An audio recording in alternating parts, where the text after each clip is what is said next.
This conference will now be recorded.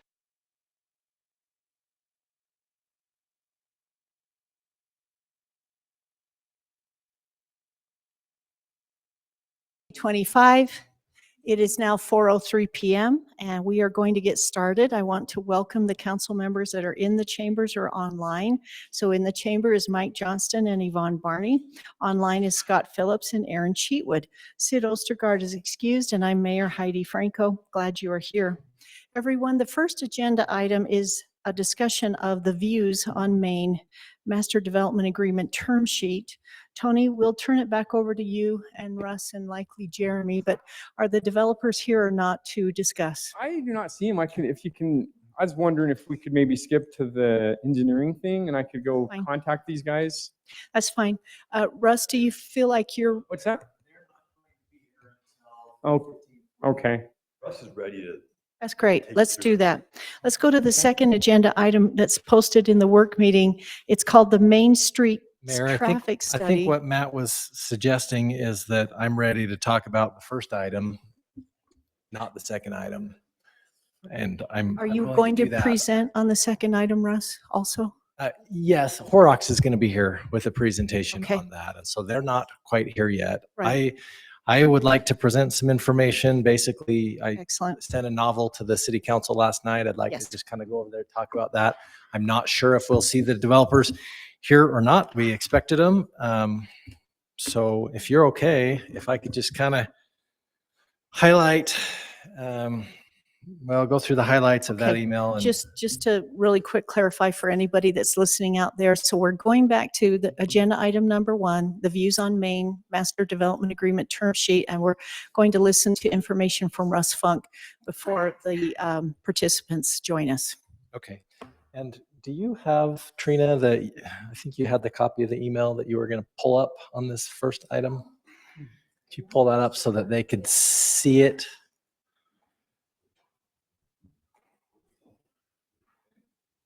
This is your email. This is my email to Thank the you. council last night. Yeah.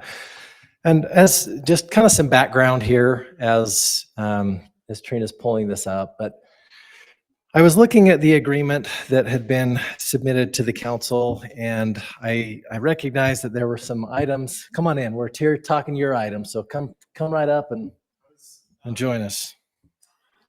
Brian isn't here, and Adam had a flight delay, so he's not going to be here. So I was going to ask to maybe table it. Okay. Hash it out. Well, I want to. Let's have a little bit of conversation, just some updates, Taking action. Yeah, this is a discussion. I would say even if I can present this information, you might have some questions for Luke, and then it can be pushed to later. That's just fine. But I did kind of want to get through this. So Tony was just calling me. Should I tell him that I'm here? yeah. Yeah. Sorry, guys. Anyway, as I was looking at the last version of the development agreement, I recognized that there were some notes that were asked for by staff that aren't really there, and some sections that were still in there that we thought may be unnecessary. And so I sent an email to the council last night, just kind of outlining my thoughts on this. In my mind, I'd like to simplify this a little bit. And so if you'll bear with me, we're going to try to pull up the email so that those online can follow along. But this is my thoughts. I requested a note that be included on this in this agreement. That's going to be really small for people to see. I don't know if there's a way to. I have it up too. We can read it. And I can read it here too. So I said I requested a note to be included stating all city codes, policies, ordinances, process, and standards, and I added in place at the time of application shall apply unless specifically agreed otherwise by this agreement.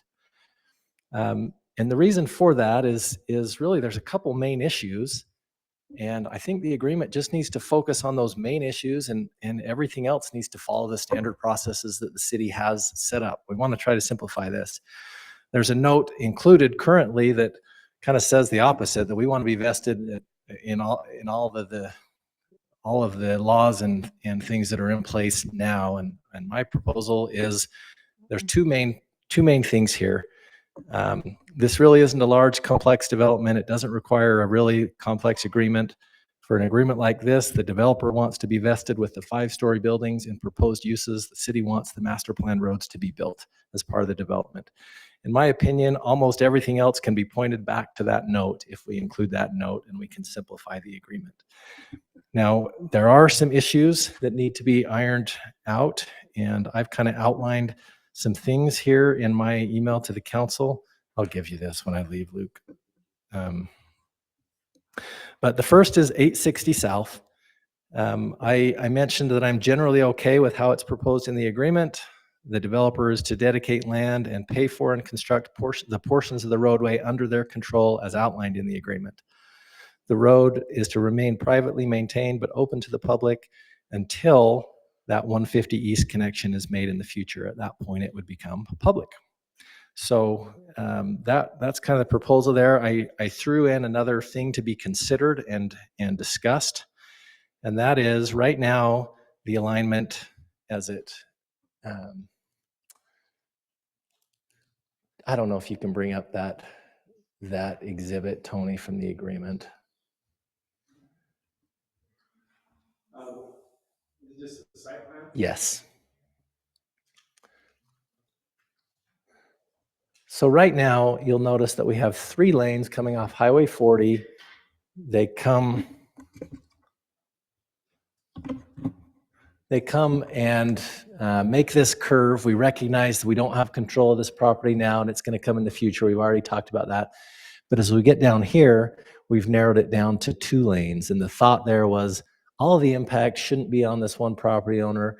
Could we require that 3rd lane to be dedicated and built with future redevelopment in this area? Question is that really going to happen? If so, when? Do we want to consider asking for 3 lanes now? Now, that would significantly impact their site and their building. It would require it to be shrunk up and be a major impact to them, but that's something that maybe should be thought about. And I'm just going to keep going down this list, if that's okay. I'm not going to spend a lot of time. The next one on here is the traffic signal. Earlier versions of the agreement proposed the developer paying for 25% of the cost. The current version does not include this proposal, but it was discussed during prior city council meetings, and the developer, I think, is on board. I don't know for sure. Luke will have to speak to that. Sure. Yeah. When we just, Oh, tell us your name again. oh, hey, this is Luke Kennard. Live in Pleasant Grove right now. So just to speak to that, when we talked with the traffic engineers last time, they said that UDOT would typically cover traffic light improvements. In this situation, it's a little different. And so if we need to work that out, and that's part of the agreement, we can. Okay. Yeah, UDOT will. That's why I removed it. Okay. UDOT will usually, a development will go in without the signal, and then once it's warranted, UDOT will typically pay for it and build it. Our recommendation here is let's have it be built with this project. In a situation like that, it would fall on the city and the developer to build it. There possibly could be some partnering with UDOT. I suspect that they would be willing to provide the materials, and the construction would take place between the city and the developer. And so I want to do that, yeah, because I think it'll provide safer access in and out of this site, in and out of Lee's, and it'll provide a safe crossing for the high school students versus that Hawk system. So my recommendation is to add that back in and negotiate the cost. I put in here a minimum of 25% participation from the developer is what I would recommend asking for. And in this email, I have things that I kind of have broken it down into a few main items. There's things that you might want to consider and talk about with the developer in the negotiations, and then there's other things that are recommendations from staff. That first thing on the 2 or 3 lanes is maybe it's worth talking about. That's a recommendation that we get that done. The next one is the 140 East or 160 East Street. And the developer is, and Tony, I can't see. I'd like to bring that back up if I could, the site plan.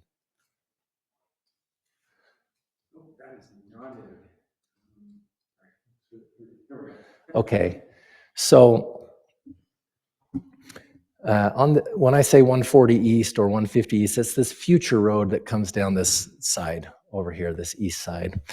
And currently, the developer's proposing to dedicate their portion of land for the future road.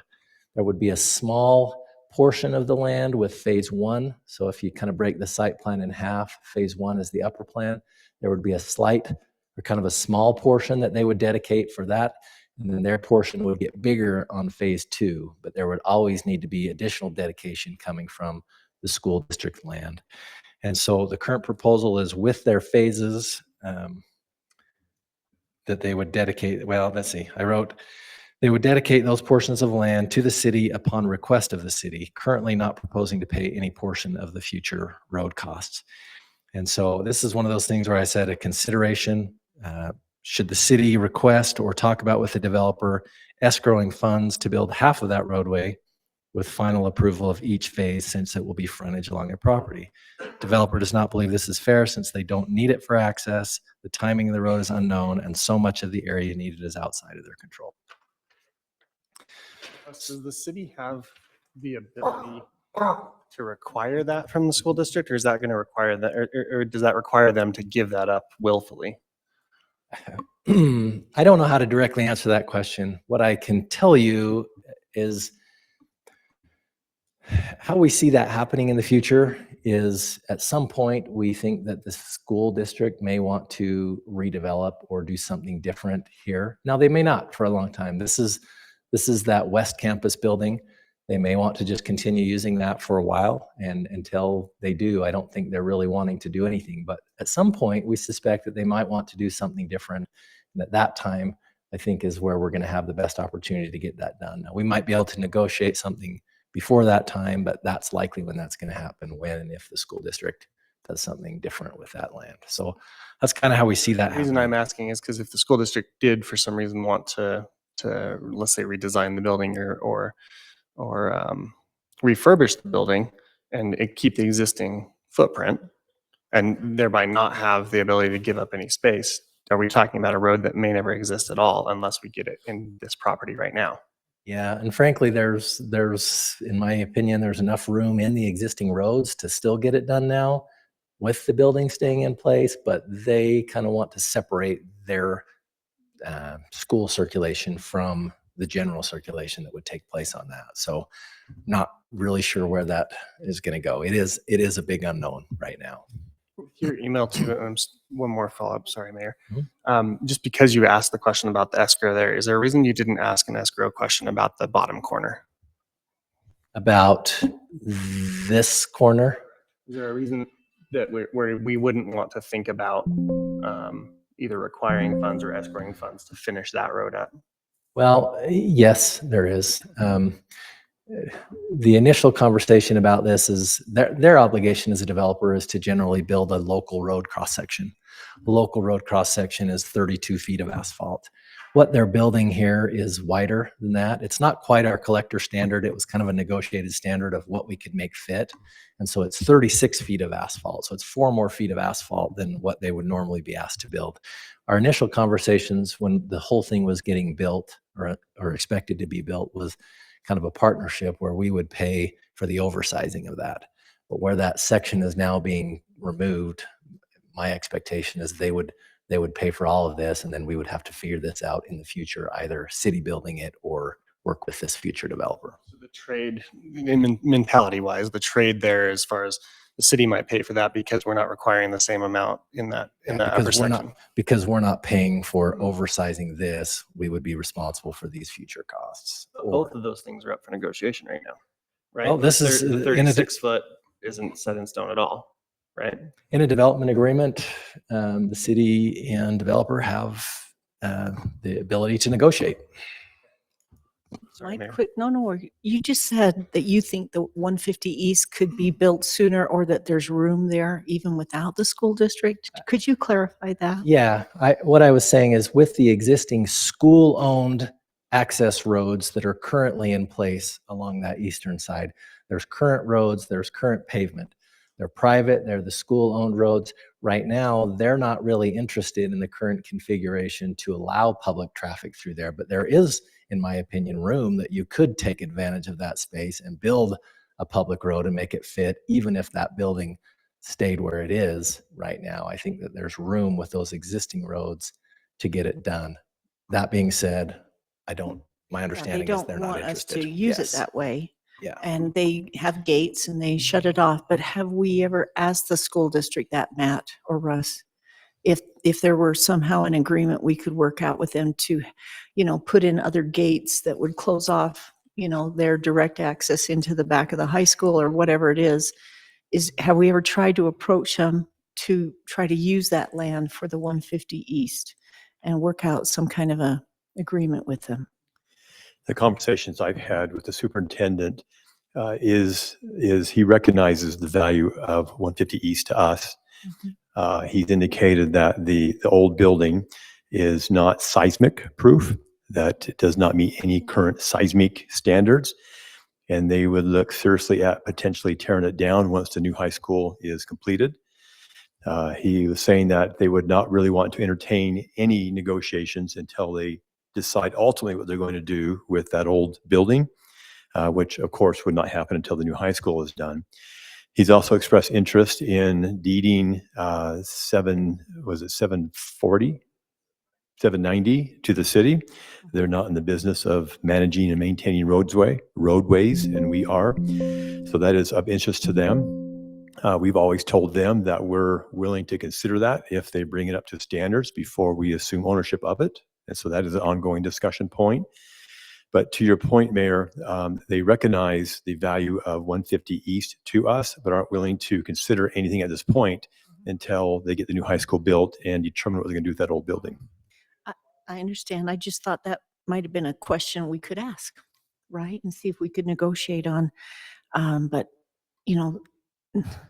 especially when the junior high was there, right? The kids were younger. Obviously, they didn't want the traffic there. Things are a little different right now, but who knows? We're hoping we can find that win-win. I just wanted to clarify if it was on their land or Add to where. that, Mayor, there's also, they have fields behind those buildings, and the access to those fields, many of the families take it through that area, either through the high school side or through that back half, if they're coming from from a different location within the community. So I think that has been the other discussion as well, is that until there is a final decision on what they plan on doing, they would prefer to keep that as an open area for the students and for those games participants there. So Keep going. we recognize it's kind of an unknown and it's challenging, but I guess just to come back to the concept of simplifying these agreements, those key things in my mind, those three things, 860 South, traffic signal, and 140, 150 East, to me, those are the things that need to be clarified as part of this agreement. And then obviously the developer is interested in making sure that he's vested for the 5-story use and the uses that they're asking for. To me, those are the main points. If everything else could be pointed back to the all city codes, policies, ordinances, processes, and standards in place at the time of application shall apply unless specifically agreed otherwise by this agreement, I think that would handle so many of the other things that don't need to be talked about at all. That being said, we got into some utility discussions last time, and we're prepared to discuss those a little bit as well. Council asked for some information. We have included in the council packet some exhibits, and I want to talk about 3 utility-related issues to provide information to the council. But again, my hope is let's just stick with the basics. Tony, how do I find those on here? Thank you.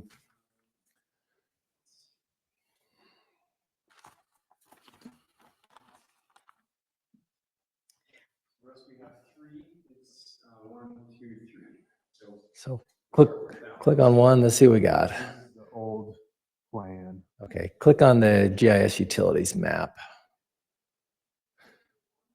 So this is probably, well, actually click on the next one. I can click on the next one now that I know where we are here.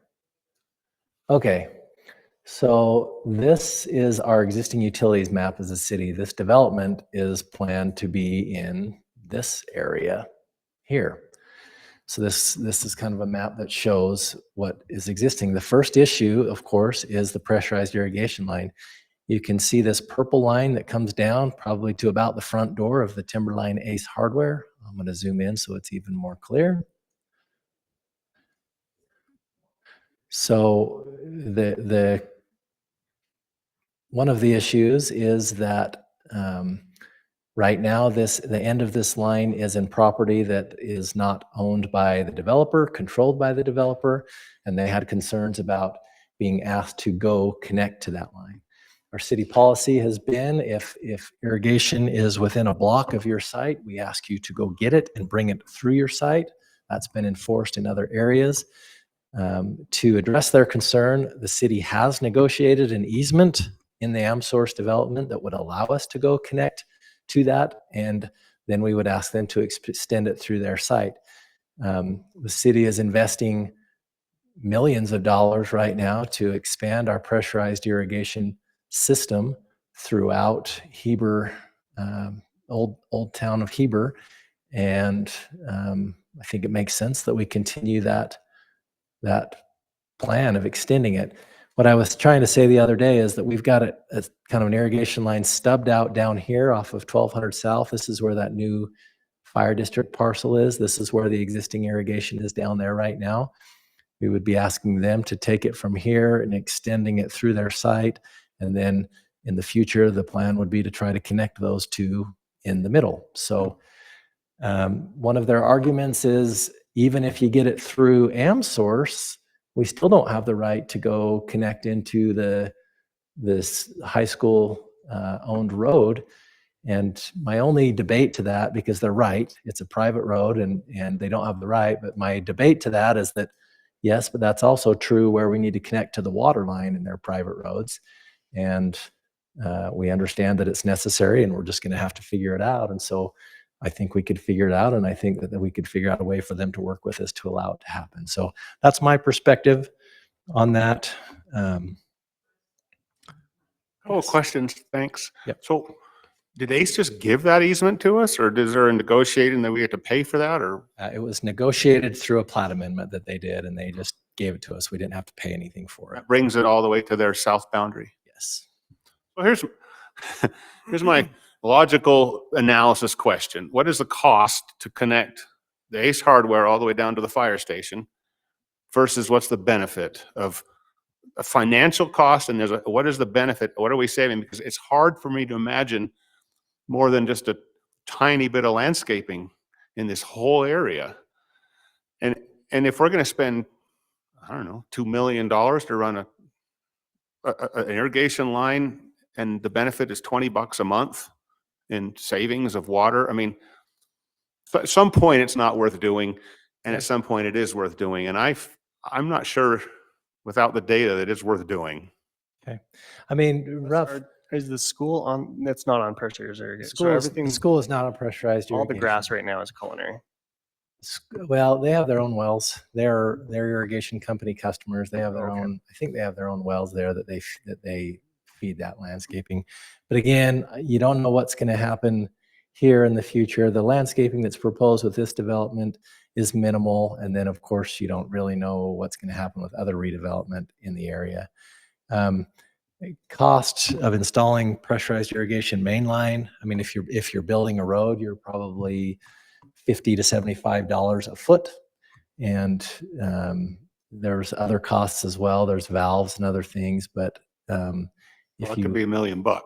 Well, I wouldn't suspect that connecting from here to here would be $1 million, but we could do some more work on it. And do you want them? And then are they supposed to pull it up to 140 East and put it in a road, or are they supposed to bring it through their parking lot? We're going to want to make And the sure that hotel. it's kind of stubbed to a point where it can be taken out and extended in the future, to try to not have a similar situation as we have now with the AmSource. But that's our current code. We're requiring development to put in pressurized irrigation, water, sewer, pressurized irrigation. That's what we require, and then we require them to go get it. So could that be changed? Could the council make the decision that we don't think that it's necessary in this area or something like that? Sure, but that's what our current policy is. I get it, There but is I still bristle against just spending an inordinate amount of money for no real benefit. Yeah. For a little benefit. Yeah, there and again, I think it's the unknowns. There's there. hard. If you look at this, there's really no purple. Almost There's vast swaths of Heber City that have no irrigation in them and probably never will. So, Well, I think it's our intention, obviously, to continue expansion like we are with our Central Heber project on the west side of town as well.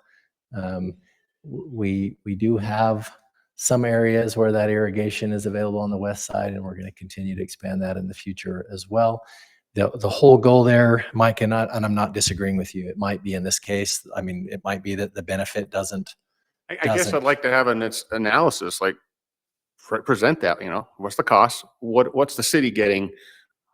What are we saving as a city? Okay. What quantity of tank are we saving? Because it's not going to be used for the it's not the culinary system. Makes sense. We can look into that. Our current policy of expanding the pressurized irrigation system is primarily aimed at reducing the demand on the culinary system, right, to eliminate the need for additional wells, source capacity, and tank capacity. Yeah. So it's something that can be looked at. If we were to, because to your point, that the current plan is developers are supposed to pay for this. Do we have, I guess it's Jeremy question, do we have real risk in even thinking about letting a developer not do it, given that we'll have other developers come and talk to us? No, I think Mike's absolutely right. If it's a situation where we can look at it and say, it doesn't make sense in this situation to extend this line because we're only going to have 3 users and there's, tiny little bits of. There's a potential of a lot more to me. There's a lot more redevelopment potential in this area than I had realized, but that's my comment. Do you all mind if I just pause you for a minute? We've got Kim Dickerson online, unmuted, from the school district. Kim, did you want to address any of the school district issues that we've just talked about? You can feel free to go ahead. Kim Dickerson, did you want to make a comment? Okay, she's not wanting to, but she's off mute, so we'll continue. So Mike, that's did you wanna the continue? first utility related issue. The next utility related issue is the developers propose that they construct the utility extensions necessary for future development, not necessarily their development, but future development, but that the city reimburse them for these costs.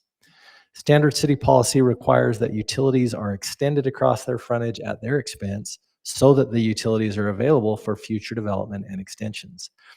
It doesn't make sense for the city to allow construction of a road without utilities only to come tear the road up in the future to install utilities at a later date. City practice is that we would reimburse developers if we ask them to upsize the utilities, but that base sizes should be installed at their expense.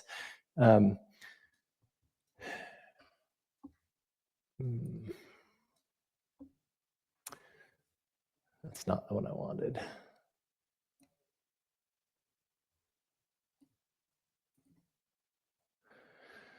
So currently, the concern is, you're going to have potential future development. I'm just going to use this parcel here, for example. We recognize there could be other development. We don't know the story there, but currently this parcel is a good example. Right now, they don't really have access to sewer. Could they get access another way through this other lot or something like that? Yes, that's a possibility. But in order to make sure that they have the ability to have sewer, we would ask that sewer and water be extended along this road, so that this developer could have access to it. You could get access back here. That's our standard practice, is that those utilities be extended. The challenge here is they're saying, we don't really need that for us. We have sewer connection out to Main Street through our property here. We have access to water in other areas, but not requiring that could leave other parcels and other future development in the future without access to those utilities. And so that's why it's our standard practice to do that.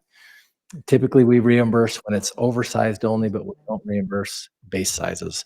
So that's the discussion. My recommendation is, and I mentioned this last time, potential reimburse or pioneering agreement. We know there are legal challenges with that. We may not have the ability to enforce those as a city and those kind of things.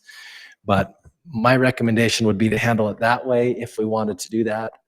We usually have a policy that those only last 10 years, and basically when future developments come in, we require them to reimburse the developer that built that by frontage length or something like that is typically what we do. So that would be my recommendation on how to address that issue. It seems that Scott Questions? Phillips wants to say something. But Scott, before you start, we received a text from Kim Dickerson, who was saying that the school board has not had any contact about this issue. And she wanted on, I'm assuming all of the views on Main issue, or the roads, or the 150 East and so forth, other than what you've talked with Paul Sweat about, right, staff Similar- level. We've had similar conversations with Paul Sweat as well. And Okay, so- just to Paul Sweat then, but not to the school board. No, so we haven't had a general school board meeting. We wanted to understand Mhm. what the schools, and like, honestly, it's the same kind of thing. Like, they're not developing right now, so Mhm. they're not going, it sounded like they're not wanting to give any frontage because they're not developing. Understand. Understand. I just thought that I'd respond to what she had said, Yeah, of right? course. And then Scott, why don't you go ahead with your comments, please? I was just gonna say, there's a lot of what ifs with this seemingly. I mean, the North Campus, I'm imagining will be torn down once the new high school is opened and completed and probably redeveloped into something else. You know, I would rather allow it to move forward with less restriction than just depending on all the what ifs. Because we have data that we know and facts that are known. Let's just work off of those versus what if this happens? What if that happens? I mean, we can address those when they happen. Scott, do you feel, Scott, do you feel that way too about extending the sewer and the water and whatnot in that southernmost section of the road? I mean, there's sewer and water all across this whole property, and the school district has sewer and water. I don't see it as being a problem. Can I comment on that? Free. Sorry. So Chris, the phase 2 landowner, he brought sewer into his property there. When he did, George asked to put in a sewer stub as well. So he has basic sewer for whatever the use was. And I think it's like a 4-inch, I don't know, I wasn't there, right? But it's small. If it needs to be upsized, I think that would be the case for, okay, do we need to put this in to upsize it? But then the question is, is the school going to use the sewer line that goes out to the north there? We can bring it through if it's of a, public benefit. That's just, my comments. Yeah, and to be frank, my recommendation is that I think these are getting into the weeds. I think that you allow staff to figure these out as they come, and we don't need to put these details in the agreement. But I understand That's that what I'd say. Thanks, Russ. Okay, I have a different opinion sometimes than developers, and that's why these things come up for debate. But that's the point. Is I think we identify the main key points of this agreement. Everything else follows our standard practice, and we can figure out the details as we move forward. Now, I'm going to tell you right now, I think that we're going to need to extend sewer in that road. Water is debatable, but we need to make sure everyone can be served.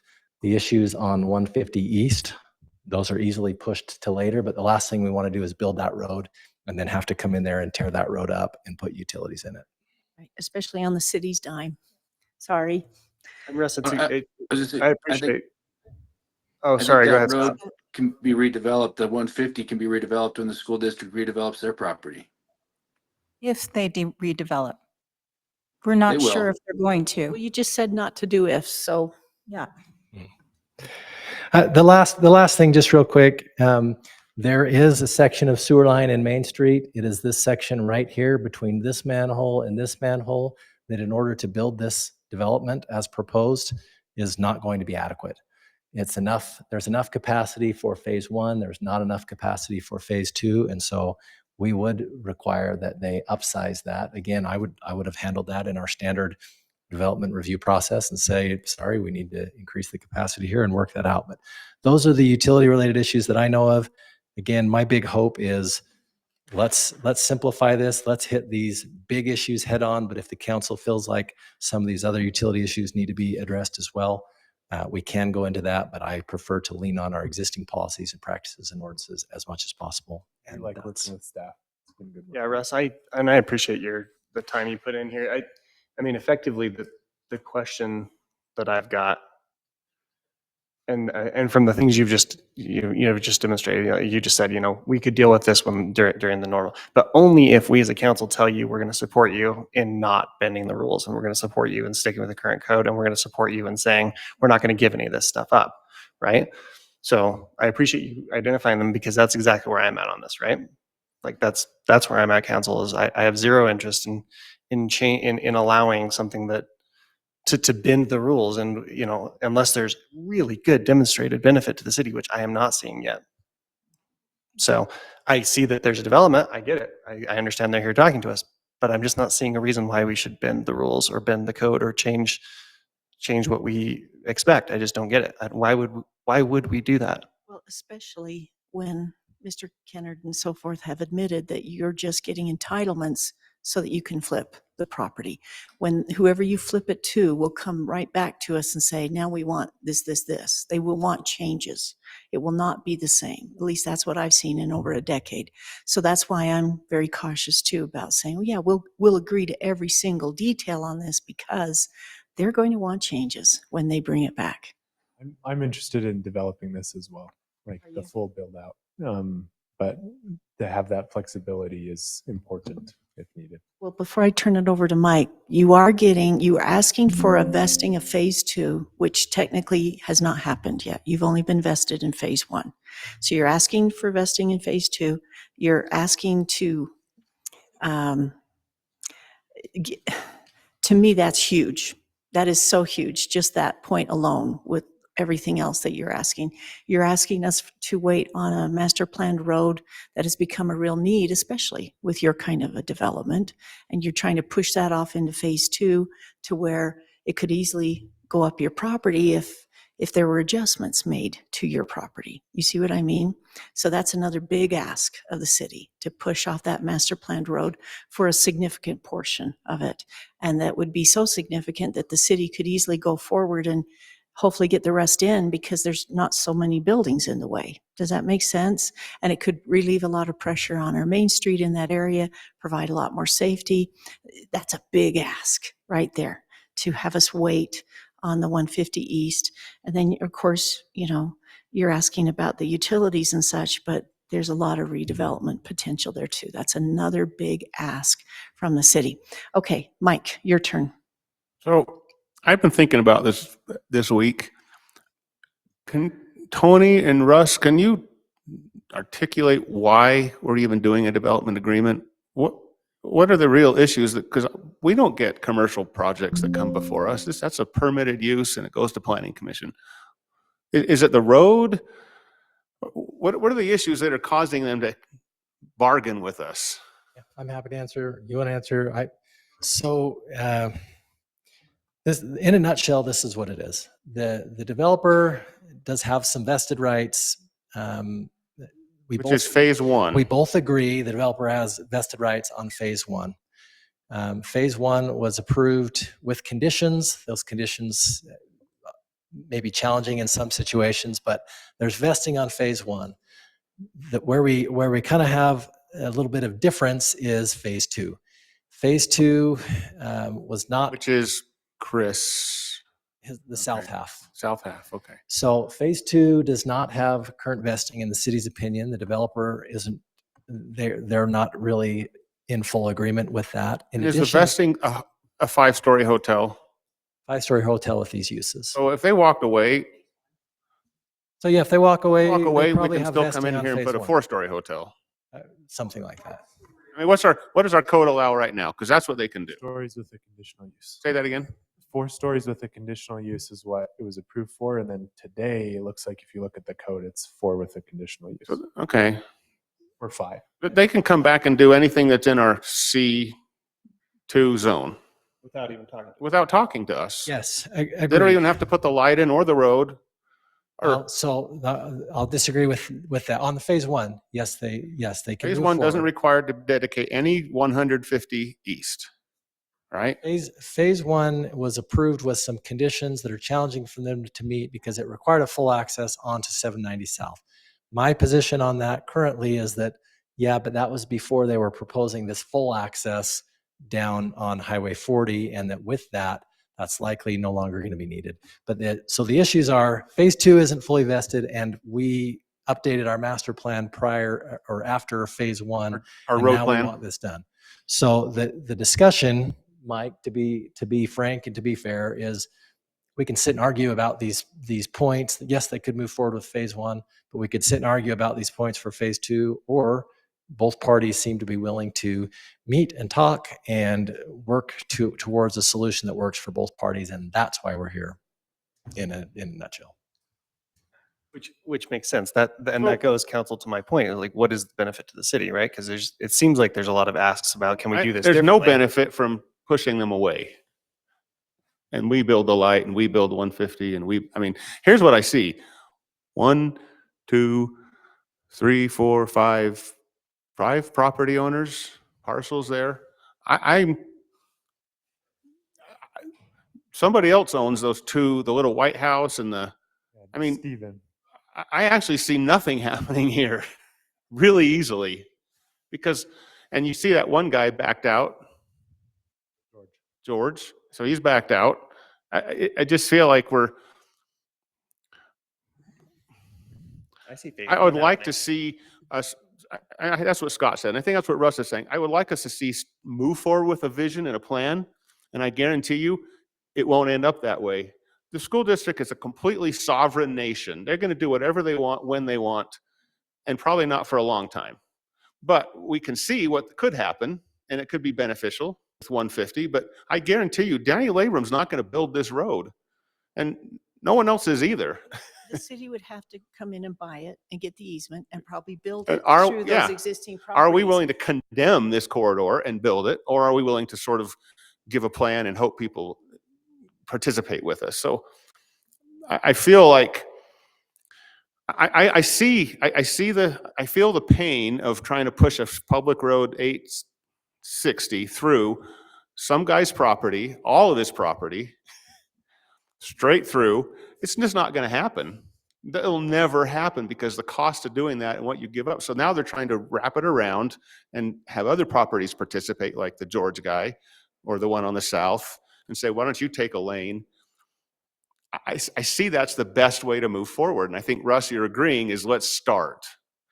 If they'll pay 25% of the light and UDOT will kick in 25, 30, 40% and we get a light there, that's a huge progress. But if we say, well, you got to do this and that, and you got to put 150 on your property, and you got to put up a 8-foot wall, they're just going to go away. I'm being honest. So Aaron, I don't think we can just keep saying demand, demand, demand, because we can't just demand it out and it won't happen. Sure. I mean, to counter though, phase one is there. Yeah, So and if they can meet their needs for phase one, phase two only cares about having a road through his property because he's got this opportunity to have a only second reason, building. yeah, that's right. It has to come together, But right? he doesn't actually have a second a reason to have a second building. We're starting fresh on that. There's nothing. Yeah, so we this could is get, an idea we could get that I a think is a bad Home idea. Depot. We could, or we could have a road there Yeah. and end up with phase one, which a prior council agreed to, and that's fine. Right. And I don't agreed. like it at all then either, but it is what it is. We have always had traffic issues on that section of town, always. Because now we've decided every business has their own separate entrance too, and we never provided for ability to go from one business to another off of Highway 40. I mean, we've really set ourselves up here for a mess, people. That's why we need 150. Well, we didn't do it. Well, you know what I'm saying. Yeah. We should have seen it coming. We should have said, hey, you've got to It provide started in the 90s. access, from natural grocers to the hub. You see what I mean? And then through Labrum and so forth. And we set ourselves up to where we now have no choice but the 150 East. And But what I'm if we saying, I want- agree. If we want redevelopment there, But we we can't, have to provide it. but it has to be a negotiated win-win. There's just because we as a council say we want Chick-fil-A and Trader Joe's to come doesn't mean they're going to come. We can say we want this beautiful road here, but it doesn't mean someone's going to build it.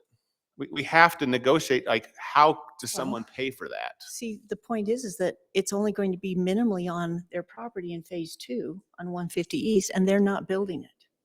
Okay, I'm agreeing. I'm hearing that, well, we need to make them build it because the school won't. And No, I Yeah, don't think I said that. I'm I'm actually just saying we saying need the it. opposite. I'm saying they don't seem to be offering anything, who? Well, they don't If it- have to. and we don't have to give phase 2. True. That's what I'm saying. If you want phase 2, I just We am don't not have seeing any I benefit yet. we agree, but I'm saying if we don't offer phase 2, then nothing's going to happen. That's what I'm hearing you. You're shaking your head. Yes. I mean, So if we he don't allow you doesn't, to he do doesn't phase own 2. any of phase 2 or any of the road. This guy, Luke, doesn't control any of that. Well, if you go look at the piece of property as it sits now, it's just garbage. Do we just want a little piece of open garbage? Like, I'd rather have something built there that is a benefit to somebody. And I see as our work as a city council, we need to find a vision or help with a vision versus just saying, no, no, no, we don't want that, we don't want that. Well, what do we want? So are you done, Scott? I don't want to interrupt. Scott, All done. you're good. Okay. So here's my simple, in the box, kind of narrow-minded look at all of this. First of all, I don't agree when we make the comment that we'd rather have something there than nothing. I realize that this is something that there's been a lot of changes with your organization, and what you're attempting to do is to work something out with us off of what was agreed upon before. I'm sure you know by now where I stand. This was not a project before I even came on as a city council member that I agreed to. I felt that this was something that was, especially with the 5 stories in that area, it comes to mind an area down in Orem that is 5 stories plus on State Street, and it sticks out like a sore thumb. I'm concerned that that's exactly what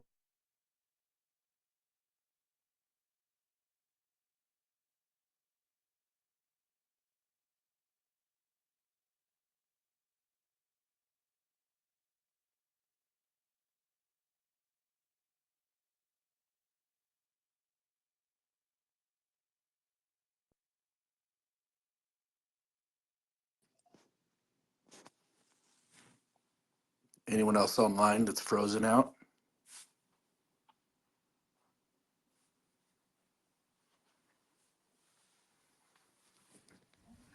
I am.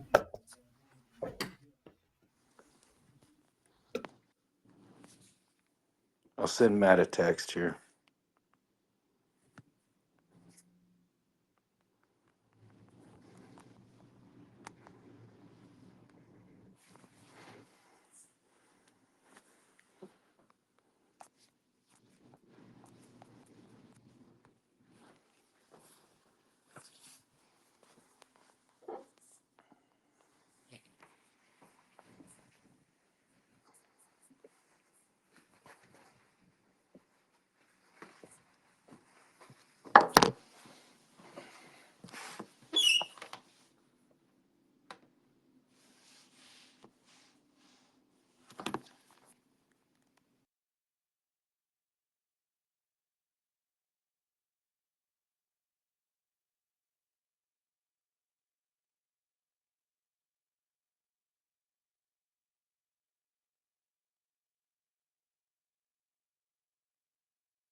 The connection is down and Trina is working on it.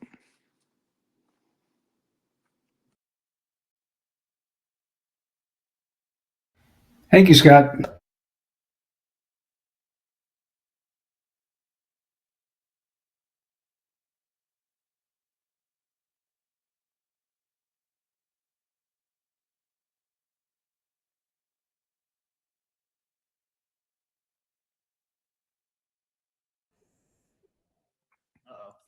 We just had to redo everything. So that's where I stand. I'm wanting to listen to my engineer. Yeah. And I'm wanting to do so because I think that's the mistakes that have been made in the past. We haven't listened. We haven't paid attention.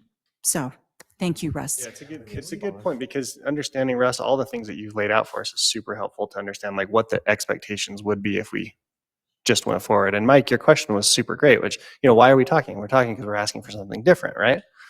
I would be most aligned with, and I know we're not voting or anything right now, but I'll tell you, like, the negotiation I'd like to see for things that are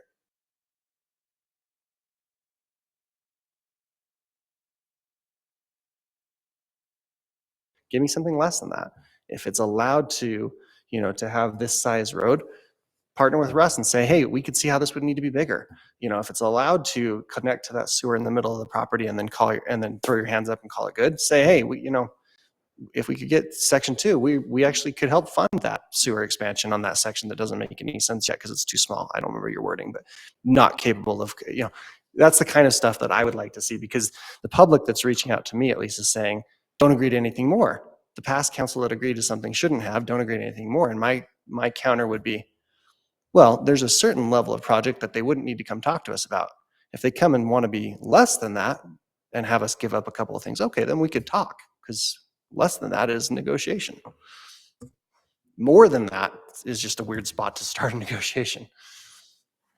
I comment just Yeah, Please do. Please do. I hear what you're saying, and I hear where you're coming from, and again, going back, there's the perspective from the city and there's the perspective from how we saw it unfold. And so we've spent about a year working on phase 2 so far with your staff. And before that, it was applied with both in an idea. And so if there is no phase 2, why are we talking about an 860 south? If there's no phase 2, why are we talking about 140? If there's no phase 2, why are we talking about a light? Because that's all tied to phase 2. So if like we're trying, the benefit to you guys is that phase 1, we don't have to do any of those things. Phase 2, we're really trying to accommodate those things where, again, I don't want to be in a fighting position. We've spent a year of engineering fees and architectural fees working on a phase 2 from a good faith understanding that we needed to do that. And so if that's not the case,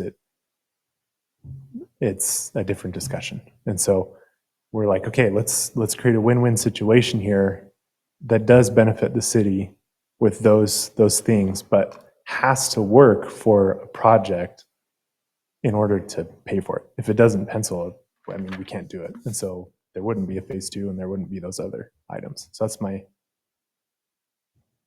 comments there. Russ, do you think that phase 1 only works because of the 860 access as the secondary access? Because yeah, they would. I believe they would need something else to make the access work. Can I to try to get some forward movement on this? So we're not. Well, this is our third meeting here, and it's kind of hard to make progress. Can I just run through a few things and kind of try to get some input from the council? One, understanding what Luke just said. Is there a willingness to work on an agreement?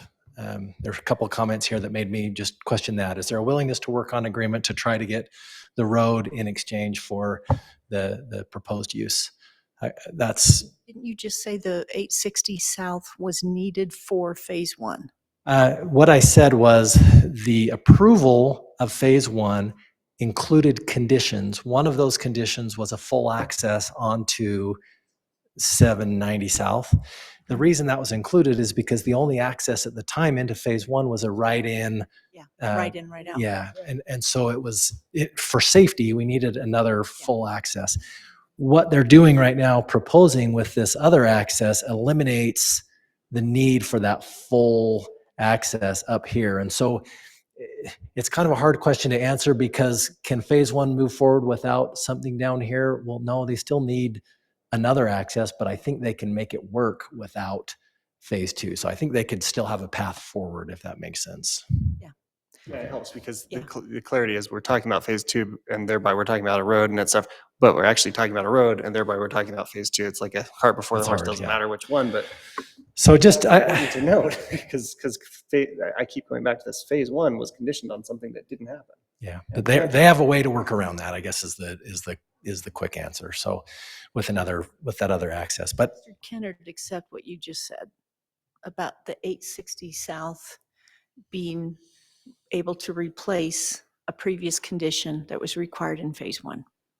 That's the goal with this project, is to create a better access. Right, so you're agreeing with replacing the 790 full access with the 860 South full access to fulfill the conditions for phase one. Yeah, for Okay. phase one and phase two, that's kind of the main point of coming with a development agreement, is say, hey, we're doing a better access. That's fine. That's fine. We So- appreciate that And, because and we we like that understand that road. there's a lot of give and take on both sides with that. And so we're the reason, like, we could work this out with staff. We came to the points that are like, we can't come to an agreement on, specific points like irrigation line. Irrigation, what we've been talking right about. term. Right? That's why we're before you, is 150 like, East. hey, can you help us make these decisions for an agreement, if an agreement is possible? Well, I don't see the problem with the 150 East. Russ, maybe you want to go there next, right? Phase one, the 150 East is pretty minimal. And it looks like we're going to have to wait because we'll need enough right of way that hopefully we can work this out in the school district. It makes me sad, that we can't move forward on that, because that would be really a boon. I think the citizens would really like it. It would be incredibly helpful.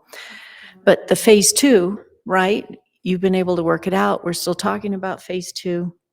And we'll see how that goes. We're going to need that road. So the 150 East, do you see any other major issues on that?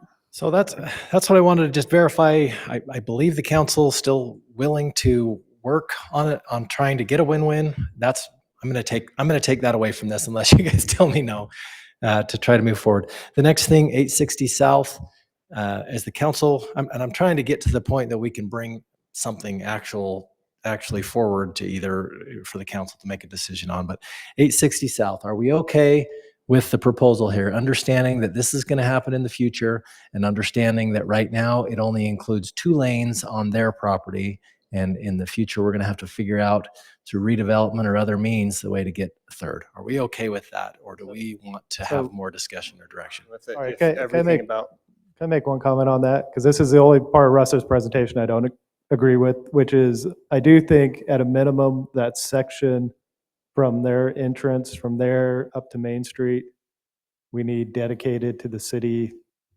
early on as part of the early approval process.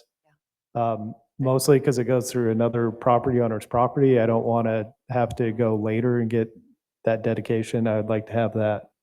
Jeremy, you understand this is not currently on the table. Oh, I know, but I'm saying from there, from where your pointer is to there, at least You're that saying the rest section of it. Got it. I want the rest of it actually dedicated to the city, and So not they- just have an easement, or so that we absolutely know we have that.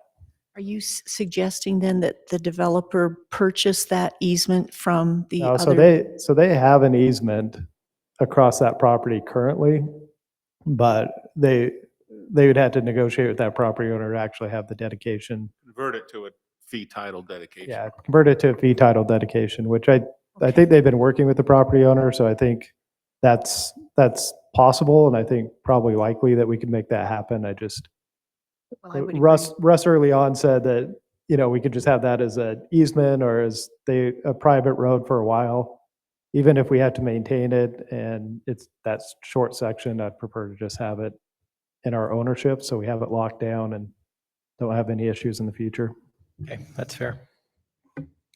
Very much. Be sure to speak up if there's anything else there. Okay, so we talked about 150. We're talking now about 860. I was going to kind of run through my email. So we talked about 860 now. It sounds like everybody is okay with the direction that is proposed here, or if I'd like to keep talking about it. I won't vote yes if the second phase goes outside of our code. So if they're asking for a floor above or a story above what we currently have supported there, we can keep talking about it. But when it That's comes time part to of vote the- about it, I'm going to that's- say no. traffic signal, the recommendation now is to share costs. We're recommending 25% contribution from the developer. Is this supported? Does the council support this concept being included? Russ, do you think it's likely that UDOT would have the same thought process of funding it if they realigned in such a way that Highway 40 isn't Main Street anymore? Would that change how they would fund it in the future? What I'm asking there is, right now, there's a potential that they would fund that eventually if it got to be a point where they need it. If it's not a state highway, they may not, though, right? Right. They're only going to fund signals on their road. I think it would be needed before that, but it's going to depend on what happens with 150 East. This development in and of itself is not going to warrant the signal. It's going to have to be when that road connection comes through. We don't know when that's going to be, but even if it doesn't warrant it now, I believe it adds a huge safety benefit to the city.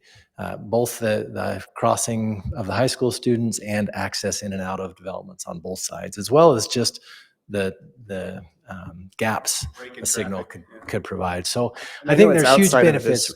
Right now, UDOT's I suspect all we're gonna be able to get from them right now on this is them contributing the materials, the poles, those kind of things.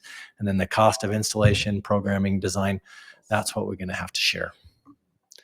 And I know it's outside of this, but just to remember, directly across the street from where this is proposed, you think there would be a road through the Lee's parking lot eventually as well? That's on the plan, that's but- the goal. That's what our master plan shows. Now, are they on board with that currently? No, but I do think they would recognize the benefit of, even if it was just a signalized access into their parking lot. I haven't had those conversations with them. I just know that when we talked about, it was another project we were talking about, reserving property for a road, they kind of came out in opposition against it. But I still think there's benefit, and it is on our master plan. And I agree. Having that light there would definitely, I don't see how that wouldn't benefit. Well, Smiths wanted their light. businesses. I'm sure Lee's will want sounds like there's support for that. The next one was the 150, 160 East discussion. Should there be any contribution on costs in addition to the right of way? What I'm hearing is the council is thinking that's maybe more of an ask than we should be asking at this time. Do you feel like that's consistent? They'll be paying through impact fees on those things. And For the buildings, yes, they'll be Well, paying for the impact road, fees. too. These will be master planned. These will be they are in our master plan. We can collect impact fees to implement it later. Just a matter of, do we want them to have any contribution other than that up front? And it sounds like, understanding the other benefits for the city, that we're leaning toward, we're okay with what they're proposing. I'm not seeing Scott say anything. Not Yeah, I would guess the I'm road good. is inside the impact fees. Yeah. Okay. So then the irrigation line. Yeah, the other things are the irrigation line. If you would like, I will bring, this is what I would propose on the utilities, if you'll allow me. I will do a little work on the cost benefit analysis for irrigation and come up with some information for the council to consider that one further. The other two, with regard to the utilities, the sewer replacement in Main Street and extending the other utilities, my recommendation would be that we require them to follow our standard processes and put those in, and we can evaluate the need and try to be smart about it, but we don't want to risk not having in place what we need to. So that's what I would ask as staff and ask for your support in, but please provide your feedback. Let me comment on that. I've talked to Paul Sweat on this and looked at the school. There's just no way they're going to give up their ball fields as long as Wasatch High is sitting there. So nothing's really going to be east of that road.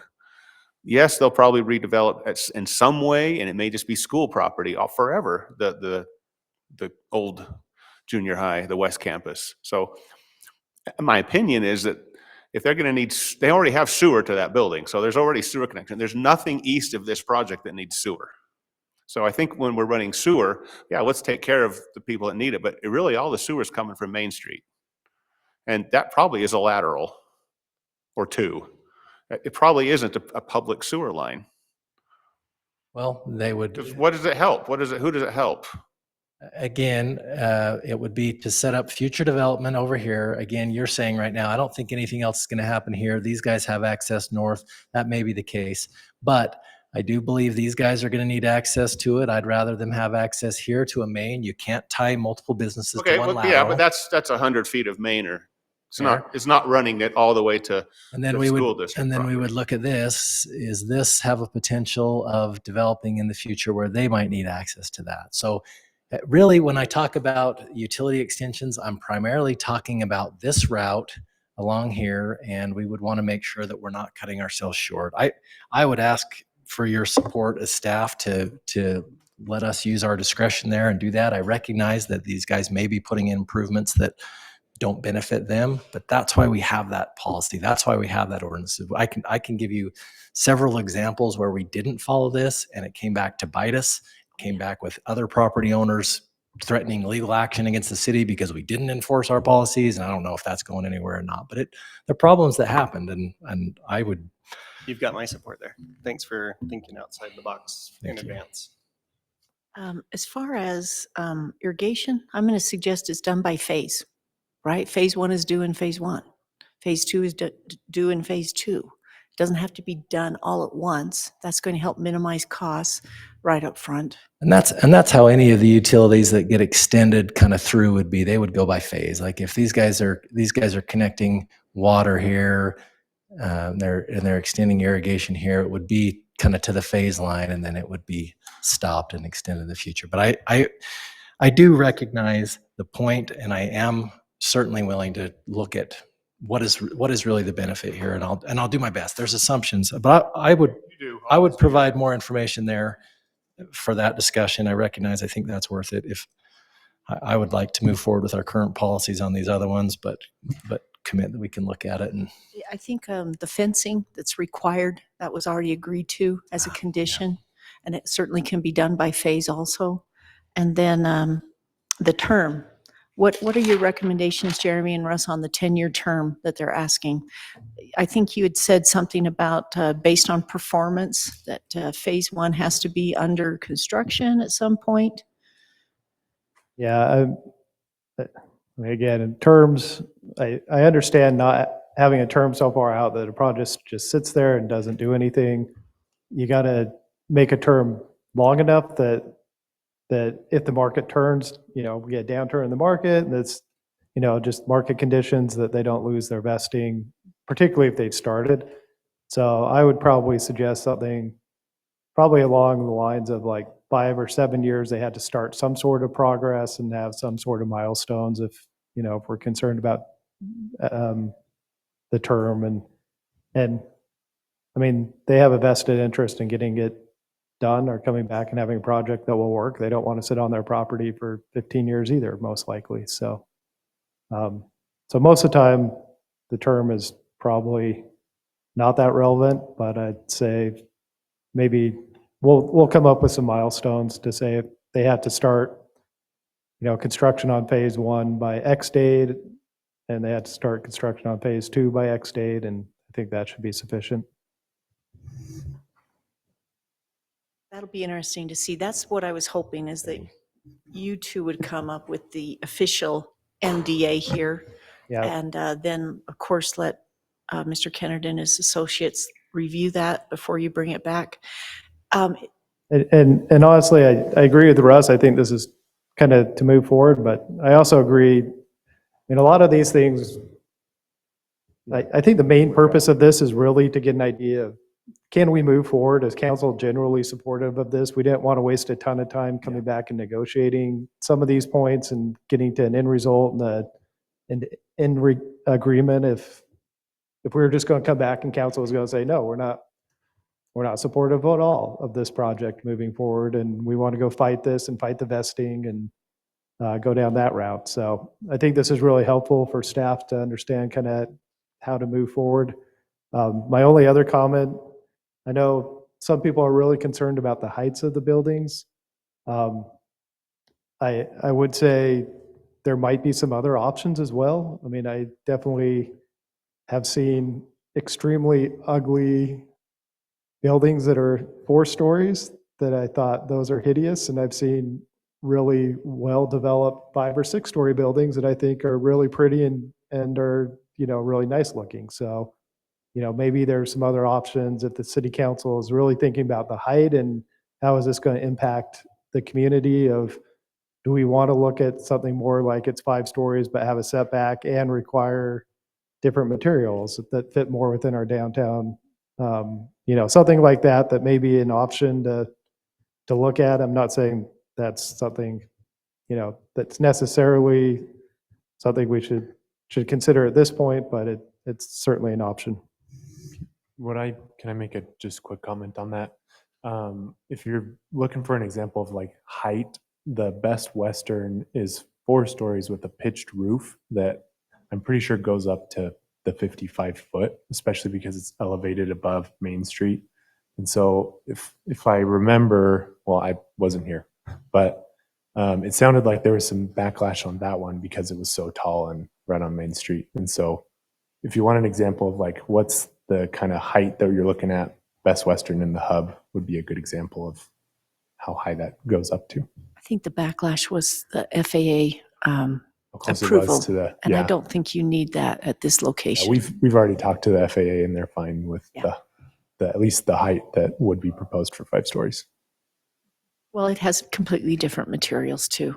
So I'm not aware of the backlash you might have been referring to other than the FAA approval, which was obviously given.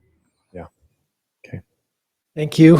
I think that is helpful to give us some direction. Appreciate your time, council. I think our next step would be to try to work with Jeremy and get an actual agreement put together with some of that information, and we'll bring it back.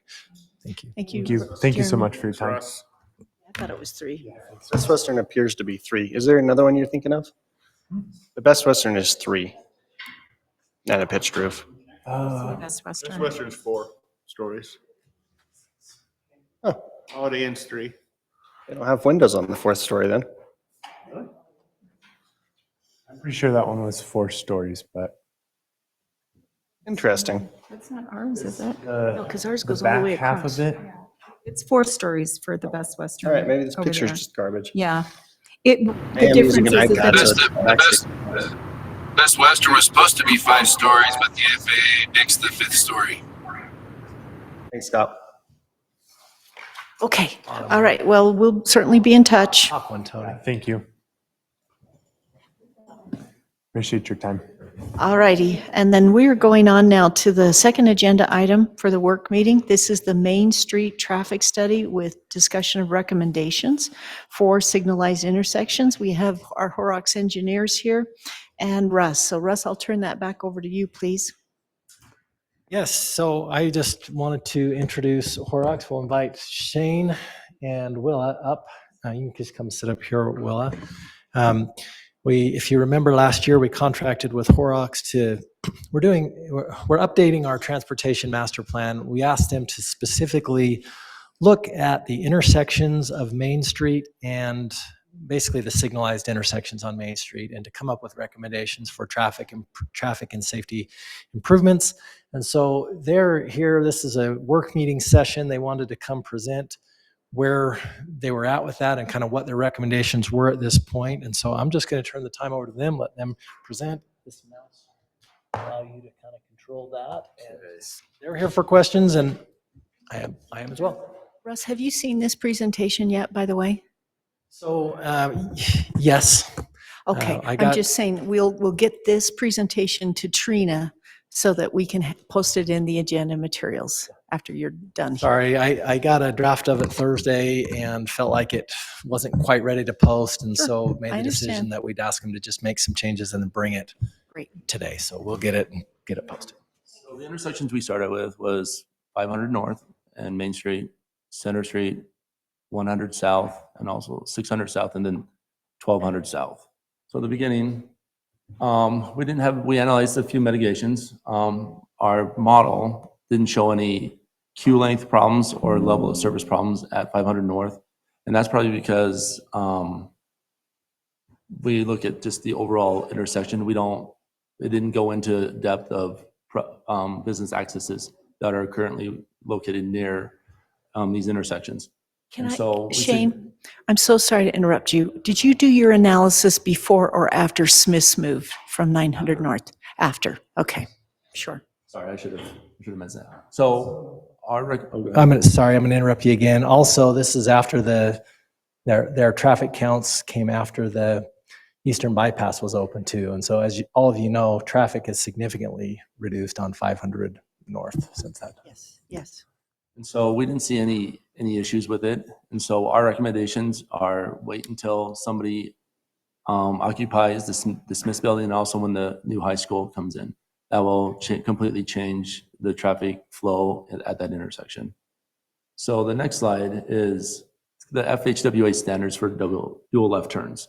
It shows that during peak hour, it's recommended that there should be at least 250 cars that use a left turn movement before dual lefts will actually be beneficial to the intersection. I just wanted to get that out first because as you see, we go down here, the Center Street mitigations, we've analyzed adding a median to both east and westbound, dual left turns, east and westbound, dual throughs, east and westbound, and then add a protected permitted signal phase timing to the east and westbound. And as you can see, most of those didn't improve anything. So the main thing we want to do, we recommend, is adding a median to both the east and westbound. And this is more for safety. People come out of those business accesses and try to make a left turn. And if there's a queue or any cars in the left, say you're coming out and there's too much traffic there and they're coming out, they're going to get hit. So we recommend, just more as a safety aspect, that we add medians to both. And as you can see, the volumes here, the mitigations are right there. These are the queue lengths. So how many cars are stacking, and then with the mitigations, it kind of helps out with these queue lengths just a little bit. And it's more for people trying to be nice, allowing people to make left turns, which is backing the queue up. And as you see, the left turn volumes do not warrant dual lefts at all. Like, you're about 50% of what the criteria that FHWA recommends using for that. Okay, I see. I just wanted to add that in the model, and correct me if I'm wrong, in our 2050 model, we do show that the bypass would be built by then. Yeah, so when you're looking at those volumes, keep that in mind. Yeah. If that doesn't happen, then these numbers are wrong. So we're showing that, changes the level of service significantly. Yeah, thank you. And it's kind of hard to see this map, but as you can see, you've got a median here going across past this access, and the same with over here. This one allows you to come out of here and still make a left turn to go eastbound. Can you guys see those medians? I know it's kind of hard to see. Well, that's the mitigations for. So this is, I'm terrible when I'm looking this way. I'm not a bird, so I don't know which North is up buildings. here. Oh, okay, and that's Main Street right there. That's Main Street coming down, and this is Center Street. Okay. And we're sitting I right see. about there. So if you left the county building parking lot, you wouldn't be able to turn left and go straight into the queue. And if you left the Wells Fargo ATM, you wouldn't I as see well. that now. Thank you, sorry. So the yellow lines are the median, or there's The a dark gray. black? The dark gray. The dark gray. So, okay, so we couldn't turn You can turn to east out of the county building, and we couldn't turn west out of the Wells, out of Zion's. Whatever this is. And again, these recommendations for Center Street, you wouldn't have to do them immediately, but as traffic increases along these roads and you start seeing more and more people, this road's probably less of a problem than 6 South or 12 South as you see people coming out of those intersections. Going to talk about 6 South because that's my pet But peeve. so it just keeps people going straight without having to worry about stopping Yes. for people coming in and out. Okay. And it's really just needed at the highest traffic times because the rest of the time you can get either way without really a problem. But at those peak times, it's can get very messy and scary. So here's the 100 South one. And same thing, the model indicates there's no delay or queue lengths, but also for a safety standpoint, we'll just add a median to only the east side or the westbound movement because UDOT owns the other side. So we don't recommend doing it. But if the city wants to coordinate with UDOT on adding a median, that would also help improve safety at that movement. And as you see this, and we also recommend optimizing the signal time from the current one that UDOT has. It's saved, well, northbound from 45 cars to 8 cars. But as you see for the city street, it saved 7 cars or 3 cars. So, and that would look like this right here. So this extends, the median extends all the way out to 100 East. So you can turn out of this building, turn left out of either of these accesses, but still 100, the west side is still. That one's interesting. I never see traffic back up there. That is my building. So just that on the west side. But are you saying, was it that light timing? Again, I don't see traffic to build up on, but I do see it coming from the other side. What it is this one right here coming up. This is where northbound turning left on to Midway. Just the through street. I think it was just the through one coming up. So this is, these queue lengths are just, is the greatest one for that movement. So it's not the northbound left, it's a northbound, one of the northbound movements has 45 cars, which in this case is the through street, through roads going through, which would help, down the way, like you could help traffic on 200 South, 300 South, because those cars are actually able to move out of the other intersections. Because a car we typically do is 25 feet. So the model showed a lot of queuing, 1,200 or something feet at PM peak hour. And that's just optimizing the signal. That doesn't have anything to do with the median. No, that has not. Yeah, that's just going in there, changing the green time, the red time, and optimizing it for the traffic flow at that time. And that's something the city could coordinate with UDOT on, updating that. can we look at that picture just one more time, please? Okay, so you've got the median on the eastbound side in the future, even though I agree with Aaron, that seems to be the lesser impact. I'm more concerned about the westbound side. Do you show a median on the westbound side? I can't. It's UDOT owned. Right. If it was ours, you'd recommend it, but yes, I would recommend it on if it was your guys's. So then you're saying what we could do is only allow the right-hand turns out of Ogden's and the Taki area and Lee's Music, or right in, right out? Yes. Okay. All right. Now I'm guessing this is the fun one right here. So we analyzed multiple multiple mitigations. Adding the median again, that's kind of the theme of these mitigations is more for a safety aspect of it. We also, an alternative to that mitigation, we converted the McDonald's access to a right in, right out. You're putting a pork chop or a splitter island in there so that it kind of detoured people from trying to come out. But as you know, people, they will still come left and then still go across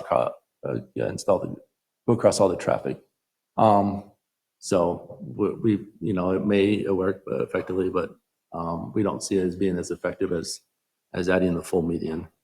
We also, like I said, we tried dual lefts to increase the turning capacity, and you'll see on the next slide, it has the volumes. Oh, I do have the volumes here. So you see the volumes are low. You're almost there southbound, but for the city streets, they're around 150 left turns in the PM peak hour. Dual throughs, we thought, maybe if we did that, but there's minimal benefit to either of those. And you'd also be removing, if you did the throughs, you'll be getting rid of the parking on the south side of 600 South and Main Street. And there's also a possible bottleneck, as you're going from 2 lanes and then you get past 100 East, they could try to, if you try to come together to one lane, there could cause a bottleneck there, depending on how much throughs are going through. So we recommend adding a median and then also adding the dual left lane to the east. This should say, oh, this is the eastbound mitigation. So the dual left lane to the eastbound. Because it shows some benefit, as you see too much. You'll save 4 cars, 2 cars. The same with the westbound. Basically, we did the same thing. We did the median, which is for the safety issues and stopping people from turning it left out of those business accesses. And also the dual left lanes and throughs. And we still recommend the dual throughs, even though you guys don't meet those requirements. We did see some moderate benefit to that, to the delays and stuff. Is there any other way to address the safety issues so it's the angled parking on the south side of 6th from Main to First East without removing the parking? See, and by and the so you're seeing it there, those angled. So we got rid of these ones that are there any here? Maybe not. I don't think there's any there. So you lost, I think you lose 3 right here by having the dual lefts come through. I missed an arrow here. So there's dual lefts coming through and there should be dual lefts coming here. And so that becomes a single through, and then it just comes up here and gives you access to this left turn lane. It gives you a left turn lane right here. The median does help with the safety of those angled parking too. I don't know if that was your question. Yeah, I mean, it prevents people from coming around and then pulling in sideways or backing in. It helps with that. But my question effectively was, aside from a median, and I realize it's not on this right now, but what else? That's the part people complain about to me the most is if you're parked in one of those angled parking, you may never get out. And if you do, you're going to be hoping you don't hit someone, right? Yeah. You know, and my observation is I don't think that many people actually park there. I mean, there was a trailer park there for a few days, several months back, but I don't perceive that is mission critical angled parking anyway. Parallel. That's a good idea. Spaces, right? It would be less spaces, but it Less would be spaces, but easier to also hopefully get in and people to out. move out. Yep. So I guess my question still is, I'm still seeing the concern that I know others have had. There are many people that cross over and are making that left-hand turn into the business that's right there on the corner. It's very popular business. And if you're coming eastbound on 600 South, or going eastbound on 600 South and crossing 40, and you have the bank over here, and then there's this business here. That's where the concern that I have seen.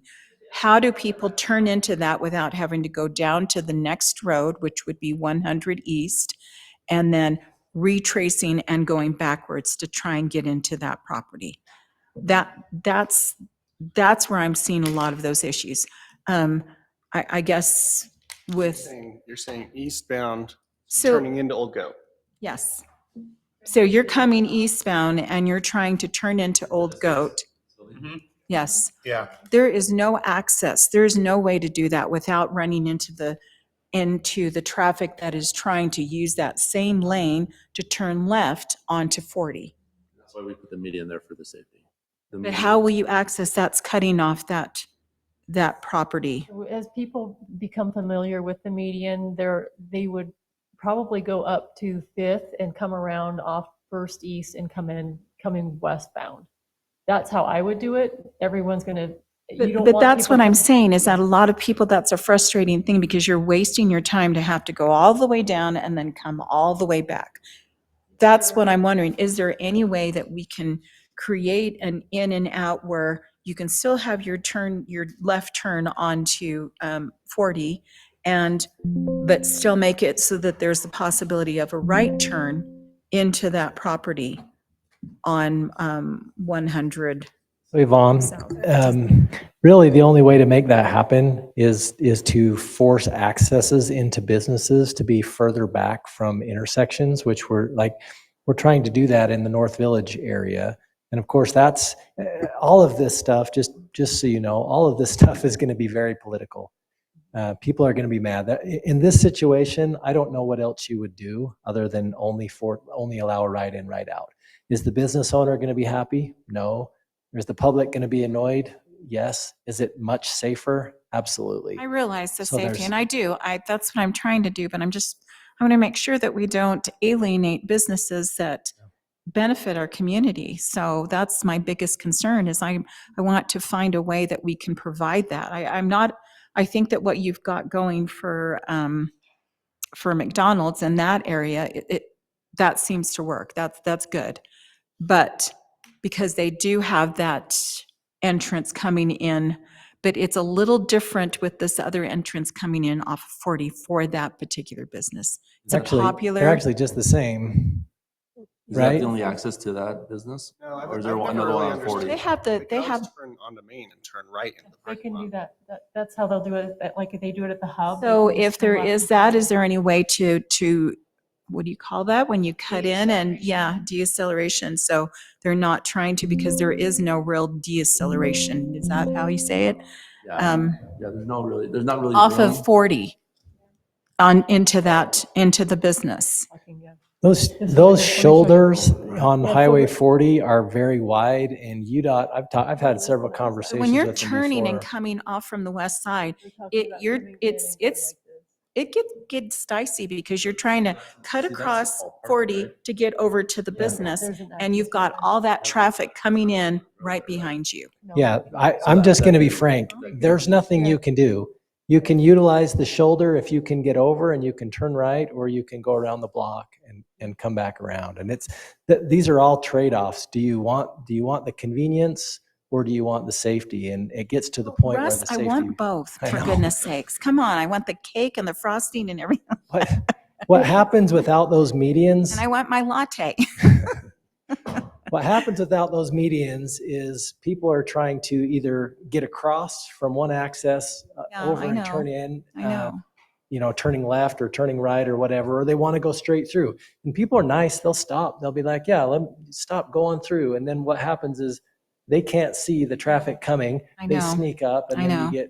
you get So dangerous. And then the other drilled, thing that so- happens is it actually backs people up in the intersection more. So that makes the intersection level of service decrease. So that was one thing I was going to mention in our model.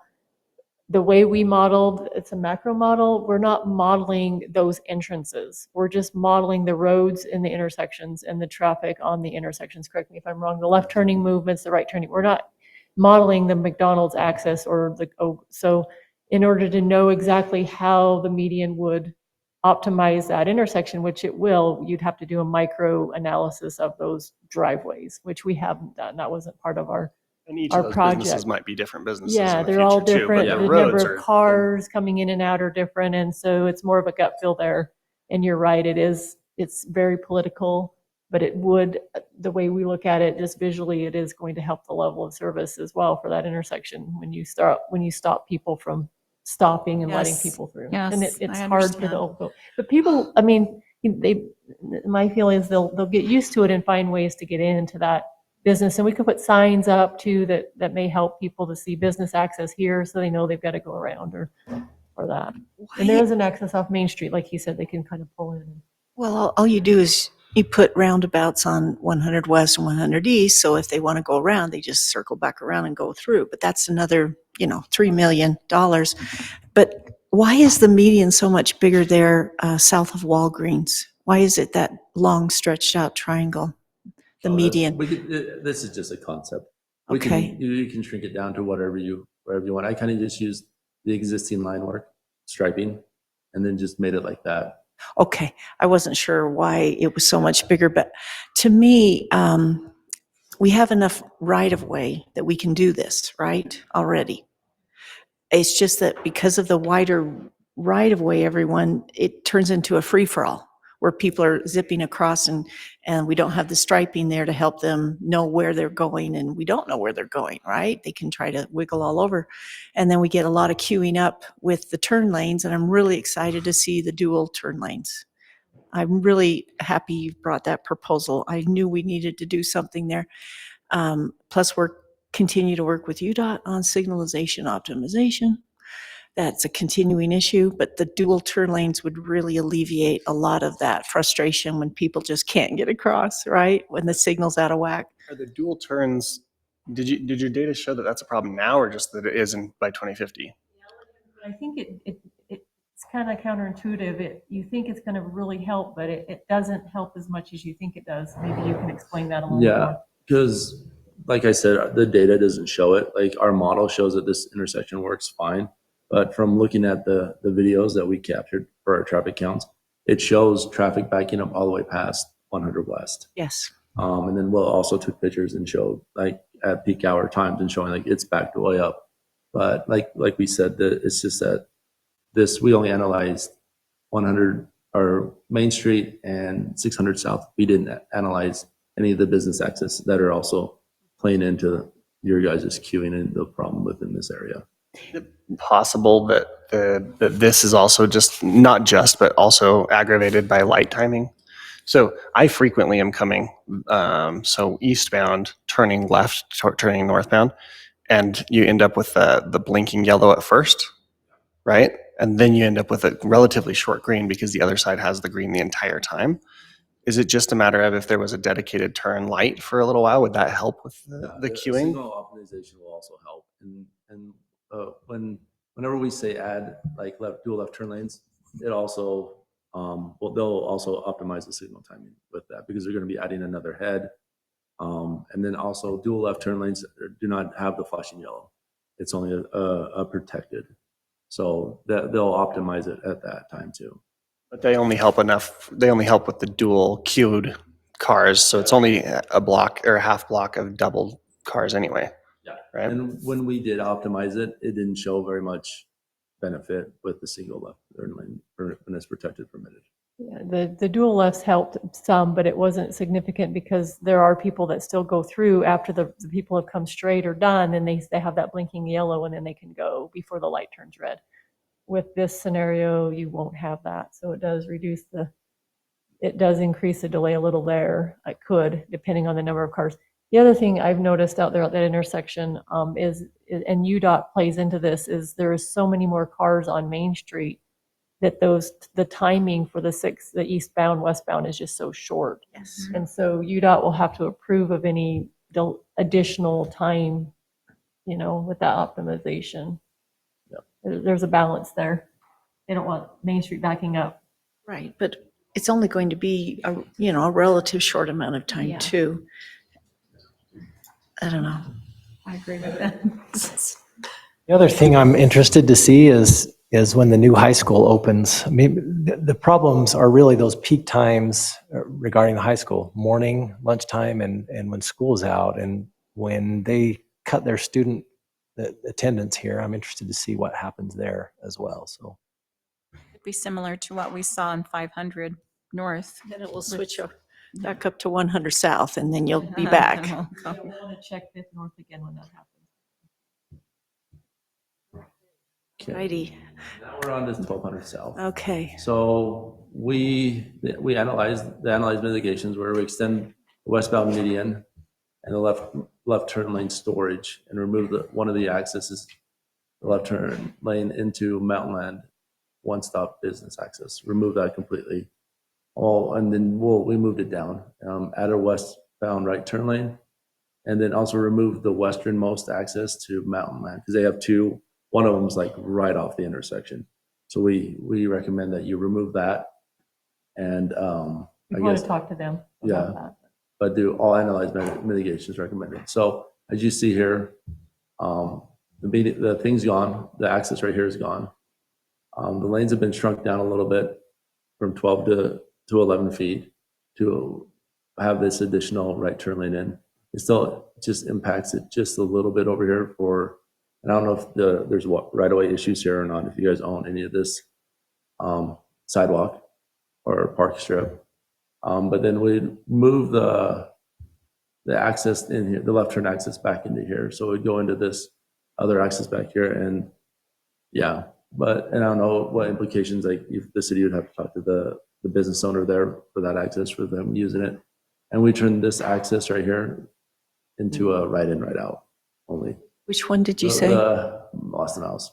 The Arby's? This one right here. No, that one. This one would be a right in, right out for them. For the, For the Arby's. This is Arby's, the southern one. This one's Arby's. Yeah. Right in, right out also. But you know, there'll be some crazy guy that's going to shift across and try to turn here. So, Turn. your U-turn. Okay. So how long? Perfect. How many cars could queue up with the left turn lane extended as so far like that? Would it be double? Would it be? Yeah, it's double what it is now. Great, because boy, that's annoying.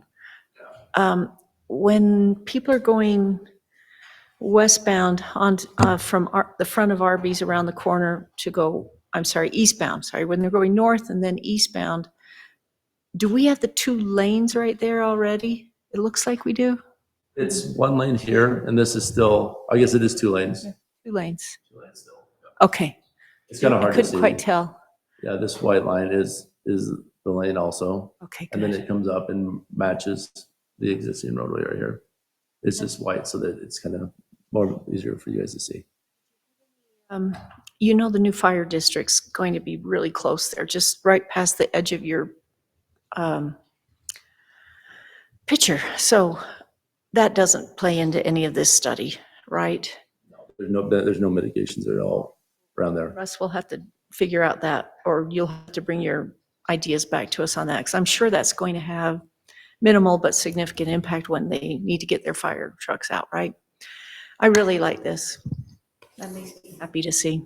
Just keep in mind, this is we would need to, when these come forward, we need to do a design to show the widening that most benefits it. I mean, do we want to increase our park strip or change the park strip widths? Those type of things would need to be worked out.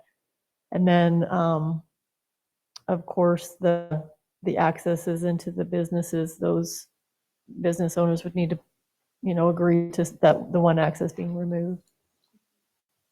With the same follow-up question here, is the data showing it's broken now, or is the data showing it's going to be broken soon? Broken now. Without any mitigations to level service D in Heber City, an acceptable level of service is C. D is unacceptable. So it is broken.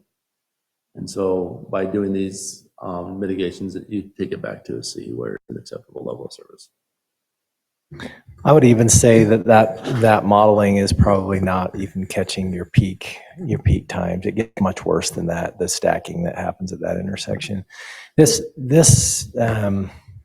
is likely the most expensive project of anything on here. It would require property on the south side, and it would, business owners aren't going to be happy, and there's going to be a lot of pushback and things like that. I think our big goal here in coming today, council, was these guys are finalizing these recommendations and just kind of wanting to get feedback of can these things be supported by the council, these type of ideas. We're not looking for like a vote or anything like that, but we want feedback to consider as we finalize these recommendations. can I see that image again for the 1200 South? Okay, so that it would require, but any property that's going to be taken is basically just a park strip, isn't it? Yeah, I can tell you I have another concept drawn up of this that actually Atwell drew up when we were looking at something, and it shows 12 feet lanes. So you guys said right now we have 11-foot lanes, and a design would have to be done, but the other design that showed up that we've done takes it back into that property a little bit closer to the corner of their parking area there. So it just depends on what the final design is and how much room we set aside for the lanes and those kind of things. But either way, it's going to need to be, I think we're going to need some property through that process.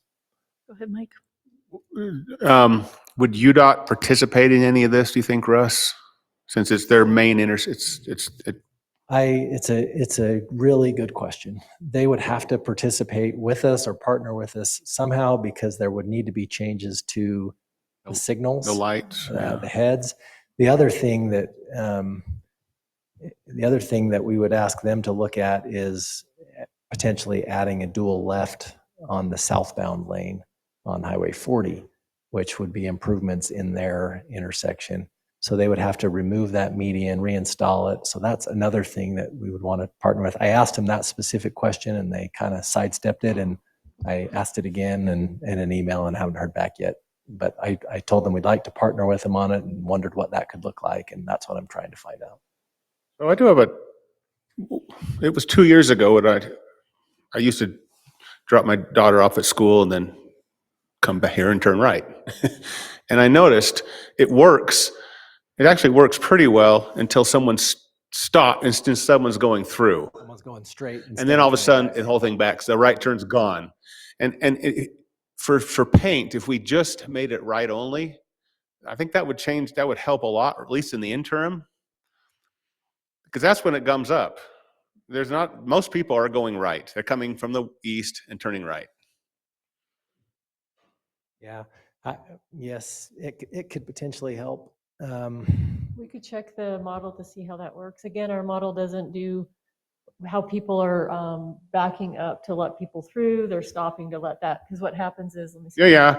But the backup really is the right. I remember it was constantly right turn. As soon as someone decided to use that north lane and go through, and of course they stop at the red light. But there's lots of times you can turn right on red because it's open until someone stops. What our model won't show is if people are trying to go eastbound and they're in the turning lane to go into the one stop, and they're backing up onto Main, and then so people that are going westbound will stop because they see that problem to let those people that are trying to turn in. And if you only have one lane to go straight, it could back that straight up. You're right, and this is a great solution. I'm just trying to say a temporary interim.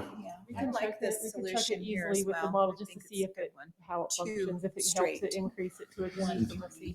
Mike, the other thing that happens if you do that too is that all of your straight traffic now is in that one lane. And if you have cars that want to turn left, they get pushed further back into the stack of straight and left. Yes, I've seen that. So it causes problems with your left-hand turns. But again, most of the people coming there most of them are queuing up in that second through lane, and most people are turning right, except people that decide not to. Or they go through, that's why we were talking about closing that access. I've seen them just shoot through the parking lot. Oh yeah, I see that too. Once it stops, then people turn right through the parking lot. And then Yvonne, this is the exact same as it is on 6. The same, if we do this, the median that's already there, it's similar to what would be on 6 South. They're having to go around to get in, but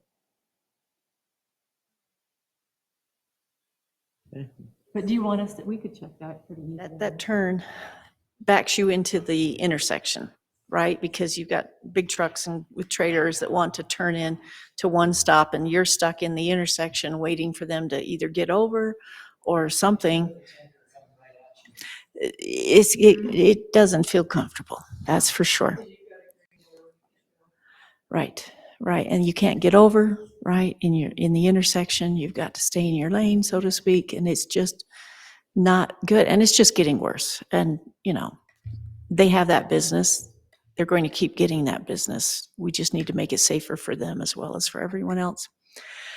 So Russ, what do you think next steps are on this? Are you going to bring back budgets, or what do you think? So next step is to finalize this plan, include these recommendations, and then frankly, this year I don't have a lot in the budget that's proposed for this stuff, but depending on direction from council, we would look to bring budgets back probably more the following year. I did in temporary budget, draft budget, I did include $200,000 for design of traffic improvements.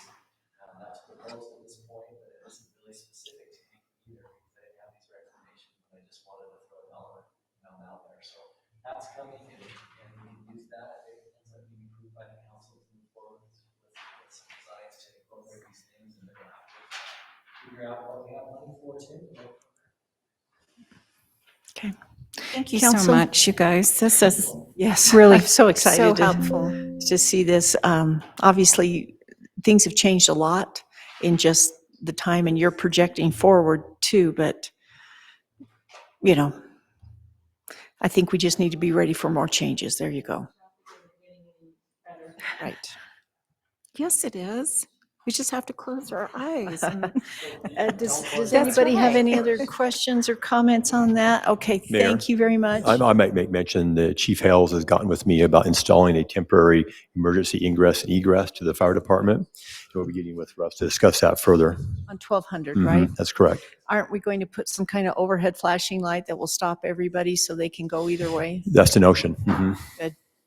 Okay, thank you very much. We'll look forward to seeing you again in the future. Everyone, it's now 5:54. We're going to pause on finished our work meeting. You can have the break for 10 minutes, and we'll come back at hopefully before 6:10. All right, before 6:10 p.m. and start the regular meeting.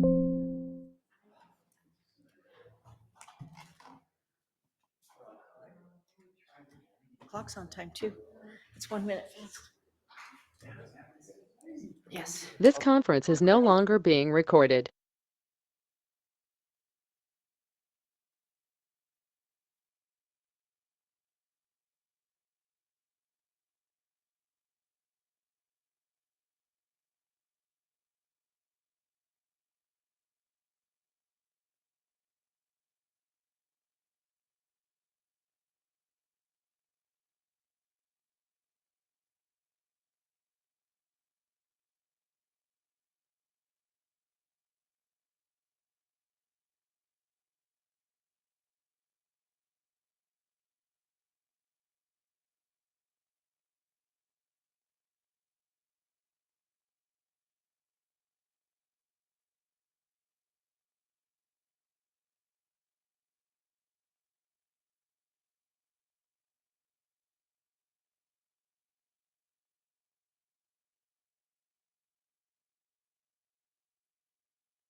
This conference will now be recorded.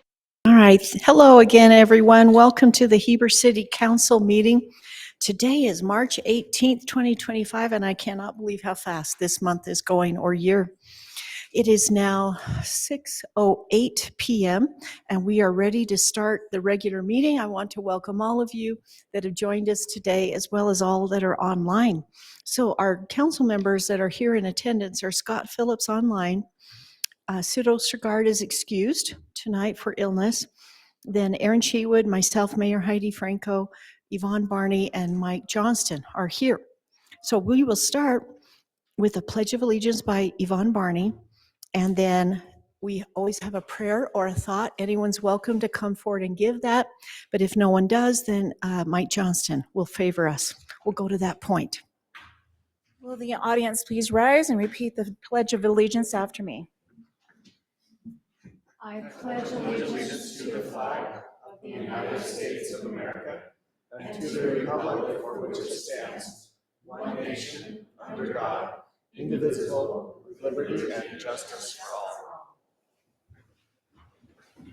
all. Please come forward. Yep, come forward.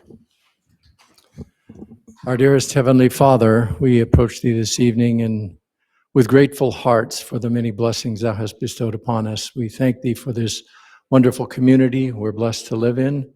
We thank Thee for our city council and the employees of this city who do so much to make us have a beautiful, safe place to live.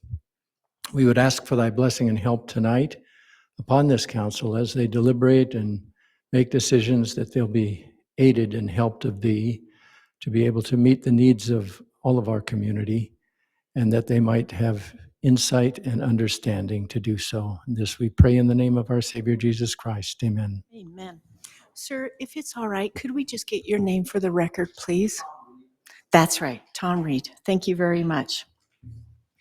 Okay, Council, the next thing on the agenda is the conflict of interest disclosures. Does anyone have any conflicts of interest that they want to disclose for the rest of the meeting items? Okay, I'm not seeing any that are being disclosed. The next thing on the agenda, everyone, is the consent agenda. We have the approval of the February 4th, 2025 City Council meeting minutes, the March 4th, 2025 City Council meeting minutes. And then I'm also nominating two people for the tree subcommittee. Is Cynthia Bull here? Cynthia, would you stand? So everyone, this is the nominee for the tree subcommittee. You've seen her resume in the staff report. Thank you very much, Cynthia. And then Mark Smedley has also volunteered. You could say voluntold, but also volunteered to be a voting member of the tree subcommittee. He provides staff support, but we would appreciate his input there as a citizen also. Okay, really quickly, Trina, I am so sorry I didn't send this to you on page 6 and page 12. So page 6 of the February 4th meeting minutes, we've got a motion and a second by the same person on page 6. That was the recess motion. I'm sure that there's a different person in there, please. And that's on the February 4th meeting minutes, page 6. The recess motion by the same person in the second. That has to be fixed. And then on the March 4th, page 12, at the bottom, I think we need to change it from Eric Rasband to Eric Rowland. Yeah. Even though we know Eric Rasband too, but it was Eric Rowland who made that comment. So I think he'd appreciate that. So Council, that was the only other thing I wanted to bring up for the consent agenda. Let's see, we've still got Scott, we still got our quorum. And then if you have any questions for Cynthia, you know, she's here. She's very excited to be able to serve the city, and we really appreciate that. So any comments, questions, or motions on the consent agenda? Don't have any questions, but I'd like to move that we approve the consent agenda with those changes, with the corrected motion to recess, and then also with the change to the name and Eric's name. Thank you. As described. Thank you very much. Is there a second? I'll second that. All right, that was Yvonne. Okay, so we're ready for the vote, but it looks like Mr. Johnston will be joining us. He'll probably join us just in time. Scott, we're going to start with you online, please. Yes. Yes. Yes. Yes. All right, that motion passes 4-0. Cynthia, welcome aboard. And I've given your contact information to Trina, and they will be reaching out to you on the meetings and making sure you're invited now. Thank you. All right, everyone, the next thing on the agenda is the public comment period. We can go up to 20 minutes here. That would put us at 6:33 p.m. Anyone's welcome to come forward. You can spend 3 minutes, up to 3 minutes to say what you'd like on anything, and please tell us your name. So public comments open. We'll take the people in the chamber first, and then I'll call on the people online if you would want to come off mute. We'll start with those in the chamber, please. My name is Allison Salisbury, and I live in Heber. I missed the meeting a couple weeks ago when you talked about ranked choice voting, but I just have some comments and questions that may have already been covered last time. But I looked on the website today that explains ranked choice voting, and it doesn't explain it very well, and it doesn't explain it fully. And if that's what the public has to look at, they're not getting the full story. So if you do the survey, I would really encourage you to send out an explanation that is in, what's the word, human language? I mean, just think that people can understand. Even people in a nursing home could understand, so that they understand the whole thing. Not just because I found out my vote did not count last time, and it really pisses me off. The state is phasing this out in 2026, and they have reasons because it's not a good system.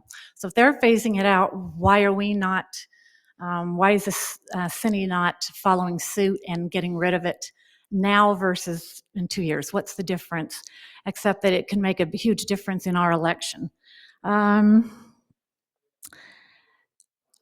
not accusing anybody of anything, but this system can benefit some people more than others, and people on this in the council will be running, and I would challenge them to why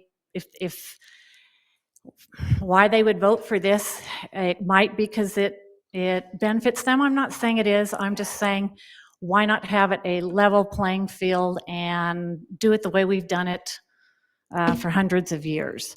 And I don't think it should benefit certain people because of whatever, the whole list of reasons you have saying why you believe it is a good system. So that's all. And I encourage you to maybe open it up again when we actually talk about the survey, because I would like to really understand what you're talking about with the surveys. Who's it going to? I would like to see, is it open to public scrutiny, seeing the surveys, seeing what the questions are going to be? I would be very interested in how the questions are asked also. So that's it. Thank you. Anyone else want to come forward? I'm sorry. Usually I feel like your questions are going to be more than answered as we go forward at this point. Sometimes when people ask particular questions that we're definitely not answering later, then we do try to answer them. We do, especially if it's on a topic that we're not discussing at all. But you're welcome to come forward now, and then I'll open it up for online. If anyone online wants to make a comment, please come off mute and I'll call on you. Okay, so I've got a Jay online. Let me take Jamie, and then I want you to come up, and you just feel free to ask whatever you'd want. Go ahead, I can Jay. wait till everyone's done there. You might as well go ahead. I think they're still thinking. Okay. My name is Jamie Hewlett, Jamihewlett. I just have some concerns about the Park Plaza, the park being turned into a plaza on the agenda tonight. It hasn't been through a work meeting, and the way that it was put on the agenda notes, it says Staff is seeking council's acceptance of the plaza design, programming, and management plan. And I don't think we've had time to discuss that. I don't think there's been conversations with the public. So I'm not sure exactly why this is up for a vote tonight, but I would like to suggest that we delay that until we have more feedback. Thank you. Okay. Anyone else want to come forward? If you want to raise your hand, you're welcome to. Yes, please come on up and tell us your name, please. For a shorter person. Hi, my name is Jill Watson. Everybody here. I'm here because I heard that the last meeting, and it's also about the ranked choice voting, and I heard that some of our friends in the neighborhood were told that they were uninformed and they didn't have enough information to know what they were voting for. I work with the national coalition of some of the biggest frontline people in the whole country. And I can tell you without a fact that ranked choice voting, you guys, is just one more reason to move us away from our vote and the custody of our vote. And as a constitutional person that moved away from California to get away from what happened in California where I'm born, I moved here because I wanted to be in a God-fearing state. And I know that people are good people here. Most of the people are good people. But unfortunately, our elected officials are given these tools, they call them, for convenience. But my vote's not convenient. Your vote's not convenient who governs you, and we only get to vote a couple times a year, if that. And so what I'm hoping that this council will consider, and I'd be happy to get other people and some of the best forensic people in the country to come into this town and literally show you what's going on with this. I had the privilege of being up in Idaho, and they're getting rid of it. They're getting rid of it all over the country. And the problem that you have, I don't care what they tell you here in this council, and I heard that you guys are leaning possibly towards bringing in the ranked choice voting. The problem is when you have an algorithm that's on software, you cannot audit it. And when you can't audit everything, and this has been the big problem that we've had in our state, you guys, and I can tell you right now, there is a massive work going on in this country right now that's going to probably bring some real national attention to the cheating that we've had going on in our country.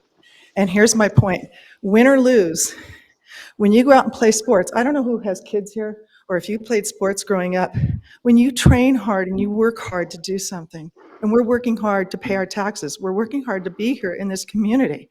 But when you do that, and there's a rigged system with your referees, how can my question to you, of any of you here that are thinking of voting for this ranked choice voting, how can you sit here and look at anybody in this community and say that you thought it was fair if you can't prove it is? My question is, why can't we go to a system back to the old hand count, paper ballot, voter recasted, citizenship, prove that you're doing it?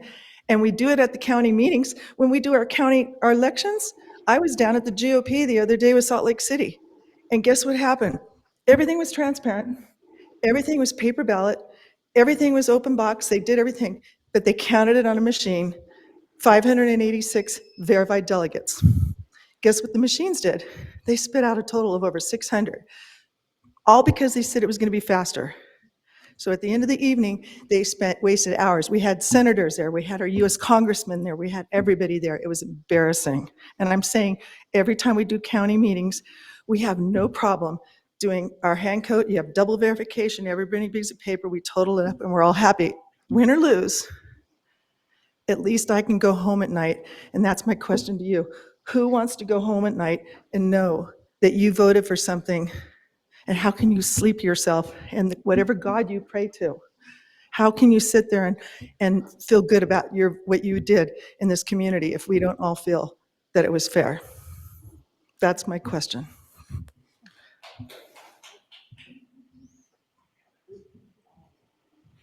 I see another person online. Mike, did you want to give a comment? Yes, please. Oh, sorry. My name is Mike Hewlett. I would like to know, I asked the question last time, but I was cut off. I would like to know what the procedure is for the oath of behavior or whatever that everybody on the city council signed? What's the process when council members have been openly hostile and incredibly disrespectful and rude? What are you going to do about it? Like, did that mean anything, or was it just a pretend thing, or like what's the process? What are you guys going to do?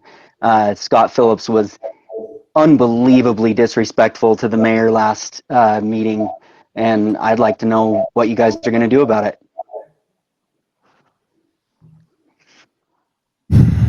I'm not sure I'm the one to answer you on that, Mike. That's a council decision. The mayor does not get to vote. I think it's a good question. The code of ethics is a real thing.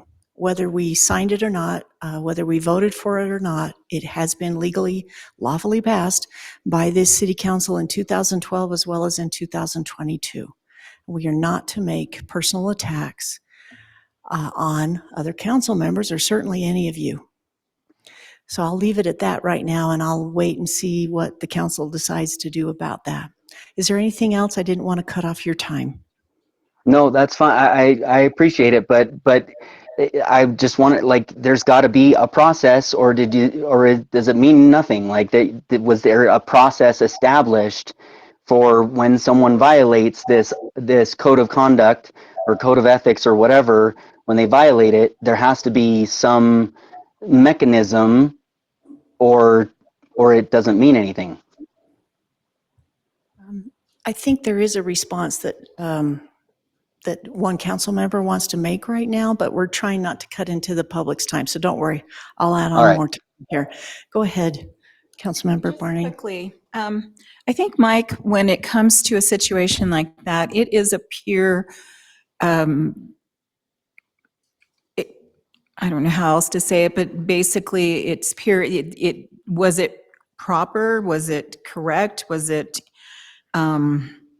disrespectful? I think many of us would say yes, it was, but also it is in the peer of the citizens. I think that a lot of that will happen, and if your concerns are such that you feel that there was a violation, then it becomes something that the citizens would need to, whether they wish to rally together, whether they wish to approach staff on this, whether they wish to bring it forward to the council and take it a step further. That's also a possibility. I think a lot of times when we are up here as council members, we may not appreciate what some of us may say of each other or of others. And I tried very hard. I think that there were those of us here who tried very hard to share our concerns. But at the same time, too, what one individual might do, it's up to the rest of the council to try and control that the rest of the meeting, and I think that's what the attempt was. But if there's more concern from the side of the citizens, then I would encourage the citizens to reach out, to share their concerns about our conduct, and take it further if they choose to with the state or whomever they wish to do so. But it will eventually come back to us, and if we as a council have to take any further measures, it will be by our peers, and it will also be done in a closed session. And that's where it will go from that point, and then from there it returns to the citizens. But it is always up to the citizens. If we are not conducting ourselves in a way that you feel that we are not doing, you have that right as citizens to share your concerns. I don't know if that helps, but might give you some ideas. Mike, is there anything else you wanted to say before we keep going?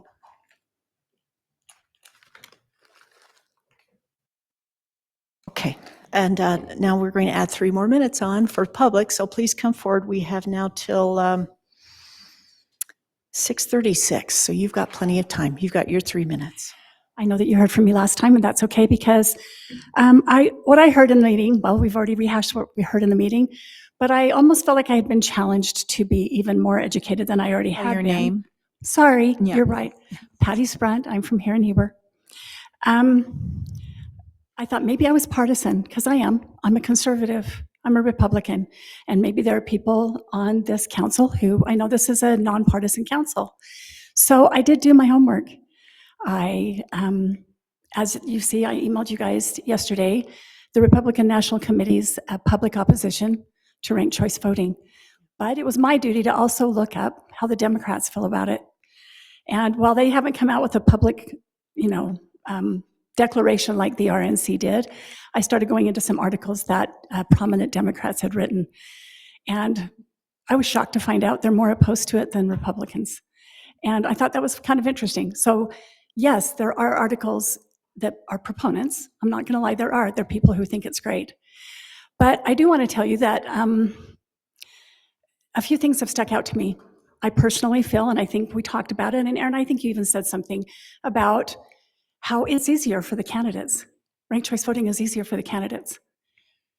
It disadvantages the voters, and I think that has become abundantly clear from what we heard from Tracy's presentation, what I've read through the RNC, and articles written by prominent Democrats, that it disadvantages the voters. And some of the interesting comments made from elections in Alaska and Alaska counties and cities, as well as some other areas. Florida was brought up in the Bush-Gore debacle down in Florida many years ago, that what would have happened under ranked choice voting.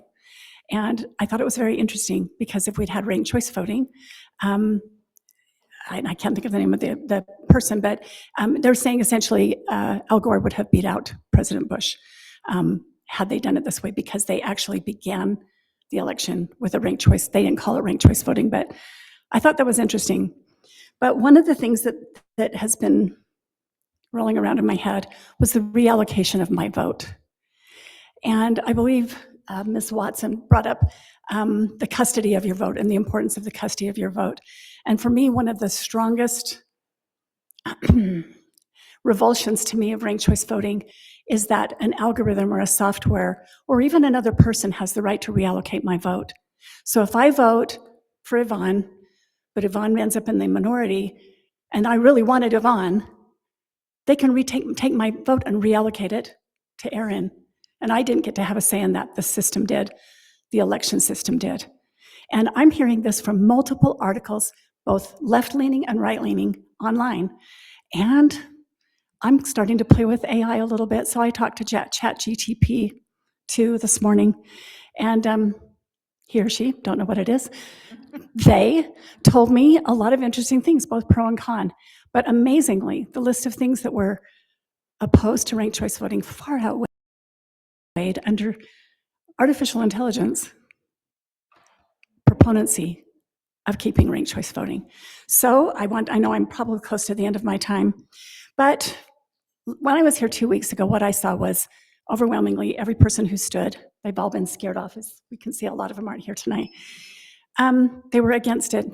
The only person for it was Ms. Potter, who was an employee of Utah Ranked Choice Voting.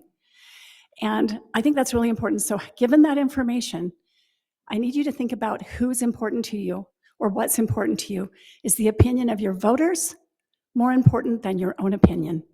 Because at the end of the day, and I'm gonna reference my husband who has to hear me talk about this stuff ad nauseum, at the end, it doesn't really matter what the council thinks because the voters voted for them. And if they're not listening to the voters, I would say that if we have a free and fair election and it's hand counted, we'll be able to decide how we hate ethics violations in a fair vote. And I'll leave you with that. Thanks so much, you guys. I appreciate letting me come twice in a row. All right. Is there anyone else? We've got about 3 minutes left. Is there anyone else that wants to come forward? Jerry, I see you online. Would you like to? Jerry, hang on 1 second. Go ahead. I can wait for Jerry if you want. So I'm Russ Funk. I'm standing as a citizen to share my public comments, not as an employee of the city, but as a citizen. I love ranked choice voting. I know that a lot of people that are here are those that are opposed to it. I love the idea of my first place vote didn't work. Well, I still want my voice to count. So now you can take my second choice now that my first is out and apply that, and I can still have a say. So a lot of comments are that nobody likes this. I just want you to know I love it, and I know a lot of people that love it. So that's it.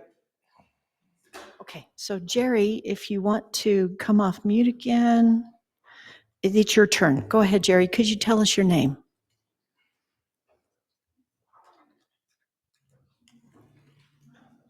Jerry, you're off mute. Jerry, did you want to give a public comment?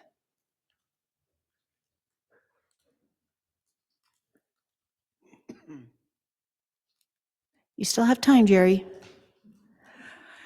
Okay, we'll pause on Jerry. Is there anyone else in the chamber that would like to give a public comment?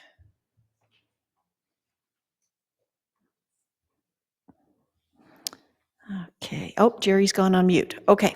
So that means we will close the public comment period, and we are going to move on, everyone. Thank you for your participation.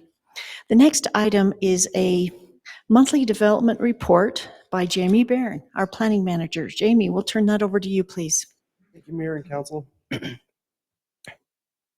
So just kind of looking at where we're at throughout the year and other years, we're at 11 applications so far this year. We did have a little bit of a time where we had a little bit less applications, but we're anticipating, even since I think we've had some significant ones that are coming in. So, but anyway, we'll continue to keep you updated as to where we are in terms of applications and growth within the city and the applications that are coming in. Jamie, can you just enlarge it by the automatic zoom? There's a slideshow thing. This one? No, by the automatic zoom, there's a plus and a minus. Oh, you're talking about that? Yeah, was that thinking works. Full screen. Okay. Yeah, either way. Yep. So we received a concept for the Heber Crossroads commercial concept gas station. This is at the entrance to across from the county courthouse and sheriff's office, right here behind the Holiday Inn. So looking at a road and then some potential pads here. So this is just a concept. We give informal feedback on what they need to do in terms of preparing for that. And so that's come in. Again, we'll review that and give them their informal feedback. Mountain Mermaid Garage is a commercial concept here. Again, another concept plan. Mountain Mermaid is an existing business there on 500 South and Main Street, right across from 5th and Main, the new 3-story building. There's the old home that's kind of on a diagonal, kind of a sandstone home. They're already existing. They're kind of a destination quilt shop, and they're looking at converting the garage section into more of a commercial space for them to use. So it's more of a renovation and transition from residential to commercial. So that's what's happening there, and concept's the first step for them. Concept that they sent over, was there any change to the historical building at all? No, it's just the garage itself. So my understanding is their business is kind of working within what that existing structure is, but I haven't seen anything. I'd have to look in to see if there's building permits or anything, but generally speaking, it's the conversion of the garage space. So, and I think they're using part of that home as, it's kind of a tourist, hey, you can come stay and then do your quilting here. So you kind of to an extent, a short-term rental, but it's kind of a commercialized destination. Those are actually really popular in the Midwest. They'll have people who can, not that I'm one, because I prick my finger just looking at needles. So, but they actually have these huge conferences and come to those places and have little buildings or homes or whatever it might be centered around those types of properties. So very, very popular in a lot of places. I hadn't heard about it before. Yeah. So that's interesting. Thank you for sharing that. So anyways, that's that request. As well as with that, we'll talk about parking on street and improvements that are required. Ascend at Highlands. This is the multifamily residential as part of DR Horton's request for the Highlands development. So they've submitted their site plan for those buildings. And so we're just in that process, beginning that process with them to review that application. So this would be approximately. If they're giving the site plan, Jamie, does that mean they want to move forward with actual construction? Yeah, so D.R. Horton is doing phase one final for the residential. And as part of that, they're creating this parcel. And then their multifamily group is coming in and doing the site plan that allows them to do all the planning, get the approved plan set so that they can start prepping. Then once they get site plan and approved construction drawings, then they can go and ask for a building permit. So they're trying to do that in coordination with the single family portion of their property.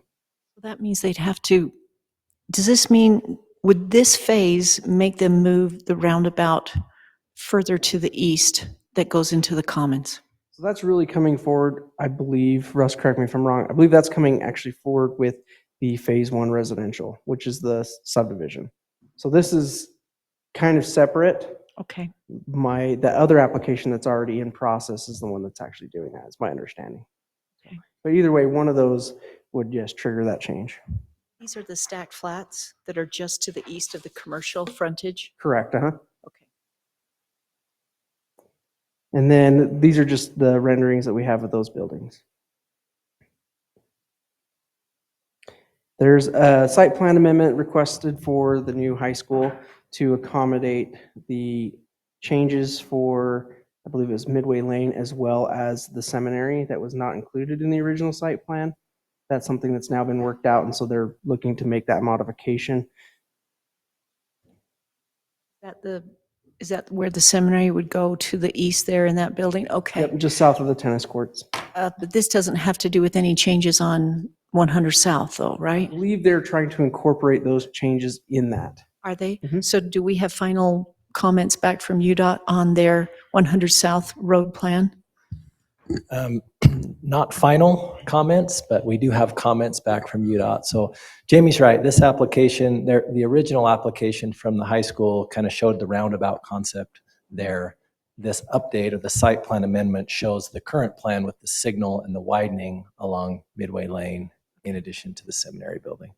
Nice, It should address both those issues. nice. Okay, thank you. And then just some honorable mentions, the Edgewood minor site plan amendment. This is the Edgewood hangar out in the airport. This is tied to,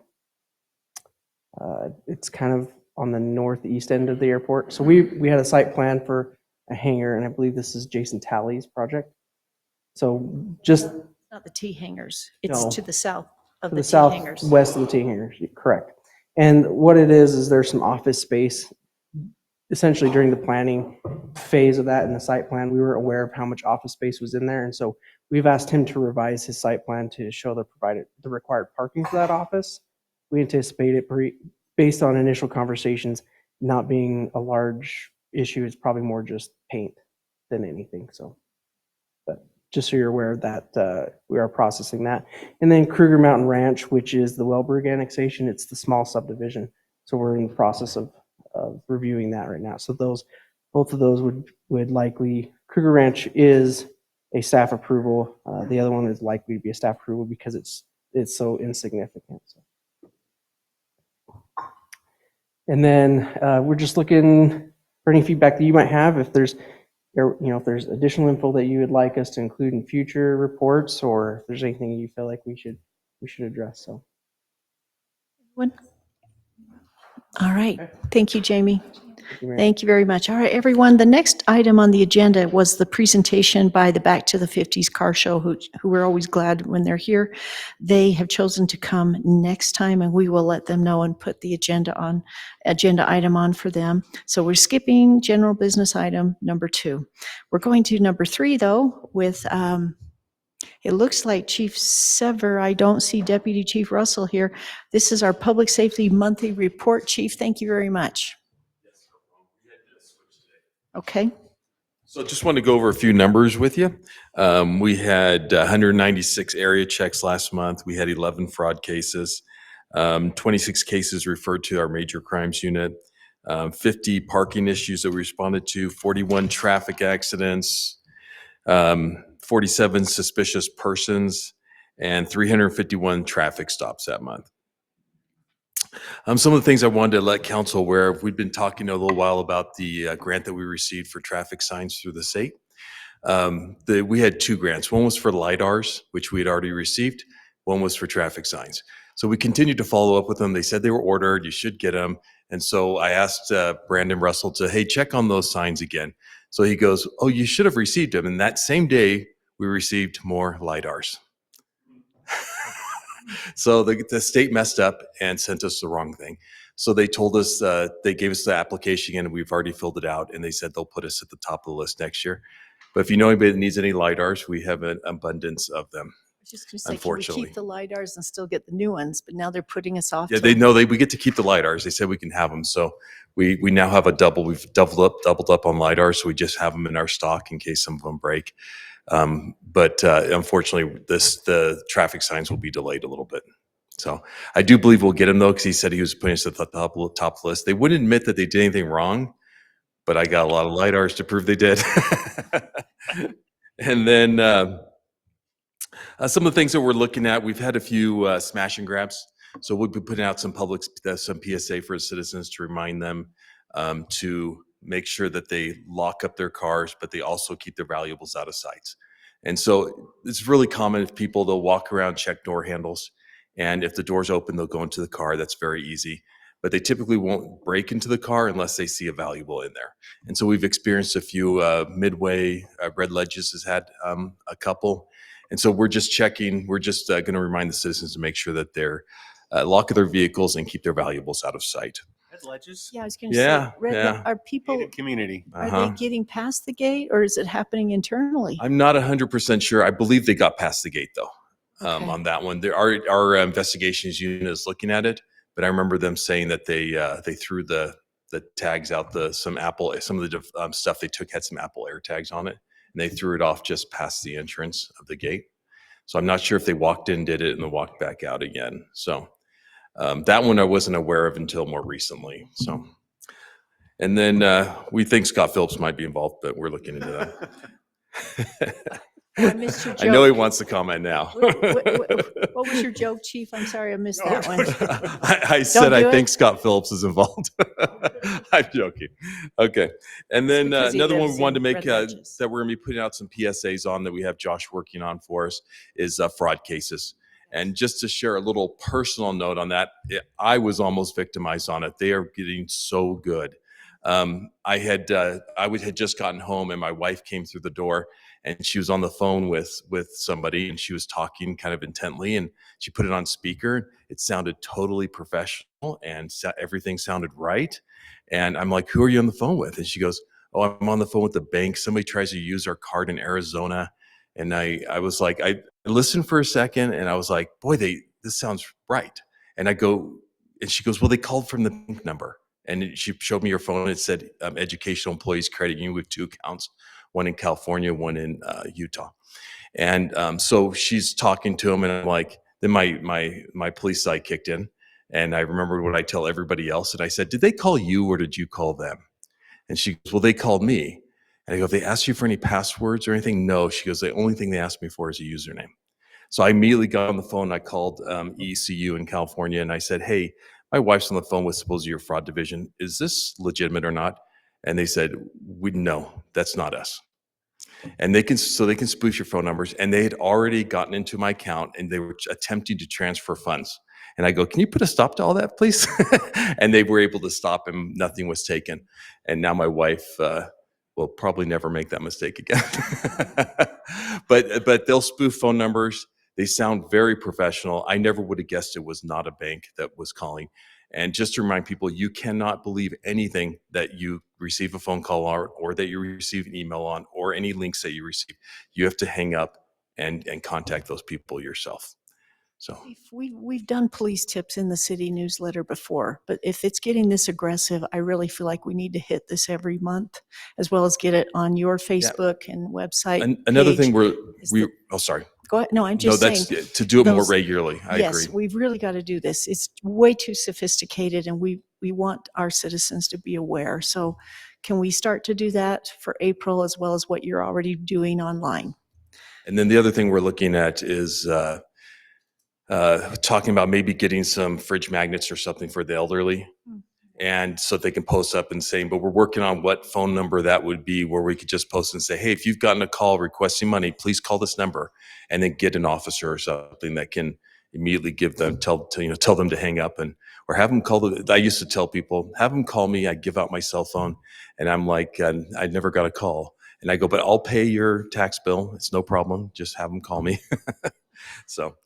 If you do write something up, What's that? chiefly, if you do write something up, something I've seen a couple times this last couple of weeks is the scammer caller will say that they've got an outstanding warrant or something. Yes, very common. You know, that's one that I'm not as familiar with as far as No, how to explain, but that might be something useful to explain too. My mom had a friend that transferred $470,000 into gold bars and handed it to somebody at her front door. Oh, no. Yeah, and that was all of her money. So it's really frustrating. They're sophisticated, and once that money's gone, it is virtually impossible for law enforcement to ever recover it. So much of it is overseas, or there's no tracking for it at all. There's very little that we can do, unfortunately. Everybody needs to see The Beekeeper. What's that? Anyone who's watched, I'm sorry, it's a movie that's come out and it's called The Beekeeper. If anyone who knows about it, it discusses, it's Jason Statham. I'm being coy, but definitely He's good looking. I've heard I resemble him. yeah, right? Yeah, that's the only reason I was I'm just kidding. But it was kind of a movie on that and how sophisticated they are. They And are. it's insane. It's dangerous is what it is. And Yeah, it targeted someone. And just like on my wife, so they somehow, there must have been a data leak. They knew my passwords. They did not know the username. So when she provided the username, that provided access into our account. Yep. Yeah. So she just thought she was giving some benign information that, and they even told her, they go, okay, now your account's gonna be locked for a few minutes while we make sure, we reset everything. And what they're doing is delaying her to give them time to transfer funds over. Right. So they did pay off one of my credit cards with my own money, but Oh, no. which I thought was entertaining.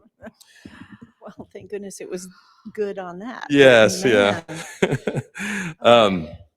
And then just want to remind everybody this month. One more thing. We also did start a new nonprofit. I cannot remember if I informed you of this one.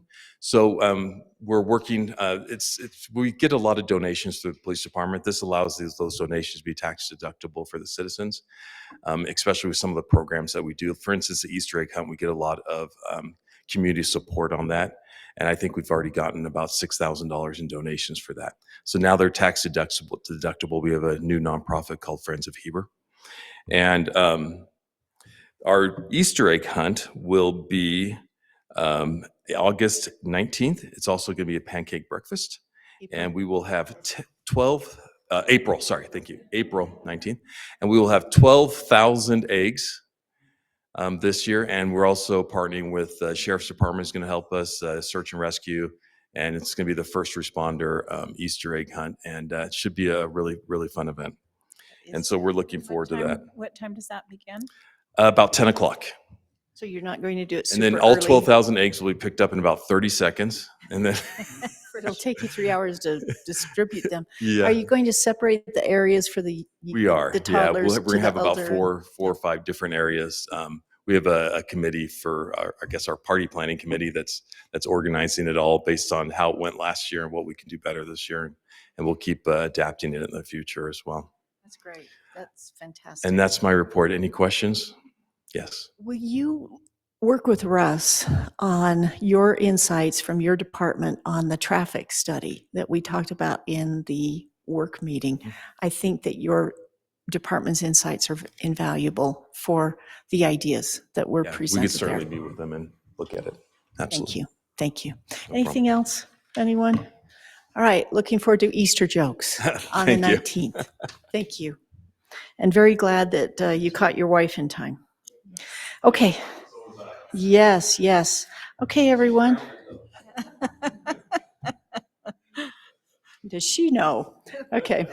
Anyway, now we're going to move on to the action items, everyone. The first action item is a public hearing and possible council action on Resolution 2025-03 to amend the fiscal year 2025 budget, which is this year's budget, which will end June 30th. So we're adjusting our current year's budget. Sarah. Sitting here the whole time and just left. Oh, there she is. Okay. Sarah is our finance manager for the city, and she'll be ready to present for us when she gets ready here. And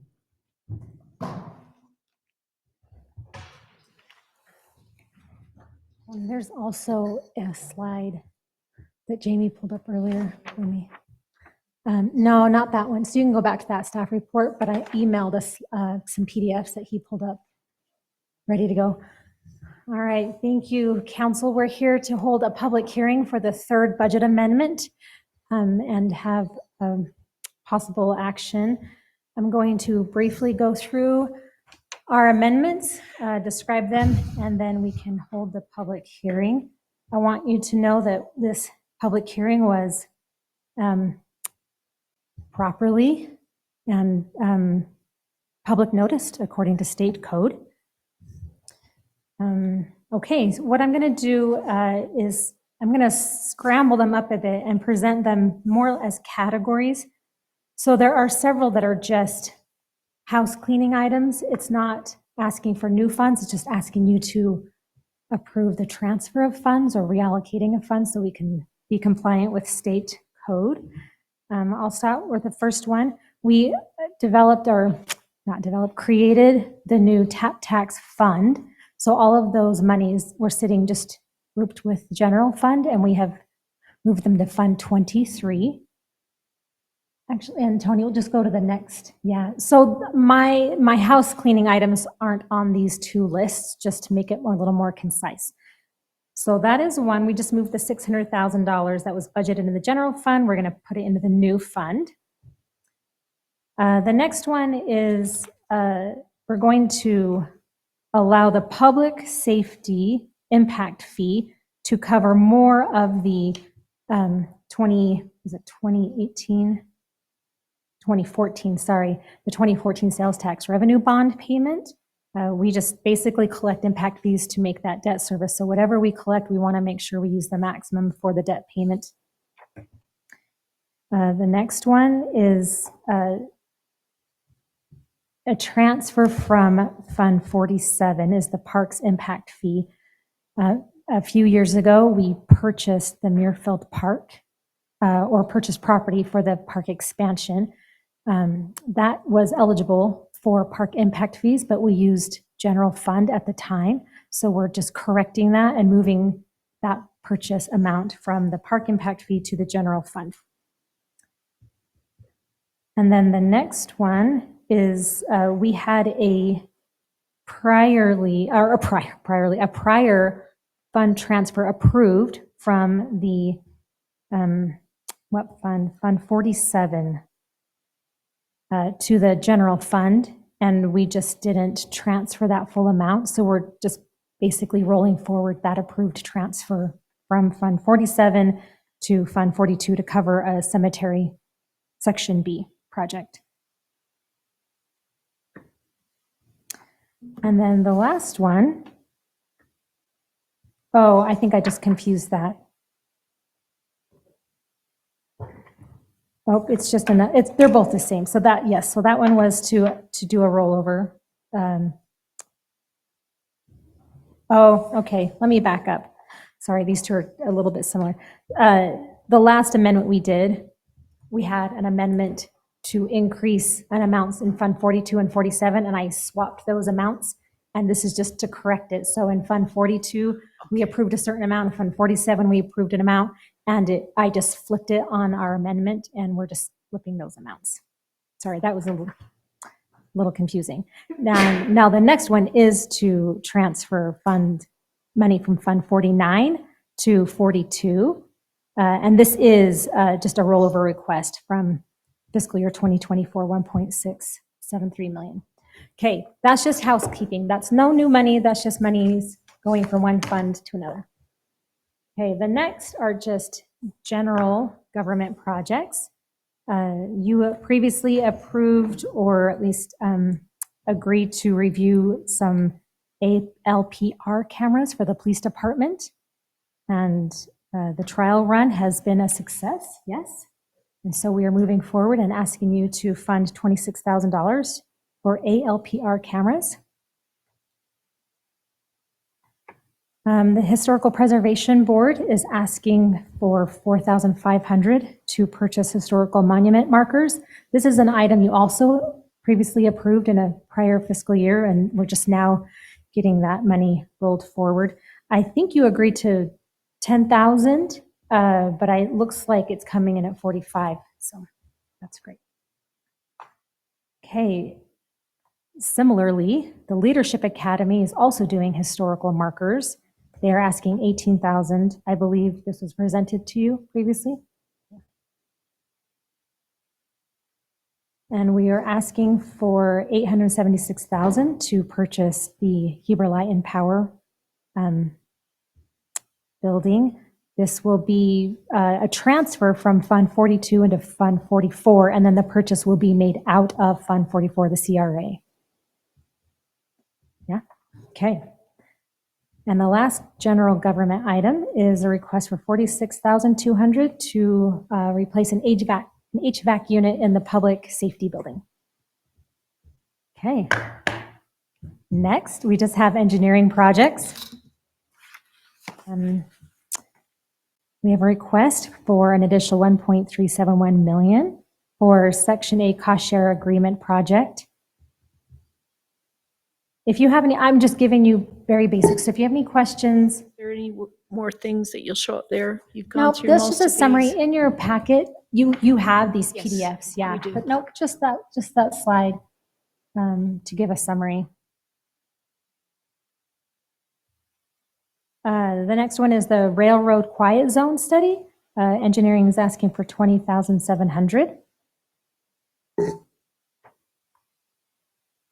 The next one is Cove Park Bridge and Trail Connection Project, and engineering was requesting $300,000. Can I go backward one step for a question from a public comment on the railroad run, Russ? Can you just verify that the $20,700 isn't paying somebody in staff to do that study? This is some external study that's being done? Yes, correct. It's a consultant doing the study. So there are certain requirements that they have to meet to be able to do it, to be qualified to do it. And then there are certain steps that need to be taken in order to determine what would need to be done to establish a quiet zone. And this is to do that study, generate the report, and provide it to the city so that we can then make the decisions of, are we going to fund these improvements that are necessary, or it'll be up to the city at that point.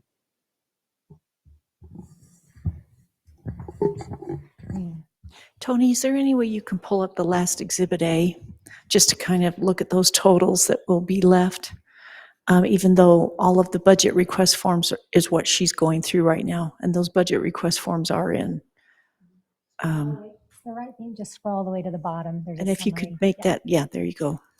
This is the ending point, everyone, in the last column of what will be left after the spending and the transfers that happen in the second, third, fourth, and especially the fifth column.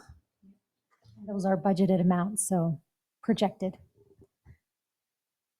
We have another request for the 300 South Trail design costs. Engineering is requesting $50,000 to do that design, with the expectation that they would be coming back to request more at a future date.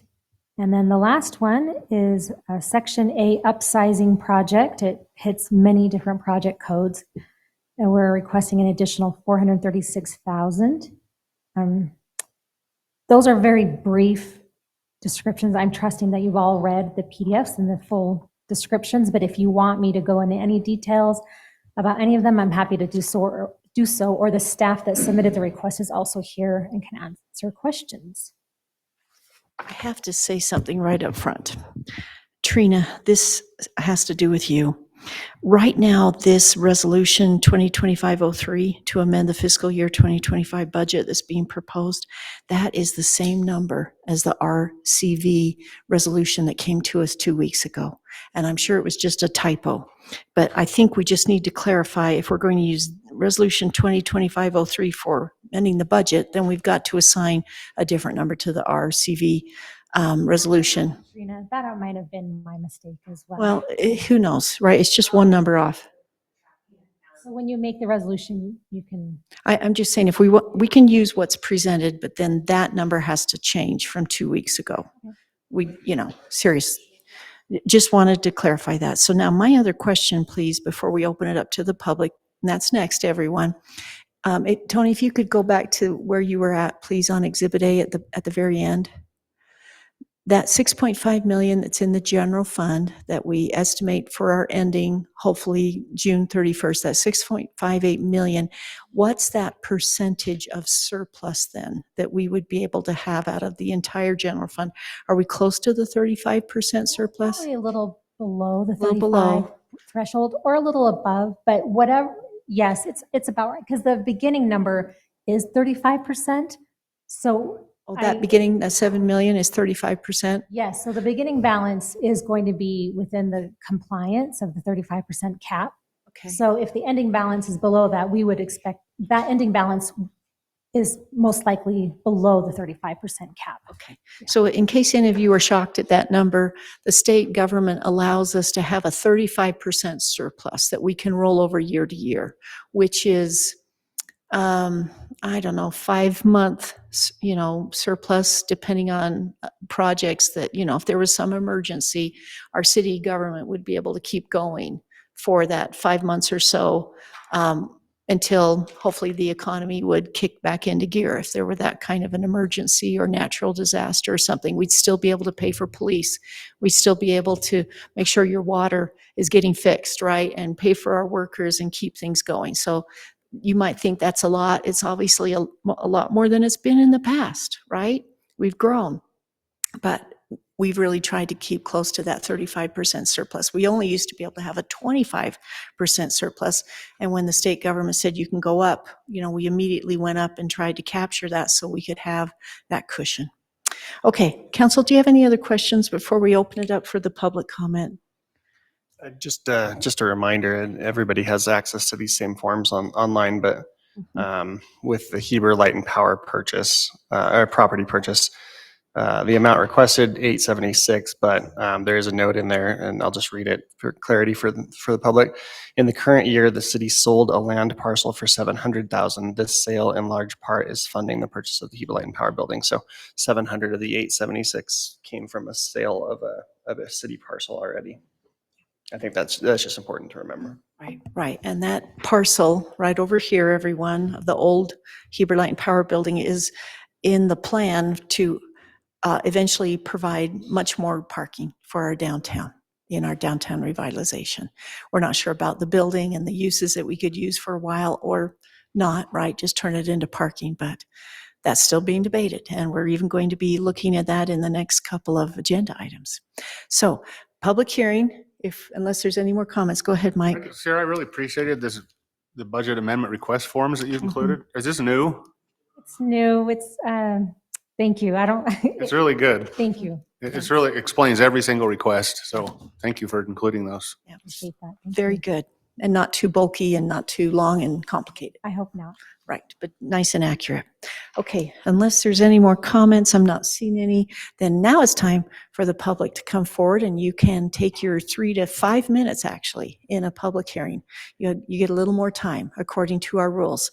You're welcome to come forward and give your name and say what you'd like about any of these things that have been presented, and then I'll call for the people online once that you're done in the chamber. So public hearings open for resolution 2025-03 to amend the fiscal year 2025 budget for a total of $5,288,024.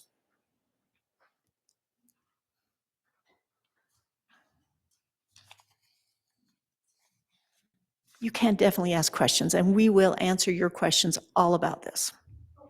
Oh, but come forward. We won't be able to pick you up on the recording. And we do want you recorded for posterity's sake. Uh-huh. This is just total curiosity, so I apologize. Patty Sprunt. Okay. I won't make a habit of this. So, Aaron, I just happened to notice you were on the board, and I've been meaning to try to get in touch with you and ask about this. So I saw that purchase, and I'm just curious. I didn't even know that that was a city, like Heber Power and Light's owned by the citizens. Am I misunderstanding that? It is owned by Heber, Midway, and Okay. Charleston, right? When you say owned by that, then it's citizen-owned because the Yes. taxes pay for Yes, that. I agree that it's owned by the citizens. Okay. We just run it for you. Okay. Right? Yeah, so- But it was the citizens who initially bonded for Heber Light and Power several times to get that up My and dad was a running. power guy, that's why. But my question is that building then that you're purchasing, did we not already own it, or is it something that we've had a long-term lease? It was, Heber Light and Power is its own separate interlocal organization. It has its own bank accounts, its own budget, and its own property. So even though we own, as a city, 50% of Heber Light and Power, and then, 75% of Heber Light and Power, and then Midway and Charleston own the 12.5% each, okay? We don't own it as a city. We own, how shall I say it? We own the governing rights of 75% of it, and we we can vote 75% on that board. Okay. But there's some more nuances to that because there's a county member too that can vote, and there's bylaws about if Heber City wanted to pull its rank and just vote for the 75%, we could. I see. Right? We have 25% stake in the 3 people on that board. But so the city doesn't own it because it's a separate interlocal organization under state code. The We just organization help or the building? the organization and its building. And its building. Okay, so I guess that was what it sounded like, is we were buying our own building. Okay, I just needed to get clarification. Thanks. Yeah, they could have sold it to anyone, but the city is paying above fair market value for that, and that was that appraisal. $1,000 above. Yeah. Okay, good. I was going to say, how much above? Well, Thanks. Aaron and Thank I you. are also on that board, so we negotiated both sides. Thousands not so bad if you did yeah. Yeah, Thanks. we made sure the appraisal was accurate. We're not trying to, get of course hurt either side, if Right, that makes right. sense. But we felt that that was fair. I appreciate to you go watching above out for the appraisal. taxpayers. Thank you. Okay, Mr. Reed. Reed, I don't know if it's the place, but that Cove Park Bridge, I'm assuming that's going over the canal to connect that new community Yes. to and- Cove Park. And the new park, the Coyote Springs Park, that will also be built by hopefully Memorial Day and be open to the community. So we'll have a wonderful trail from both. And then we will also put in another trail to go north of that, up that new Coyote. There's a piece of rock there that says Coyote Trail that goes north along the road? Well, not quite That's something yet. different. Well, Coyote Canyon, and how there used to be a trailhead parking lot full of Yes. holes, right Yes. there at that corner. So that's been taken out, but it will be replaced just further up that Coyote Canyon Parkway Road. There'll be a new trailhead park Okay. up there, and we will connect all 3. Very good. And then we hope to connect even more that go north. You saw some of the development that was going in north of here by UVU. We want to have trails that go along the canal, going north all the way Nice. through the new Very development. nice. So just a comment, it's nothing to do with this. I love the statuary in our roundabouts. I don't know who's responsible for that. I was talking to a friend about it, and she said, when my friend and I walk by here, she just grits her teeth. She said, "That's my tax money." And I say, "That's my tax money. I love it." So thank you. We hope to get some landscaping in there too to make it even more beautiful. My favorite's the little cougar cub right now. Oh, don't tell people. A lot of people haven't seen the cub. Well, that's It's a- we need it's to a have secret. those hide and seek, The cub or at is a least the secret. You seeking gotta pay attention. contests. Like they do in Salt Lake, where they take pictures and say, try to find this in the city, right? And we could have some fun like that with Do our you want to art. give a tiny little spoiler on that, where that comes from and how it's funded? I do, actually, thank you. It is your tax money. It is money that comes from what's called the TAP tax, which was approved by you, the voters, 2 years ago. And that money is set aside specifically for trails and parks and art. And that's what was approved by you, the voters. That's Yeah. right. And it needs to be renewed again in what, 8 or 9 years? It's a 10-year tax. So we want to make sure to get as much value out of that so it can hopefully be approved again. We're trying to call out all of the tap tax projects better. We don't do a great job at pointing out when We'll those get there. happen, but we're trying to remind people of all the cool things happening there. Yeah, we'll get there. Okay, any other comments? Anybody online that would like to come off mute and make a comment on the Resolution 2025-03 to amend the fiscal year 2025 budget? Okay, I am seeing Jay. Go ahead, Jay. Okay, my name is Jamie Hewlett, JamiHewlett, and I just have a couple of questions about the budget. Specifically the Cove Park Bridge for 300K. Right now, they're just using like a couple 2x4s to get over that. 300K seems a little excessive for that bridge. Cove Park Bridge. Oh, the Cove Park Russ Bridge, did a yes. great, and Mayor can correct me, but Russ did a great explanation of that, Jamie, where there is a bridge, but there's also a concrete culvert and a couple of different things. I don't know if we want to have him recap that a little bit. Right, we have to build to this, and Russ, get ready. We have to build to the standards of CUP because it's their canal that we have to cross. And, you know, they have their standards. We're also replacing, Jamie, a culvert at the same location that we're going to build the bridge just because of the topography there. So we have to build an entirely new culvert for their equipment to get into the canal when the canal's not full. Did you want to add anything to that? You did a pretty good job. Yeah, there's two major concrete structures. In addition to that, it is a trail that connects up at Callaway Drive, goes down to the bridge structure, and crosses the canal. There's railings. There's other components that are included in that. But again, the whole goal of that is to connect the trail system from Callaway Drive and Cove Park to the trail system along the canal and connecting to the Coyote Springs Park that is just about to start construction. So it's more than just a bridge. There's a couple 100 feet of trail there associated with it as well. How big is that trail? How wide is the trail going to be there, Russ? I believe it's a 10-foot trail. Yeah, it's pretty wide, but that helps us meet the master trail standards for the federal. Is that right?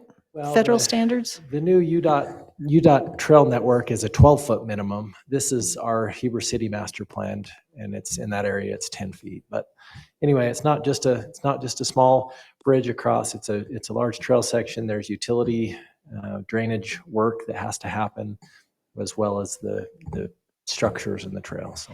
And grading. It's quite the unique topography there to come up from the lower part of the canal up to the top part where the cove is. But we're really excited for the connectivity in our master trail plan. We know you're going to like it. It's going to be a really an incredible amenity, especially with the views, to be able to enjoy those parks even more. Jamie, I didn't want to cut you off. Go ahead. I have more questions. So there's some people online that they're not able to talk, so they just have some questions. They're from around that area, and they just want to see if they can see a drawing of the bridge. And then also, they were under the impression that Ivory Homes, when they came in, that they were going to put in their own park and do their own trails, bridges, that we shouldn't have to pay for the connectivity of the trails. That was their impression, that when Ivory Homes came in, because they live in that area, that Ivory Homes was going to take care of that expense. Russ, do you want to address some of that? Yeah, I'll do my best. So the land for the Coyote Springs Park was dedicated as part by Ivory Homes as part of their development agreement with the city council. So the agreement was that they would dedicate the land and then the city would improve the park later. And so that's the process that we're going through right now. Impact fees are being used to put in those park improvements. Impact fees are provided by new housing that happens in the city. So it's not existing residents that are paying for that Coyote Springs Park. In addition to that, as part of their agreement, Ivory Homes is building the section of trail that goes along the canal. So this bridge project that you're talking about, yes, we are building the bridge structure. We are building the trail that crosses the bridge and goes up to Callaway Drive. But it's actually Ivory Homes that is going to be building the bridge section or the trail section that runs along the canal and connects the two parks in between. So that's a little more information on that. I might also add that Ivory is required to pay $15,000 for the actual bridge crossing itself as well. And then the last part of your question, Jamie, was see a picture of it.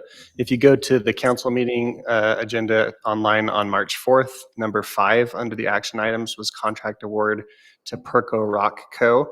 And there's a Coyote Springs Park exhibit, a playground equipment rendering, and the bridge and trail connection exhibit that show what it looks like. Okay, perfect. And then also, sorry, ahead. go ahead. Oh, they were just wondering why they would donate it to the city. So now we're in charge of taking care of the park and creating the park, and we have to spend all this extra money. Why wouldn't the developer have to build the park and take care of the park and keep the park, and they're responsible for the park? Why are we responsible for Ivory Homes Park? I've got a little more insight on that sort of idea. Let me also answer one more question before I go back. As far as a picture of the actual bridge, I think she was asking for that, Russ.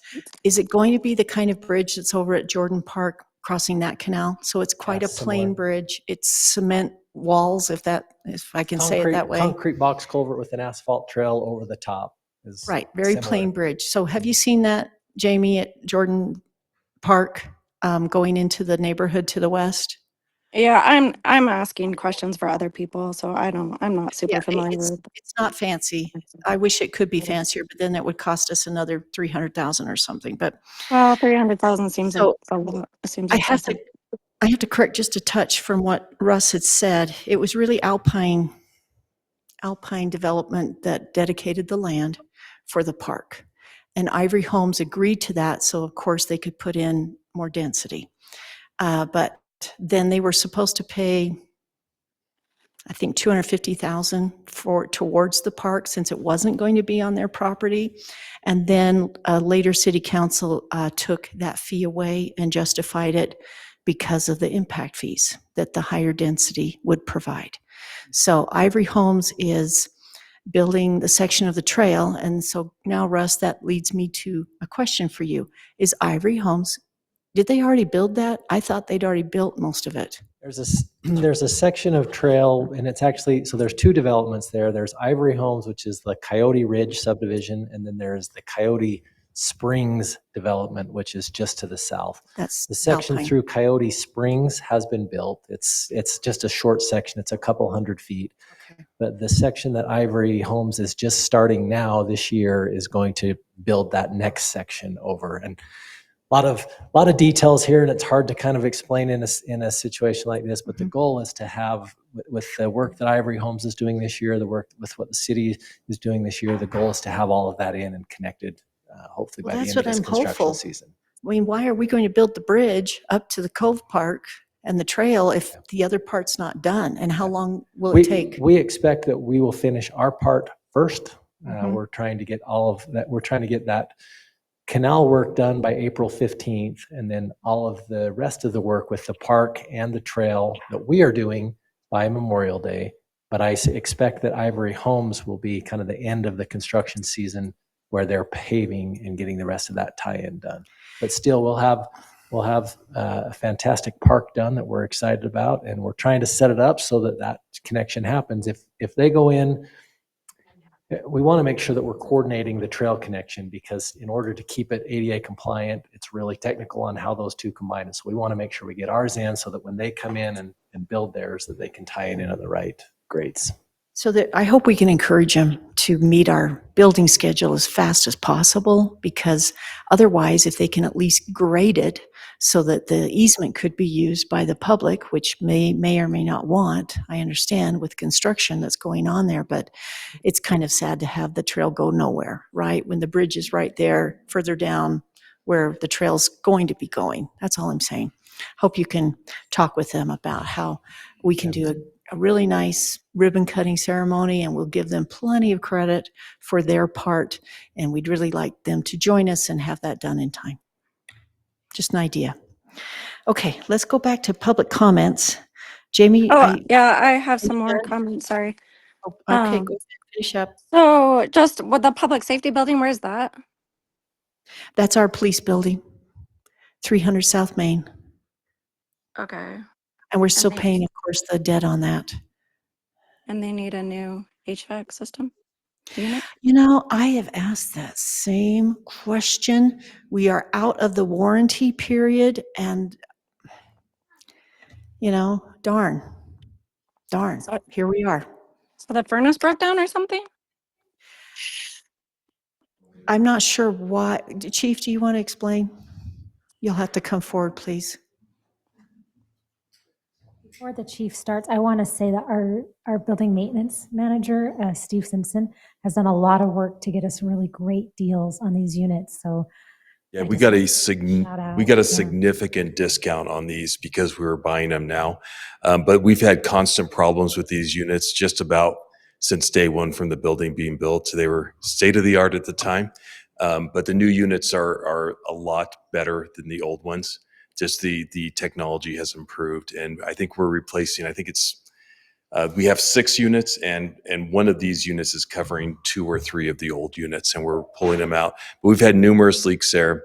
We've had constantly throughout the winter. When I first got here last year, there was no heating at all in the records department, and so we had floor furnaces all over the police department trying to keep people warm. So it's just been a battle, and they are currently, like you said, out of warranty, and so there's no way we can. Get them fixed. And every time they fixed it, I believe each time he fixed it, he said it was about $10,000 is what Steve told me. $10,000 to fix? Yes. Oh, okay. That's crazy. Okay. So then also I'm wondering about the 300 South Trail design. What does that entail? Okay, I'm sorry. Can you repeat that? 300,000 for the, oh, for the, 300 South Trail design? and that's from the Main Street Park along 300 South, going west to the railroad, right? And that is a trail that we've discussed for But- some time. Yeah, but this is to design it? Yes, especially moving out utilities, making sure driveways and the ditch is taken care of there. Russ, did you want to elaborate? Yeah, it's a trail that's on our current master plan. It is a priority from our post committee that they made a recommendation for. This is a budget number to cover the design. I am asking for proposals right now from engineering firms for design. The actual contract will come at a later date, a later time. This is just a budget number to make sure that we have adequate funds to get it designed. It's based on a percentage of the expected costs, and it's in line with industry standards. So we don't know exactly what the design fee will be right now. I'm just trying to get the budget in place so that we can move forward. So you need $50,000 to design a sidewalk? Yes, Jamie, we need $50,000 to design a trail. Again, it's a budget number, and once we actually get the proposals back, we will evaluate those proposals and move forward with a recommendation for award. It might be less than $50,000. It could be more. We'll see where those proposals come. We expect that it will be less than that, but it's a budget number to get in place so that we can move forward. Okay, now everyone, you should know that in the rules, when someone is representing a group, and Jamie has said that she's asking questions for other people, then in the public hearing rules, that person that's representing other people can go up to 10 minutes. So, Jamie, do you have any further questions? So yeah, just the Heber Light and Power purchase is at $1,752,000, and I thought that the appraisal came at 860 or something.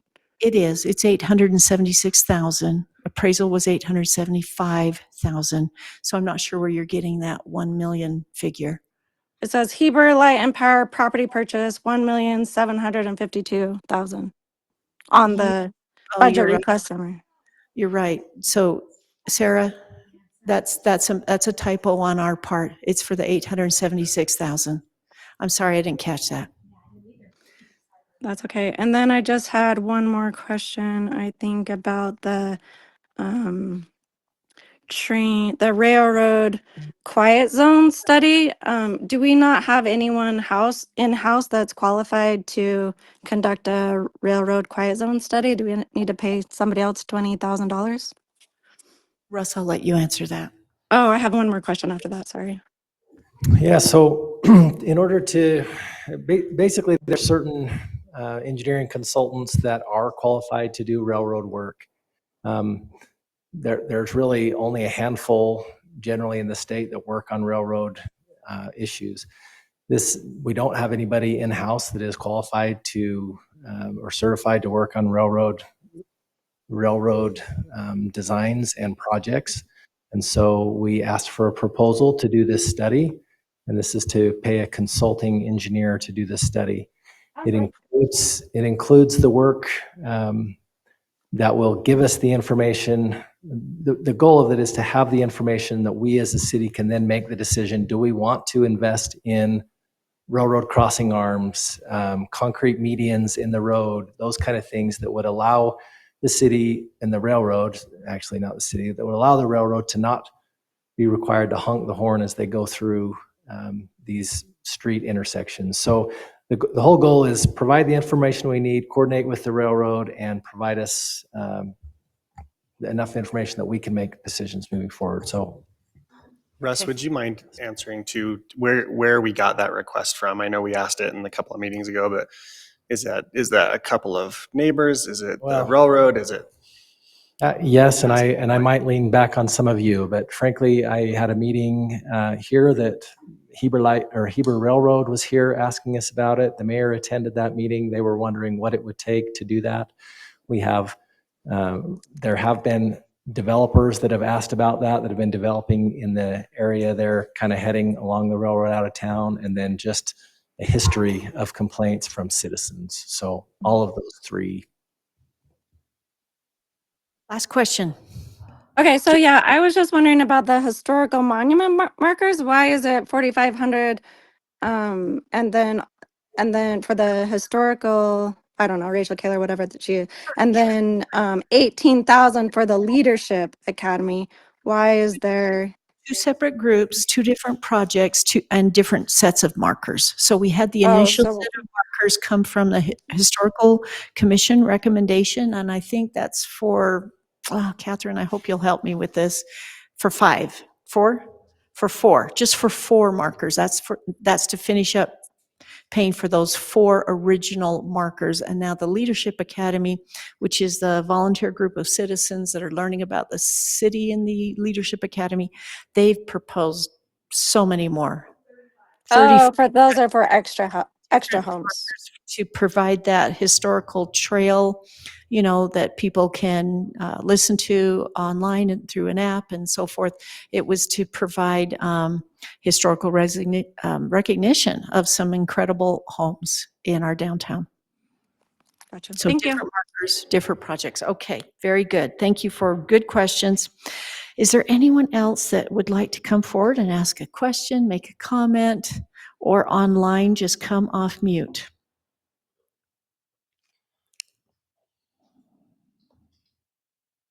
Okay.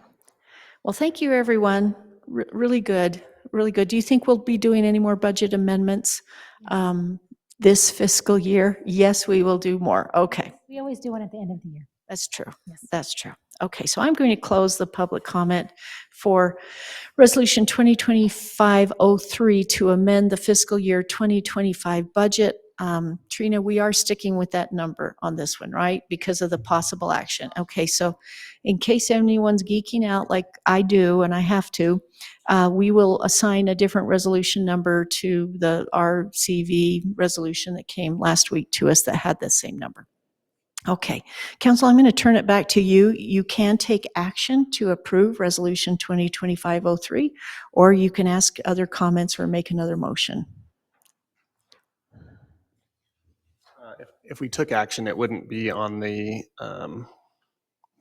part that we saw that had the incorrect number about the Heber Lane Power, right? It's actually the budget lines or whatever. I was using an old slide and I don't think I updated that last. Just want to make sure we don't have to have that as part of the action or part of the motion. It's correct right there. That's right? Correct. That 876,000. And I want to highlight that it is projected numbers. Yep. Yeah, that summary. Yeah, that, of course. Yes, we understand that. So the total is the $5,288,024 with the different breakdowns that have been presented in the agenda.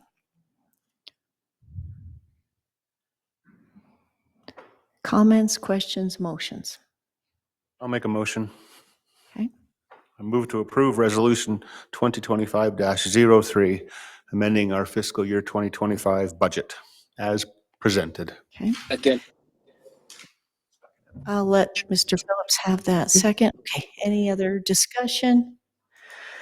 Okay, we'll start with the you voting online, Scott. Yes. Yes. Okay, that passes 4-0, and like I say, Mr. Ostergaard is excused today. All right, everyone, the next agenda item. Yeah, thank you. It's a lot of work. Yes, Thank it you. was. And more to come. All right, the next agenda item is acceptance of Plaza Design Programming and Management Plan that Matt Brower will present on. Matt, if you could initially talk about why you're saying the word acceptance, I think that's important to clarify right up front. Thank you, Mayor. Yes, so tonight I'm asking you to accept the Plaza Design Programming and Management Plan. What the term acceptance entails is that you've acknowledged that the plan has been completed, that you've had a chance to review it, you've had a chance to ask questions of the drafter, Roger Brooks, and of course you recognize there's additional phases or additional steps that have to be undertaken before any tangible changes were made to the park. And that's why I'm asking you to accept the plan tonight. We recognize that there's still a lot of discussion to be had, there's still a lot of decisions to be made, and those decisions will be made in subsequent steps to follow tonight's action. I think it's important for us to talk about the more steps to come. Obviously, there is going to be quite a bit of money for actual design. Right now, we just have a lot of pretty pictures. That's correct. So you can see how much it costs to design basic things like a trail, right? Or a railroad crossing. This is a lot more than that. So that would have to be approved to design, and then the money has to be found to pay for all of this. I have received public comments that why are we even accepting it at this point when we still haven't really gone to the public in a very large scale effort to see if this is what they want in this area. It's a lot of what, we've received a lot of good comments from businesses in the area that we've reached out to, some not so good.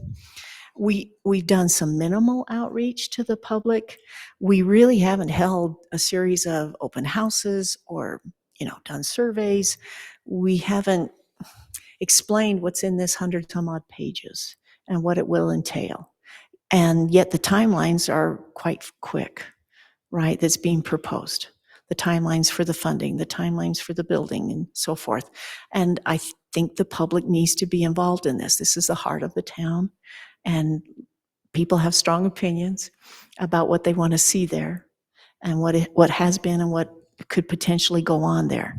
So, council, I really hope you'll think about the more steps to come if you accept this or not tonight, that we really have to do some major public outreach. That's all I'm suggesting. Mayor and Council, let me finish my presentation. I think I might address many of the questions, legitimate questions on this. As the Mayor's indicated, this is about a 150-page plan. It is a very detailed plan. The plan is entitled a Plaza Design, Programming, and Management Plan. The plan talks about the plaza design of the park. It includes details regarding the programming of the park, which we've talked about, trying to program 250 days a year with events and activities.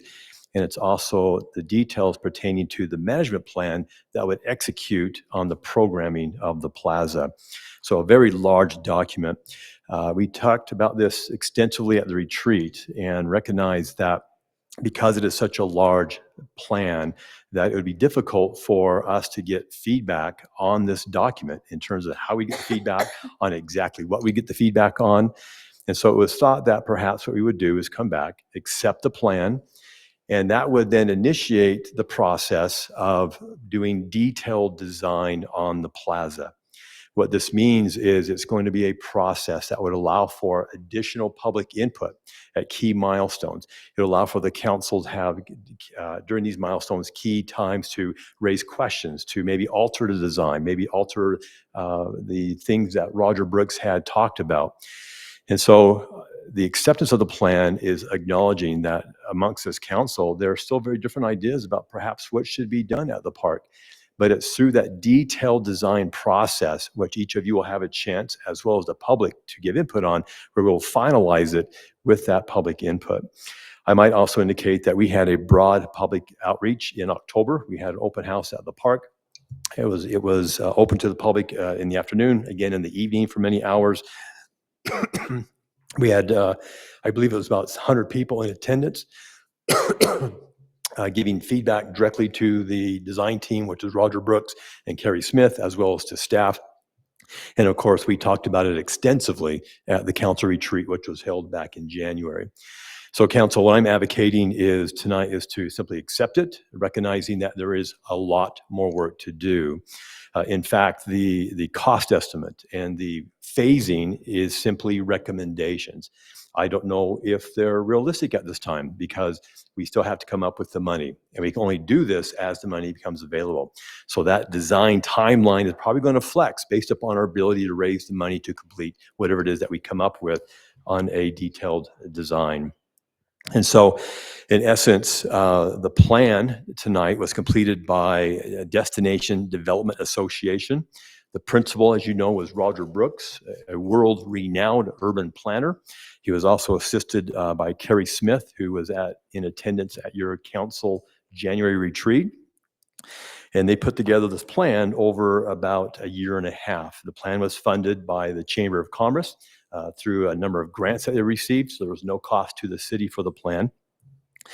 And tonight, what I'm going to do is I'm going to simply highlight some key sections of the plan, and then briefly talk about the plan in terms of it being a council priority, both in fiscal year 25 and in your fiscal 26 goals. And of course, address any additional questions and comments that you may have. As the mayor's indicated, this is a very, very thorough plan. Tony has it up on the screen. Thank you, Tony. Tony is going to fast forward to just a couple of the pages that I'm going to highlight. I think there's some key things you should be aware of. And so if you'll turn to page 3, Tony. Page 3 encompasses the table of contents for the 150-page plan. And in there, you can find pretty much any section of the plan that you may have interest in. Tony, if you can go to page 5. Actually, page 6, please. Actually, stay right there. Thank you. So the plan, the design plan, identifies 32 different design elements that Roger Brooks has recommended. The next 50 pages of the plan go through each of the 32 design elements, providing specific details on each of those, from the jewel boxes to the market tents, to the trailhead building, to the ice ribbon, to the water feature. It goes in details on all 32 of those items. And again, that encompasses the next 50 pages of the plan.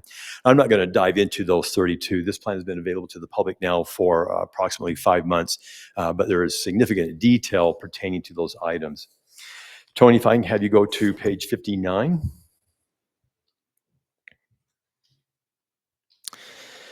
So 59 contains the cost estimate, and Roger Brooks' initial cost estimate is $23 million for the implementation of his design proposal. I will tell you that I believe there's room in here to save cost. I believe there's also room in here for staff to do some of the detail work, some of the surface work, such as grading, trenching, things of that nature to save money. And we won't know the actual cost, of course, until we actually get into the detailed design and get those cost estimates in the same way that Russ talked about that earlier with some of his projects. We don't know what those numbers are. These are really broad estimates or budget numbers. But you can see here on page 59, these are the general cost estimates. And I believe that there is room that we can save potentially several $1 million off what's being proposed here. Next is page 62. 62 contains the essentially the timeline or the phasing of the plan. Again, Roger has it being carried out through 2029. That would be a great plan if we had the money available to do it based on that timeline. I don't believe that we do. I do believe that we'll have to generate a very diversified capital stack to pull off the phasing, but I think the phasing will be contingent upon that capital stack and the ability to get the money in place to complete this. I might also state that capital stack will include revenue such as the TAP tax, which we talked about earlier, which is specifically to be used for parks. It also be using impact fees, which are paid by developers to pay for new infrastructure made necessary by that development. It'd also be paid for by grants and potentially even some increment that we've already got approved with Heber City in the Central Utah Water Conservancy District. And as you know, we may yet get perhaps the county and the school district on board in the future. So there'll be a very diversified capital stack that we would leverage to complete the phasing.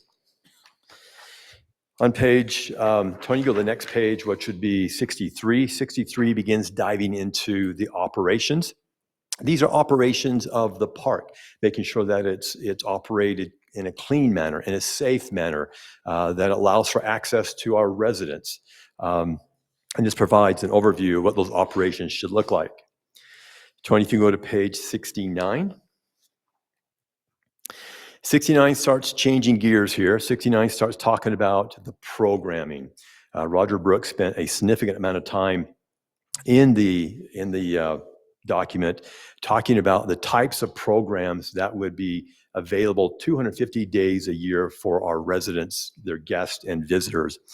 This is a critical part of the plan in that if we are going to have events 250 days a year, we need to have enough ideas, enough to do to attract people to that park 250 days a year. And this is what this section of the plan does. It provides those ideas. It identifies specific things that should be done, the timelines that should be done, the dates they can be done. Roger Brooks talked about needing to have at least 4 to 6 different things going on to keep people's interest there. And of course, the reason we want to program this park for 250 days a year is we're trying to see this as not only a benefit to our community to come down and enjoy the park, but of course also as an economic driver to transform our downtown into a destination. We heard through Envision Heber 2050 as well as the Envision Central Heber very clearly from the public that they wanted a downtown that they could come and shop and play and entertain and dine. And this is why this plan is so important in helping achieve that transition. Tony, if you go to page 75. 75 is just a broad overview of the programming calendar, or if you will, the programming schedule, based upon the ideas and recommendations that he's included. Again, the time of year would dictate the types of activities that would be available to the residences. And so this provides a very detailed timeline for us in trying to execute upon that recommendation. Tony, if you go to page 79. 79 starts talking about parking. Specifically, it begins talking about access to the park in terms of crosswalks, in terms of safety to get people across 40 and into the park. It talks about, of course, parking structures. And this is also a tee-up of Tony's presentation in just a moment, where he'll also ask that you accept the parking solutions and business mix for the downtown, which was also done by Roger Brooks and Kerry Smith. Tony, if I can have you get to page 83. 83 is essentially a section talking about the ownership and governance and staffing. This is giving details on specifically the organization, how the organization would have to operate, how the organization would have to staff up in order to execute on the management plan, completing the programming that Roger's identified. Tony, if you can then go to page 87. 87 is the marketing plan.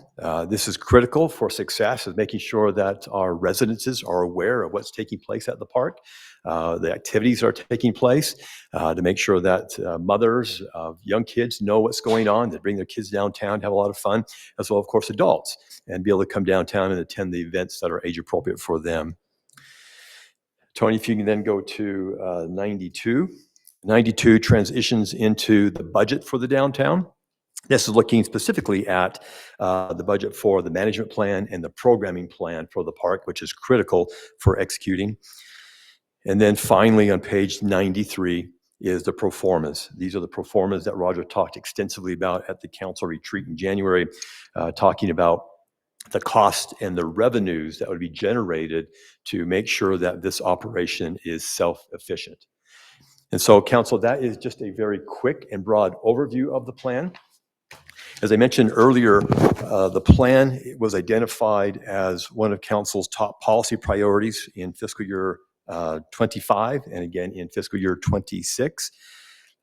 Phase 1 of the project is already underway. This is the construction of the band shell and transitioning 200 South into a festival street. The band shell is expected to be done April 1st, knock on wood, and the festival street's expected to be done by May 1st, knock on wood. It has been delayed several months, obviously, but we are excited about having it done in time for the summer 26 season of Heber Market on Main, which begins in first part of June. I will stop there. It's a lot of information to address any questions that council may have at this time.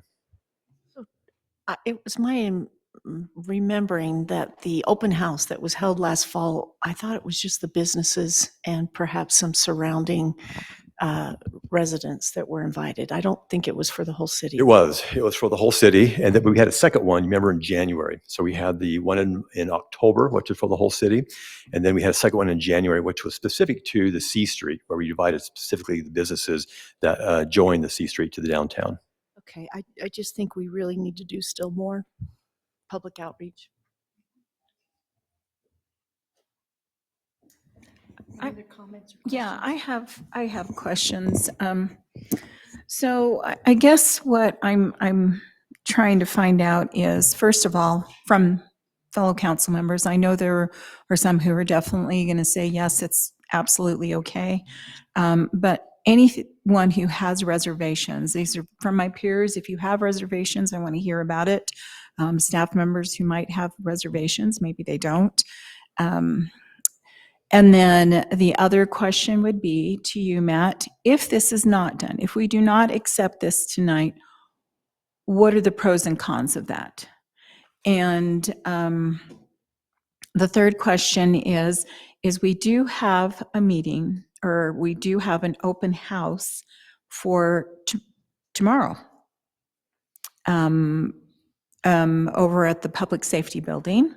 And that is open to the public. I received it. Everyone who is within the Old Town area, we all received one. And if you haven't, then you need to contact us. And what is the objective? Why would we, I guess the question is why do we accept this tonight, yet we are going to have a meeting tomorrow? Why can't we wait until after that meeting tomorrow with the public and then present it with some of the findings or whatever questions might have come up going forward into April? So Great question. I just asked so many questions. I'm happy to So field I hope that one. somebody was taking I'm going to notes take it just a on moment, this. Tony. So. The first question I thought was the pros and cons of accepting the plan tonight. I think, I don't know if there's any really pros and cons. It's really up to the council's prerogative in terms of what you want to do. I will tell you that if you choose to accept the plan tonight, it does not end the public input process. In fact, if you accept the plan tonight, I think it continues that public process. As we've talked, you've indicated to me very clearly that you want input on specific milestones, as well as getting the public's input on those specific milestones. It would be more advantageous to get the public's input on specific milestones than it would be on a 150 plan, 50-page document. And so I guess my first answer is to you is the public process isn't over. There's significantly more opportunities for the public process. Now, regarding the open house for tomorrow night, remember, Yvonne, that the Envision Central Heber has us executing on a lot of different fronts. For example, we've got the plaza design programming and management plan.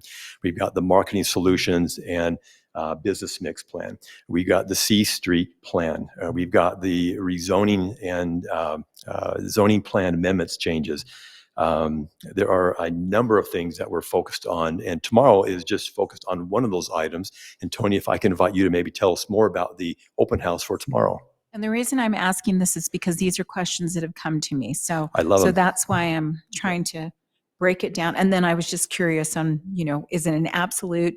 Is it something? Does something happen if we do not accept tonight's plan? So, okay.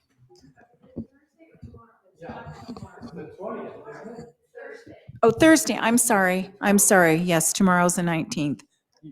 Yeah, you stole my thunder there. There's problems here. Don't expect this brain to always. Go ahead. Sorry. Thank you. Yeah, so Thursday at 6 o'clock at the Public Safety Building, we'll be holding a public open house for the Central Heber Overlay Zone. A public hearing will follow that next week on March 25th, right here in this room with the Planning Commission. This is a zoning tool. It's a land use regulation tool that really is differentiated from the plan that you're talking about tonight, because what you're talking about tonight is more of a programming and a capital facilities plan.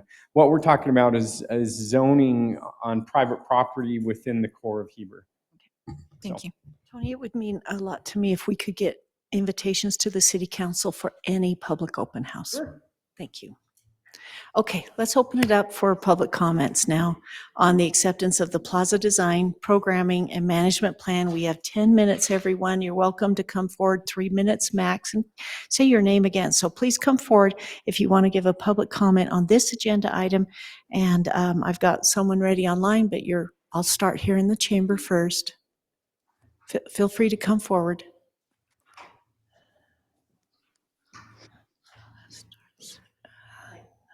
Allison Salisbury, Heber. This is just a question. I'm still kind of confused. If they accept it tonight, if you accept it tonight, what does that hold you to? I mean, Nothing. so if you accept it tonight, it doesn't mean it's even going to go forward, right? It doesn't mean that the whole plan goes forward. It means that all it is just saying, here it is, here's our first phase, and we're accepting this first phase of this whole big picture. But do you still have to do the whole big picture? Yep. We still If have you to accept fill in it. that we're just putting the border on the puzzle. That's how I understand it. Yeah, I think right. Let me embellish that. I think it's absolutely right. If council accepts this tonight, it essentially allows staff to begin working on the next step, which will have to come back before this council and get their input and receive more public input. That next step would be identifying how we'd go about designing and developing the detailed drawings that would allow us to execute the plan. And that process itself is going to be a very lengthy, probably upwards to a year type of plan. Where there'll be significant input of the council, significant input to the community based upon key milestones. Yeah, because I mean, where's the money I coming know from? that's where you're going because we've had this discussion. So, and I'm sorry, there's been so much going on in the world that I think people have been a little bit distracted from maybe this being something that they're really been thinking about. So I'm going to kind of beg off a little bit, as an excuse that this was low on my radar because of other things that were going on. A lot of those things have, settled down. So now I think maybe more people will be a little more. So this goes back to a couple of the questions because I know that not Allison, but there's others who have kind of posed the same question. Does that mean we are putting all the money for it? This is set in stone. There will be no changes. What you see is what you get. And that's why I asked you to explain this better so that they understand. We are not looking to say if we say yes, this is a done deal. It is exactly as you see it here.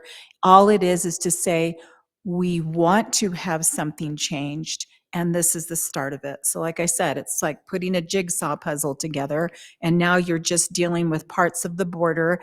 And that's all we're discussing. We haven't even filled in anything in the center. Okay, so what I'm asking is we have no choice. This is going forward one way or another. It's just how it's going to be worked. That's probably a good way to say it. Yeah, that's true. Yeah. Well, I would identify, this has been a council priority now for several years. I know. So this is a logical next step moving forward. If council accepts it, allows staff to go back figure out how we're going to fund the design of the plan. But right now, there is no budget for that design. We'd have to work it into the budget, which council would have to adopt, which would have to come up for public hearing. This is simply the first public step will still have of the Saying we hear many. more now because Yeah. other things have kind of gotten Yeah, settled. I so- understand, but that's what I'm saying is that there's still a lot more because it's not a matter, we can have a concept, you can have concepts, plans all across this country, and many of them never come to fruition because of the one bottom thing. Yeah, because if you're saying this is our estimated, it's going to be twice that. Come on. Oh, for sure. Let's be real. It's going to be And twice so will that, we do it all together, or are we going to try and do it in bits and tiny pieces? Okay. It's just my question. Thank you. And then what would come first or what would come second and so Exactly. forth.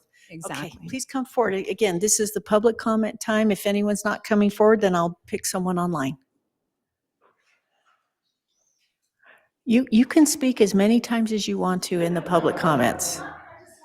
If you And ask a that lot of is questions, perfectly fine.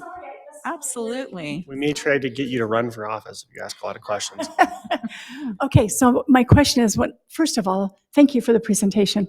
It looks really cool, but I always see things through the taxpayer lens, and so we got hit about a year and a half ago with a huge, school to pay for. And yeah, I paid off a truck and then didn't miss a beat and started paying that increased in almost the exact amount of my truck payment. That's how much my taxes went up. So I see this and I immediately feel like a little nauseous about how much more my taxes are going to go up. So I do appreciate that even though you pass it, that it doesn't mean you're going to charge me $1,000 more a month going forward for the next 23 years. But my question is, I wouldn't have known about that meeting Thursday night, have another political meeting in Salt Lake, but I just have a suggestion.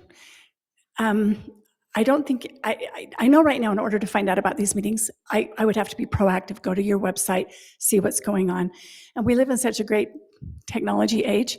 Has the city council, city manager considered adopting a texting citizens campaign so that I get a text message?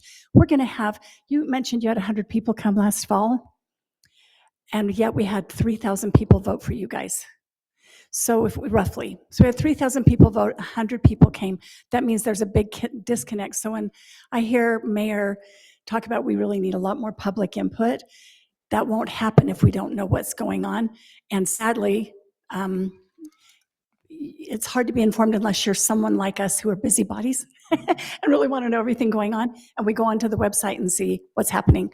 So it's a suggestion that we're figuring out ways to try to get people in the community more actively involved in what's going on, because like Allison said, there's so much going on in the world and we feel like a lot's changing in our community.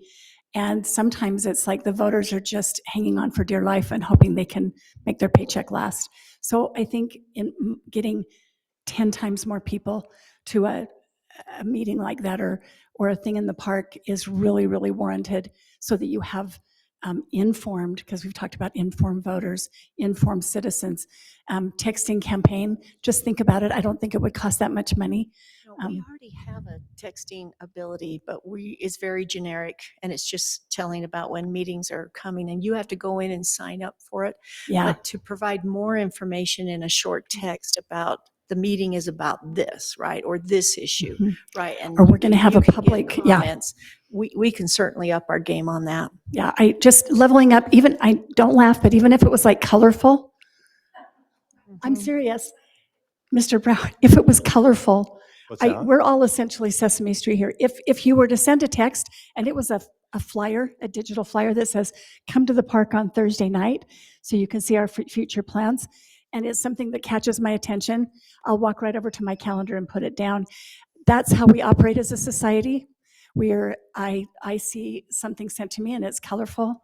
I'm like, oh, that gets my attention. If it looks like it came from JCPenney, I probably will delete it. Anyway, that's just something I'm suggesting to get more public engagement, because at the end of the day, our taxes, whether it's, through the restaurants and fast foods and whatever else we're taxing, or you just add it to our property taxes, as queasy as that makes me, we should have a discussion about that and how it impacts us on our pocketbook. Thank you. Mayor, if I may make a couple clarifications. Earlier, I reviewed the sources of revenue that we'd likely use for this project. And you'll remember I did not use the term general taxes at all. It was impact fees and tap tax and grants and things of that nature. Tap tax is TAP, Trails, Arts, and Parks. It's a sales tax, 0.1% sales tax that was approved literally by you 2 years ago. That is dedicated to trails, arts, and parks. And so, well, that's right, to diversified capital stack, it would be the tap tax and impact fees and grants and increment. But notice I never used the term general taxes to do this. I think it's this council's position, they would probably want to avoid that. We use those general taxes for police and public works and other very important services.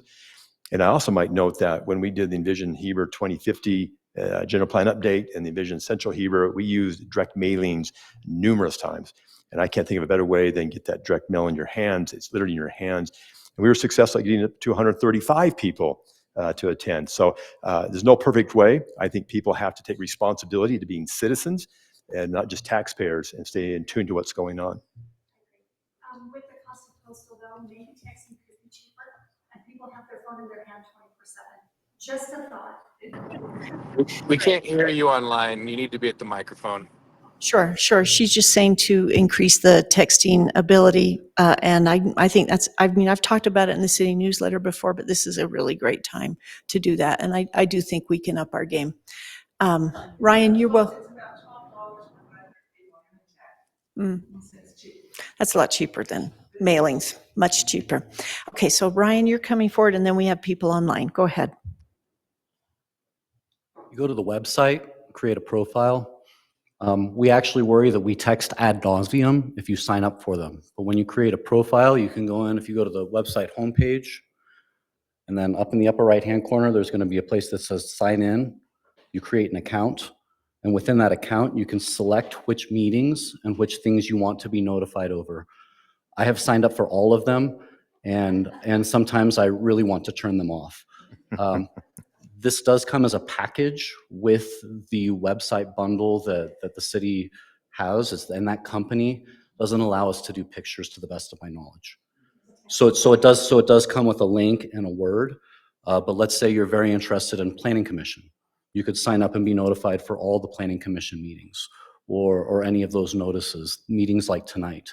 So where it says website sign in the upper right-hand corner there, you go there, create a user account, and then within that account, you can elect to receive those messages. We're going to do that. We can. You just get that out to those 3,000 voters. I think Ryan can also make sure that when we do send, or when we send out things with links, that it lands on a pretty picture, to your point, Patty, because it lands on something that's useful, right? Not inside the text, yeah. Maybe we need to do QR codes. We're not able to send visual images with our mass texting either. Go ahead. Good evening, Phil Jordan, and I'm not here representing the Planning Commission this evening, rather citizen as it were, and also the president and CEO for the Heber Valley Arts Center, Inc. I really support you moving forward on accepting the plan. Great planning is never substituted with really sort of individual brilliant ideas.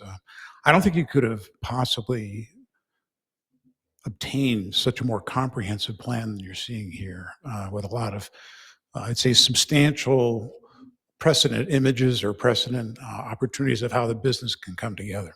And to your point, Matt, I think sales tax revenues are going to be the fountain of what this will bring for the future as well. So what can promote more sales tax is more activation of downtown. I think that's all part of it. I would encourage you that as you start to plan to bring in your operations, because the operations are going to be really part of making it real.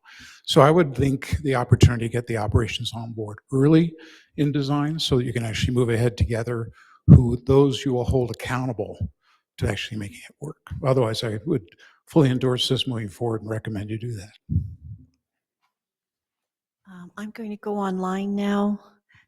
Jamie, go ahead. Okay, hi, this is Jamie Hewlett. So I just have a question why we're doing this. Our park is already completely maxed out. Anytime there's an event, we have, I don't even think it's fire code. I think we're already maxed out. So I'm just confused why we need to spend another $20 million. And then also this is converting a park to a plaza. So I don't think that you're able to use the parks money for that because it won't be a park anymore. So it's essentially taking away the only open space we have downtown and converting it into a plaza. And I don't think you're allowed to use those taxes. I've been to Roger Brooks's the one he designed in South Dakota, and I know he said, "Oh, we need to have things 250 days." His hula hoops and his play areas and all that stuff was locked up behind a gate. There was nobody was shopping, nobody was walking around. There was a couple of scary looking people in the splash pad drinking beer, but it was kind of a dangerous place to be. It wasn't a fun place. It wasn't like a nice place where you can go, like the Midway Park where you can enjoy the mature trees. And then also just reading the agenda, they're asking for $2 million right now for architecture and engineering. They're claiming you're accepting 150 pages, and then they're claiming that, oh, you're just accepting nothing, and they're actually asking for $2 million to start architecture and engineering when you haven't even discussed like what aspects of this plan people want. It's just, here's this plan, and you need to vote in 150 pages right now and decide everything when nobody's weighed in on it at all. I was involved in a lot of that, and I couldn't even really weigh in myself when I was involved. So I'm not sure how anyone's been able to weigh in, and like really I just don't understand why we would do this when our park is completely maxed out. Anybody want to tackle those questions? I can certainly try. I was with Jamie on that trip to Caldwell, Idaho, and I can tell you that my experience was dramatically different. Oh, I sorry, saw, but Matt, no. I'm not talking about Caldwell. I'm talking about South Dakota in, uh, in Roger Brooks's original Is that um, Rapid City? Rapid City. Yeah, is it South Dakota or North Dakota? North. I'm not sure Yeah, at this Rapid point. City. So yeah, that's where I actually went there just to see that. I mean, we stopped at Mount Rushmore and it was a great trip for our kids, but we went there just to tour it because we heard how great it was, and it wasn't. It was really just awful. Go ahead, Matt. thank you, Mayor. Sadly, our park is empty most days of the year, other than perhaps Heber Market on Main, which is held every Thursday night during the summertime. There is extensive room for programming and other events to take place. And I couldn't imagine anything more fun and something to look forward to than having things that you can expect and take your kids to and do during the summertime or in the spring or in the fall. This is intended to be the park, the plaza, if you will, is intended to be an extension of your living room, a place where you'd want to take your guests to. People hang out where the locals hang out, and we're hoping that the park or the plaza will be in the future the place where they hang out, because right now they certainly don't. Right now, during the winter between November and May, that park is vastly empty most of the time. This plan will allow us to begin programming it year-round. And so hopefully when your guests come to your house, you'll say, what do you want to do? And you would say, let's go to the park and let's take part in the programming and the other events that we have that we will advertise, well noted, and hopefully something that people look forward to. So that's a programming issue. So if you have an event at the park, people are there, but I live across the street from the park, and I know that people are there constantly. Anytime the weather's a little bit decent, there's at least 50 kids playing. Like people are there all the time, and if you program it, then you have more people than we can handle. But that's not building a plaza. That is just programming a park. And so if you have events, more people will come. But that has nothing to do with spending $23 million. Jamie, Thank you very much for your public comments. I'm going to have to close off the public comment because I have to follow the rules. I have some ideas, though, that I need to discuss as soon as Matt finishes. Matt, did you want to add anything else? Yes, thank you, Mayor. So the 2 million budgeted cost for design engineering is just that. It's budgeted. We won't know what that cost is until we actually put an RFP on the street to qualify designers to get what the actual cost is going to be. I personally believe it's going to be significantly less based on the cost I've seen in other projects that we've done. I might also state the goal is to bring people to that park. It is to bring more activities to that park, is bring more economic development to the downtown. And ultimately, this is intended to be a significant catalyst for the transformation of our downtown into a destination where our locals would enjoy going and spending time, and ultimately their money supporting the local businesses. Matt, if you go out for a bid on an RFP, will that fund, that amount come back to us in a way that the public could see and come and comment again? Yes, in fact, that's exactly right. If you were to accept this tonight, what it puts in motion is essentially staff looking into how we're going to fund that design. We'd have to include that in probably your fiscal year 26 budget, if we can. That would come to you. That'd be discussed and highlighted through the budget workshops. You would have a public hearing on it before you adopted the budget that year.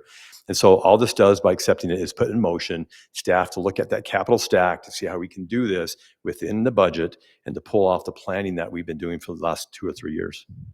Ask another question, Matt. I'm trying to think outside the box here. If we pass the plan, is it set in stone, number one? I mean, is this plan exactly how everything is going to be placed in that park? Okay, that's the first question.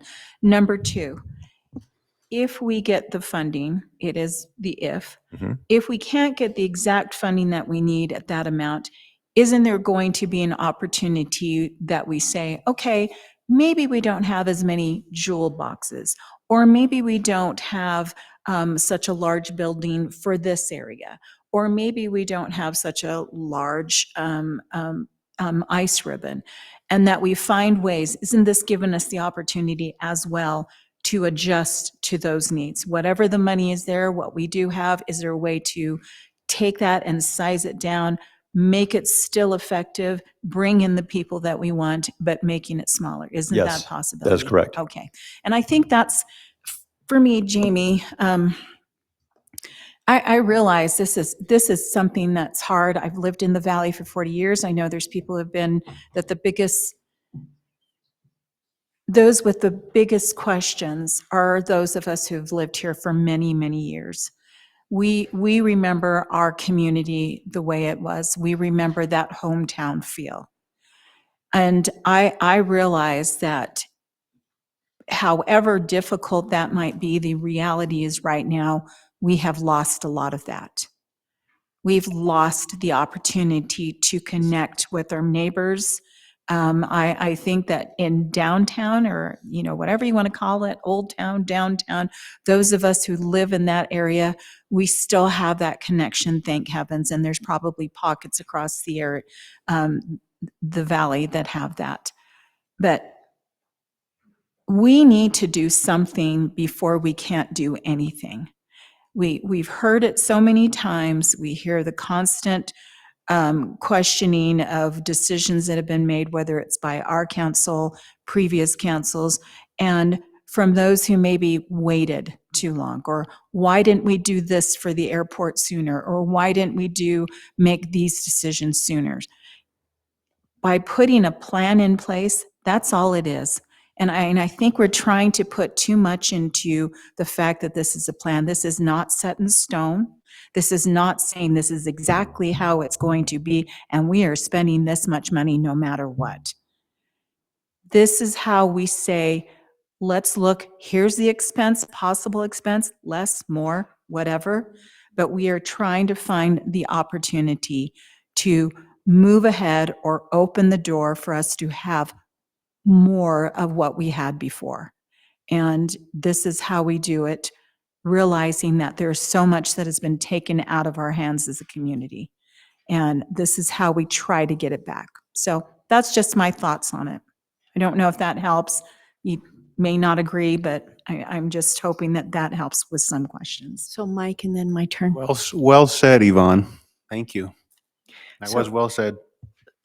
Did you want to say anything else? I'll just tag on. This is a big, grand, bold, big, hairy, comprehensive vision. And if you don't have a vision, you're just not going anywhere. It's our vision to bring the community, to plan something for the next 10, 20 years that will evolve. It absolutely will evolve.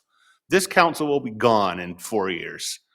There will be another council and different citizens. Some of people will be gone and some new people will be here. This will continue to evolve. Without a plan, we're not even starting anywhere.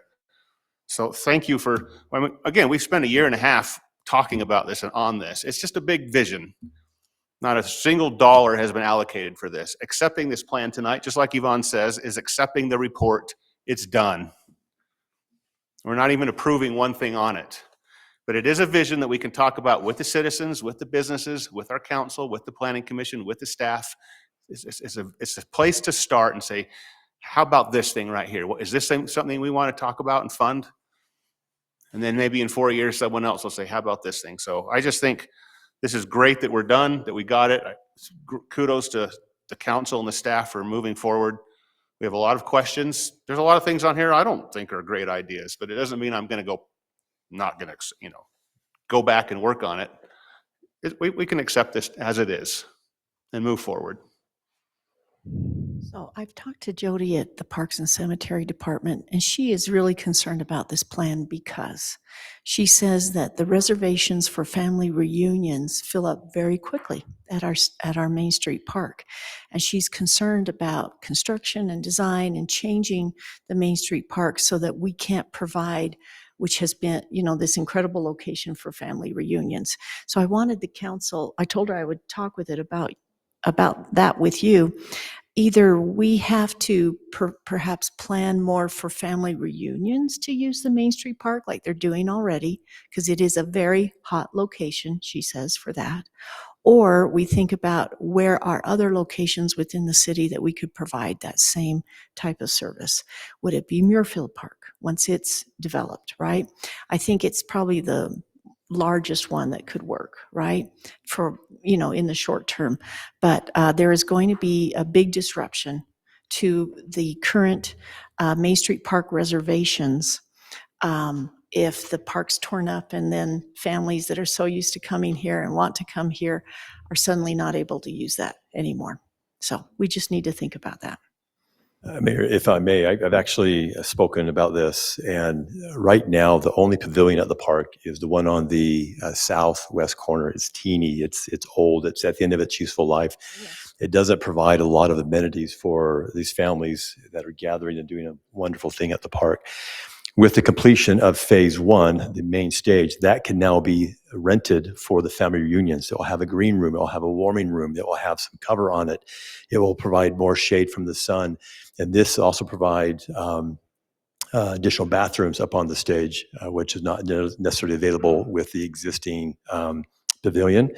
And so you're right, Mayor, that when we get to the point of beginning turning earth, we'll need to take into account that the residents have the ability to rent the main stage for their reunions, and that we don't dig too much of the park up so that it's not used by people during that time frame. Absolutely correct on that. Yeah, I just think it's kind of funny that you have your reunion up on a big stage and whatever, that's fine, it is covered, and there's going to be audio-visual capability, and I don't know how many people can fit under it compared to the old pavilion, but the old pavilion's Probably 3 or 4 gotta be times more. changed. Well, that would be amazing, that would be really great, but with the programming that this plan's talking about, right, I doubt that would last for long, because the programming would then provide the 250 days of activities there to get the rest of the park going so that there's more money to build the rest of the park. And you know what I'm saying?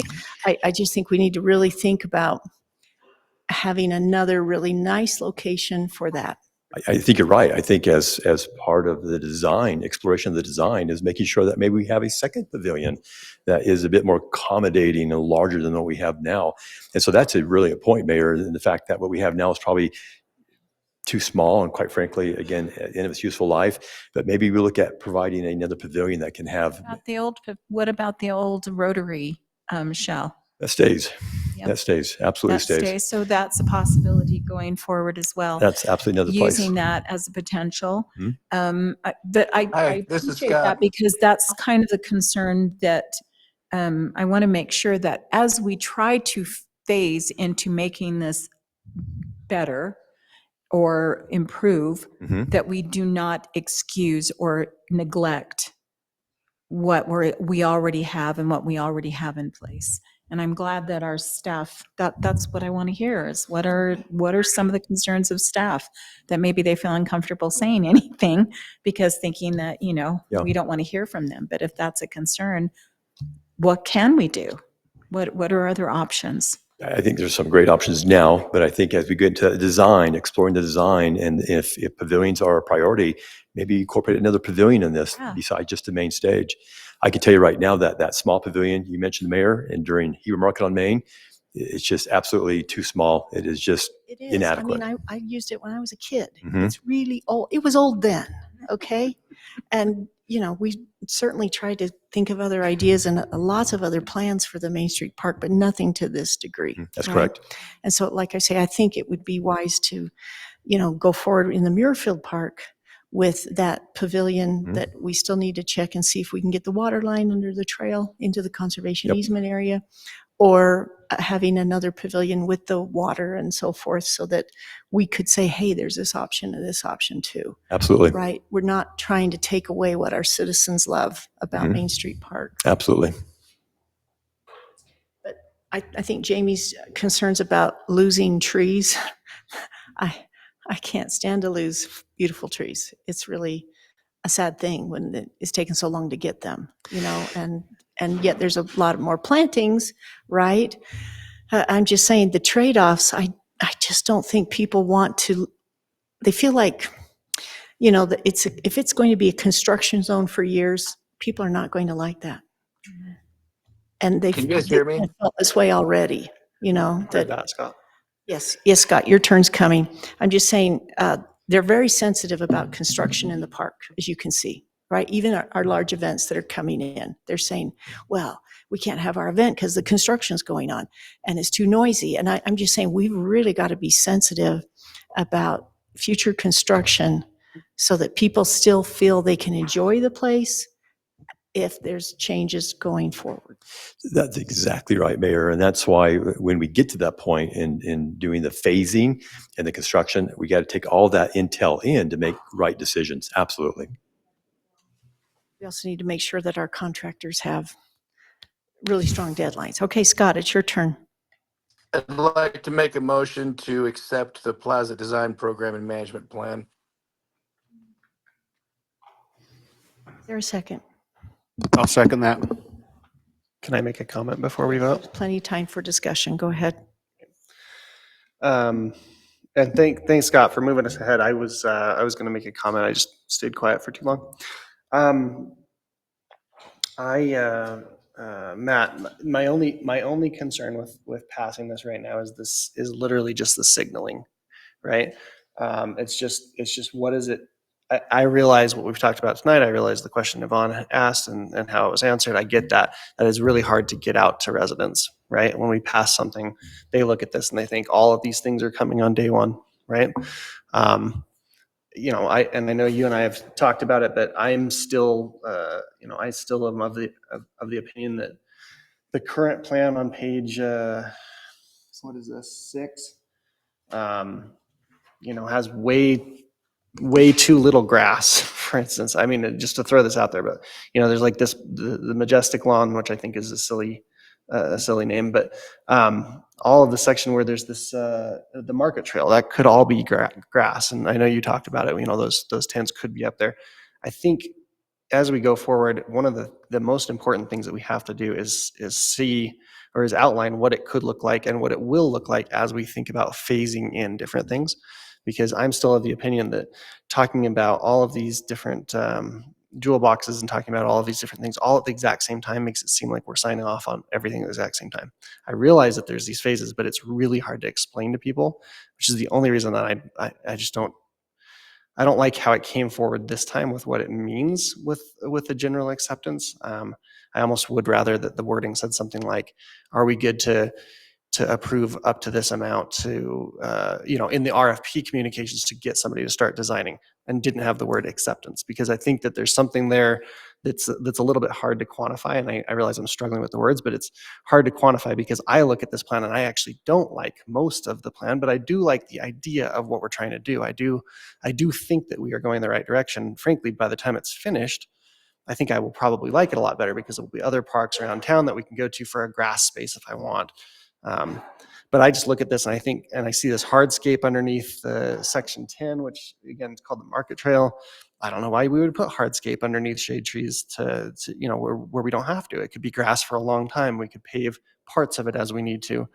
The jewel boxes, I don't know why we would do all of that at the same time. And I worry that the signal here to the designers, to the bidders, to anybody that might want to be involved in this project is Heber's ready to do it all. Let's bring forward something. And, I'm worried about that. I would have liked to have seen my thoughts in a picture format, which is a significantly scaled down version of this. This is what it might look like 5 years from now, and then stepped up. So maybe some more of these jewel boxes, and maybe a little bit more of the concrete work, and maybe some of these things over on Main at 10 years from now, after we think there's a realignment happening with a bypass or something like that, just to help understand what that looks like. So I think that's a huge challenge going forward to the ongoing meetings, which I realize we haven't had a ton of yet, but to the ongoing meetings is to say, not only do we not expect to do this all up front, but this is what it might look like. This is what it might feel like. We do have a plan to phase this stuff in, because I think this plan does not show any sort of phasing plan. I know it says it. I know there's a phasing thing in the staff report, but it doesn't show it. And I think I'm worried what the populace will think when they see this plan approved, quote unquote approved. So for what that's worth, I am worried about that. How would you change? I'm just curious. I guess we have to do the vote first, and then, I don't know, unless you and- want More to. discussion, and then Yeah. we'll take the vote as quick as we can. And I don't know that we need to change anything tonight. The wording I would have liked tonight is, hey, we need to go forward for design. We want to open up an RFP. In order to do so, we have to give some guidance of what that RFP might look like. Can we get this kind of a budget approved, knowing that we'll come back to you, and without the word acceptance of the plan? Just because that makes me a bit nervous. Let I me don't briefly do that say something about that. I think we do have to do it as we go forward, talking to the residents as we have these open houses. I think we do have to do a better job of, here's where we're at today. This is what it might look like 5 years from now. This is what it would look like if we didn't do as many jewel boxes or as many amenities or whatever. This is what it might look like if we ended up half the budget, or we came back in design and looked like this. And I realize we could have a million examples, but I think that will help bridge a gap between people that are saying, I like a grass park. Hand up, by the way, that's me. And I like this really cool plaza, which is frankly probably going to be me. But today I have young kids that like the grass park, right? I'll probably be, I'm not saying I'll be more on board because I'll change my mind. I'm just saying, like, how I use the park will change over time, and I understand that. But for me, from where I'm at now versus where this is, it's a big jump. So I think Let me there's something. express how I feel about it real quick. Okay, Scott, did you want to say something? Yeah, can you hear me? Yes. The acceptance we put out to Roger Brooks and his team to say, hey, Heber, this is what potentially you could do to increase the traffic into your park plaza. Here's ideas, here's things that we recommend you do. All we're saying today is thank you for your work. Thank you for your work, Roger Brooks. Now the work for us begins. So that accepting it is just saying, thanks, we're taking your recommendations, and I'm sure what we end up with will be vastly different than what you've recommended. But we appreciate what you've done. You're a third-party outside source, and thanks. So if that would help you with your messaging, Aaron, to the public, that's how I view it. Yeah, Scott, that's super helpful. Let me say it a slightly different way. I went to a ton of those meetings with Roger and with Carrie.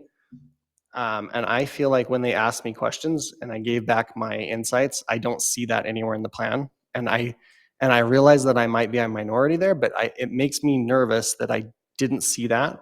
And then in all of the pro formas and all of the discussions, it never changes. The same plan is on every page. I don't think there's any conceptualization about what would it look like if it were different.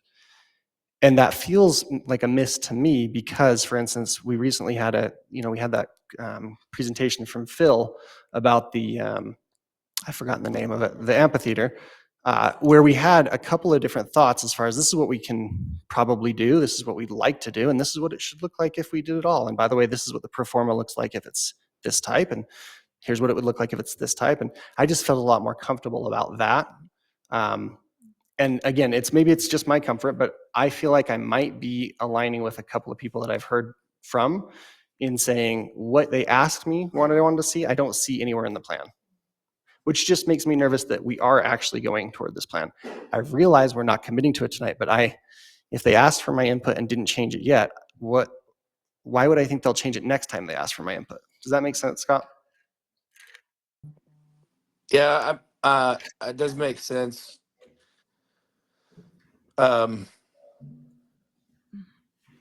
Mayor, if I may, really quick. As long as he's done. It sounds Yeah. like it. I'm thinking, but go ahead. So remember that the policy is set by 3 of you. And so if one of you said, I want this done, it's got to be ratified by 3 others, right? That's how the business of this council is done. So if something's not in there, that might have been why. When I developed this agenda item, I thought hard about wording. Words mean things. And normally when a plan is done, we adopt it. But for me, this plan is not ready for the insignia of adopted because it means we're sanctioning it, we're ratifying it, and that's not what we're doing tonight. All we're saying, as Scott's indicated, is thank you, Roger, your work is done, our work is now starting. And that's exactly right. The example I'm going to give you, and you're all very intimately familiar with this, is the columbarium. Remember the number of meetings with Lane Lithgow where you gave input on, want to change this wall, change that wall, the brick color. Remember, we had to have the brick wall, look at the different types of bricks and the colors of the bricks because we weren't quite sure what we wanted. I see that same process playing out here where we're going to be bringing you brick colors, so to speak. We're going to be talking about the amount of grass you want. We're going to be talking about another pavilion based upon the needs of the community. This is simply a starting point, as Yvonne talks about. It's the frame of the puzzle. But those pieces of the puzzle we're going to put in place is yet to be defined. But I assure you, it will be defined through your input and the input of your constituents to this process. Should we say maybe, I'm sorry, I just want to ask a question. Go ahead. Is it possible then, Aaron, and I guess I'm asking you, would you feel more comfortable instead of saying acceptance of plaza design program and a management plan, we say acceptance of preliminary plaza design programming and management plan? Thank you for listening and trying. You're good at that, No, but that's why I'm I asking. appreciate you. And honestly, council, I'm okay voting as it is because I do understand that every time we've had things like this, we get it back again. I just am trying to call out that I personally am when I say I'm uncomfortable, I don't mean that I'm going to say no or that I hate anybody on this council or anything like that. I just mean I'm uncomfortable that when I was asked for input, I don't see any of that input. When I was asked for thoughts or questions, I don't see any of that. And the worry that I've got there is it's not in the pro forma. And the pro forma is how we think that this is going to work for us, right? And so let me say it differently. If we were to do significantly less of this or to zone it in over time, does the pro forma still work? Does it still financially do what we want it to? I don't know, because I haven't seen anything like that. The only thing I've seen is the max, program the sucker to the max, use not every available square foot of grass, but dang near, right? Like, which is fine, but it makes me uncomfortable. Now, that being said, I realize we're not actually committing to anything tonight. Like, I get that 100%. So I'm good with saying yes, because I literally am saying yes to, yeah, sounds like a cool plan. We'll talk about it again later. But I'm worried that as we say yes, the public thinks that they don't have a way to input anymore. And I want them to make sure, I want us to figure out some way to say, this is way far from final in a different way than we've had tonight. Because I think even if you listen to this meeting, you might still come away and go, I don't know, what is this looking like? Do you think that just changing a word, either adding acceptance of concept plaza design or preliminary plaza design would be enough, just that wording, to make it realize this is not a final design? That's why I'm asking. It's a concept. It's a concept. Concept plan idea. Mhm. I think that's All it really is. Would that be okay, Matt, if we Of did course, change that absolutely. wording? Would Absolutely. you be amiable to that? Concept, I would be way more, I think Yes. there's a lot more It's one discussion. word, but it makes It the does difference. make a big difference in how it to our feels. citizens, and they see that, I know that oh, seems this really isn't silly. a definite. This isn't the whole jigsaw. This is just the concept, just the beginning. when you said the outside jigsaw puzzle, that worried me because that's pretty straightforward box, right? You've got to fit in the box. But a concept plan is just looking at the overall puzzle and saying, well, we've got a lot of pieces to figure out still. Yes. So would that be okay? Absolutely. You've gotta Would ask you Scott then, to- Scott, would you be willing to change and approve and change, but with the change of acceptance of concept plan, plaza design, programming, and management plan just in concept. your motion? As long as it's proper English. Okay, so I'm it's assuming if pretty, you put, as long as it's proper if you English. put concept right before plan at the end, I think you'd be good. Plaza design, that programming, and sounds good to me. management Thank you, concept right. plan. Okay, yeah. Okay, that's fine. Concept plan. Okay. So Mike, does your second Oh, still? yes, I'm good with that. And I would support Aaron, if you have a plan, if you want to enact, I would support that. I'm not sure we want to keep, I support that for sure. This is concept. That's all it is. I guarantee you in 5 years when we're all gone, It's going to be, this will barely have been, it's someone else will be dealing with it and that they're making more final plans. We can't really control where this is going as Yeah, this council sitting right here. Again, my uneasiness there was the signaling of this Signaling is to- done okay. and we don't want to hear from Well, you my anymore, second which is stands for so far away from adding what concept actually- before plan. Yep, sounds good. Thanks, Scott. Okay, I think we're ready to take a vote on this, everyone. Scott, we'll start with you online. Yes. yes. Yes. Okay, the concept plan has been approved 4-0. The next agenda item is acceptance of the parking solutions and downtown business mix plan. And everybody, you might think about putting that word concept in there again, but we'll turn it over to Tony.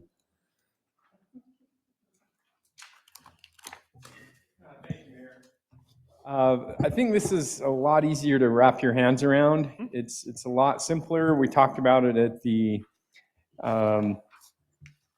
annual retreat. It puts together a lot of ideas that we've been talking about in the general plan and a lot of things that we are doing anyway. I'll breeze through the PowerPoint that summarizes the major points of this. Roger Brooks was also the consultant that put this parking plan together. And again, the wording here would be that we accept a concept plan for parking. So a summary of recommendations: create a parking district. What that would be is creating a district downtown where we could implement different policies in the future. At this time, the only one that we have to really talk about is to talk about a parking fee in lieu. I'll get to that in just a moment. Roger is recommending that we, after he studied the downtown, that we look at creating 1,200 parking spaces. This is not a 5-year plan, a 10-year plan. This is a 20 or 30 or 40-year plan. 1,200 spaces is a lot of spaces. In order to do that and some of the other things on this list, he's recommending that we acquire properties. This is already happening right now. Heber Light and Power's property that we're looking at, as well as some other properties that we're talking about as a city for increasing the amount of parking in the downtown. Construct a parking structure, a very expensive thing that may not happen. It's a concept, it's an idea. We may find that we get 1,200 parking stalls in several different ways without having to do that. Establish parking fees. That's something that we're years away from doing. a parking fee in lieu. What we're talking about there is we have businesses downtown that have property that's built out. They don't have either any parking or just very little parking, and there's little incentive for them to invest in their property. And so the fee in lieu would allow them to invest in their property, change the use, maybe put a second story on, establish a transit stop. We do have the High Valley Transit that operates here now. This could be done. I've got some concept maps to show you. Utilize event parking with some of our other public agencies like the school district, Wasatch County, for their facilities on the west side of town. Angled, I don't know, I've got parking on here again. This parking structure's on 9. Angled on-street parking, that's something that we are investigating with the design of 100 West that engineering is working on right now. Fire station reimagined and shared parking agreements. And shared parking agreements, what that means is the city reaching out to private property owners and seeing if there's a way that we can find a amicable agreement to share parking with them and have them share parking with the public. There's one idea for what the parking district could be. 100 north to 400 south, 150 west to 150 east. And just some ideas of what future policies could be there. Certainly we've talked about creating a parking structure. Very expensive, a lot lower hanging fruit that we can go after before we do that. I can't remember if this slide's in here, but last year we talked about feasibility of parking structures. And a parking structure is not feasible unless your land values are higher than the cost of surface parking. We're nowhere near close to that. I think we're $12 a square foot for land values, and we're just not even close to that. So we're not even able to talk about parking structures being feasible. A fee in lieu, Roger had suggested that we take half the cost for a parking space and charging that as a fee in lieu. And then we take that money, we buy property, we create more parking. Transit stops, some suggestions were the park, the community safety building, near Dairy Keene, and then one here by City Hall. This in combination with event parking with the high school, the middle school, elementary, event center, and the ball fields on the west side of town can really help us provide enough parking for events in the downtown, as well as for hopefully some increased retail and dining opportunities. So angled parking, I call this the low-hanging fruit. You can see structured parking, the cost per parking stall is $30,000 to $40,000 for an angled on-street parking stall. If you're just painting paint, it could be very cheap. If you've already got asphalt there, it could be a very cheap thing to do. Tony? Yeah. Let me just butt in. I think everywhere we have asphalt, we've painted it. It's if we're going to have more angled parking, we've got to widen the asphalt. Yeah. So. Yep. Okay. Yep. Understood. Agreed. Yeah. We do have a lot of right of way, and I think that's the key point there is we have a lot of right of way where there's big swaths of gravel that are unused that we could use for parking, and putting asphalt down is a lot cheaper than building a structure. So. Here's the slide I was telling you about. I'm glad it's here. So if your land values were around $12 a square foot, the structure cost is $100 a square foot.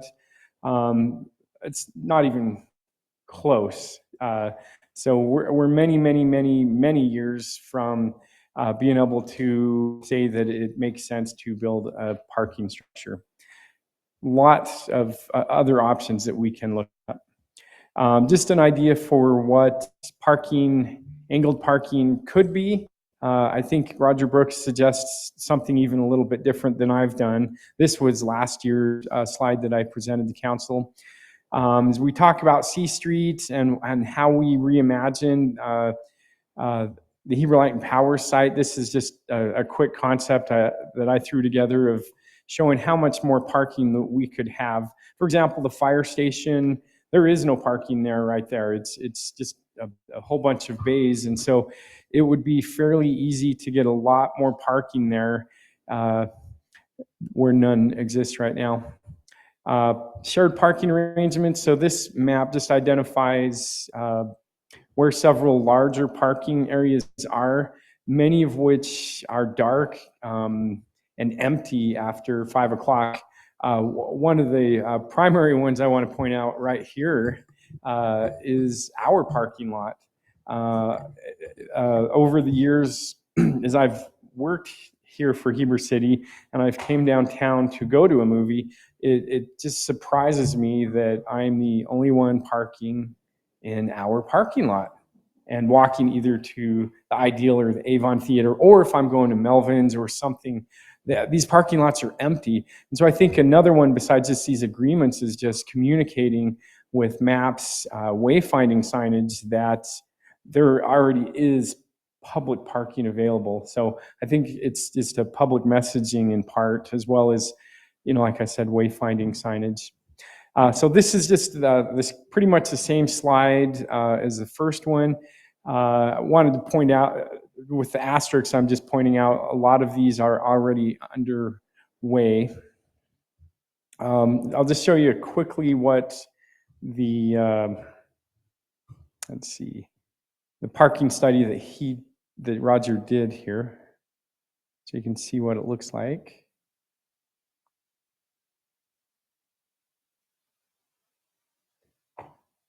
Just kind of skim through there so you can kind of get an idea and feel. But all these recommendations on the PowerPoint, these are scattered throughout here.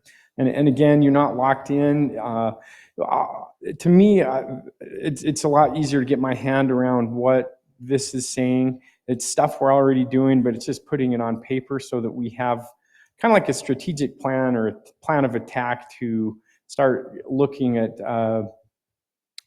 stuff. A lot of the stuff we can do is fairly affordable, and the long-term stuff is way down the road and we may never get there. Okay, council, any questions, comments, discussion? Okay. Yeah, but go ahead. we can have public comment first. Okay, then I will go to the public comment. We'll have 10 minutes here until 9:59. Yes, it is. No, I'm sorry, 8:59. I'm so glad it's not 9:59. Yeah, that's too long. Okay, so public comments open now for the acceptance of the parking solutions in downtown business mix plan. Go ahead, please. It's Allison Salisbury again. I just have a question, because I've heard about the angled parking. You're not planning that on Main Street, are you? UDOT wouldn't permit that right now, no. Good, because there's no way you could pull out. Okay, that's all. I just had the question. Right, exactly. Tony, do you want to put that map back up of where it could work? Sure. Okay, so is there anyone else that wants to come forward or come off mute to give a comment? Okay, I'm not seeing anyone online, not seeing anyone in the chambers, going once, twice. Okay, very good. Thank you very much. We'll close that public comment period and come back to the council for any motions, questions, or comments. Ready to make a motion? Go ahead, Aaron. I move that we accept the, what did we call it? Concept plan. Parking solutions and downtown business mix plan as presented. Okay, is there a second? I will second that. My comment is there's certainly things in here we're going to need to discuss and change. Mm-hmm. Very much so.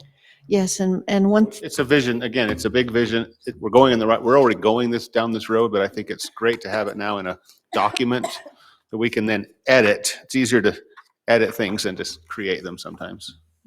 The thing I'm concerned about with the parking fee in lieu is we Yeah, currently. that's one of mine. Yeah, we currently require residential in the downtown to build parking for their residential units.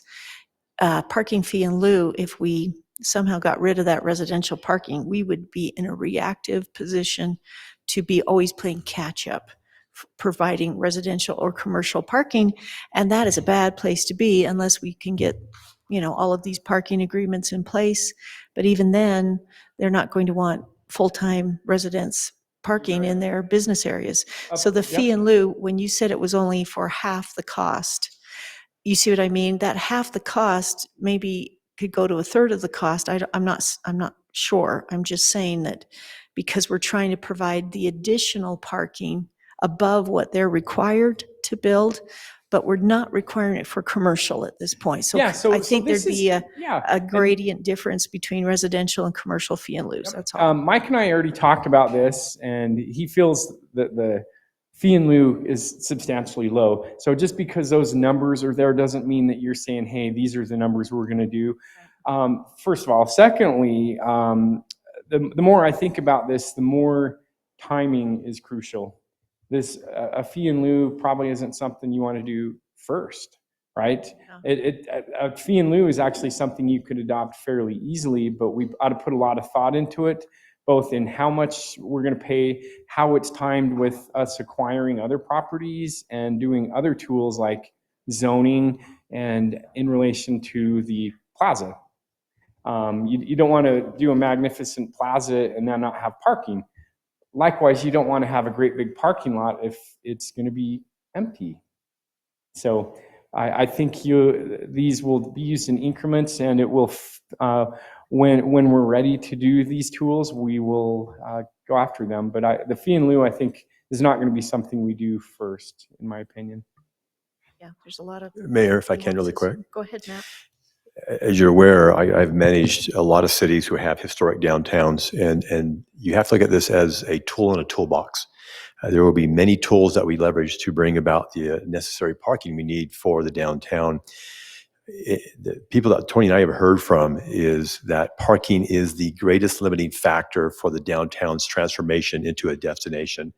There's just not enough parking for investors, for existing businesses. For example, you're very much aware of the Ideal Theater. The first investor pulled out because he couldn't meet the parking requirement. We reduced that requirement, and now you have an amazing business in there that's putting on the Playhouse. And so you have to ask yourself, do you want to go down the course as is and limit business opportunities, or do you want to use the many tools in the toolbox to bring about that transformation in the downtown? Yep. Are we ready for the vote? Scott, you can start the vote. Yes. Yes. Yes. Yes. Okay, that passes 4-0. All right, everyone, what you've all been waiting for. Agenda item number 4, survey options for ranked choice voting, and we will turn this over to Ryan Bonnell, who's the PIO for the city.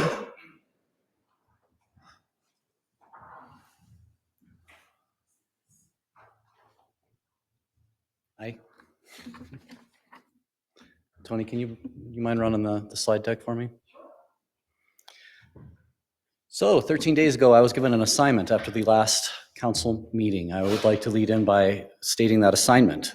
As a follow-up to the public comment and the city council discussion surrounding ranked choice voting in the March 4th, 2025 city council meeting, I was given the assignment to research, evaluate, and recommend implementable courses of action for public feedback, considering the April 15th, 2025 Utah deadline to make a change to the 2025 Heber City election.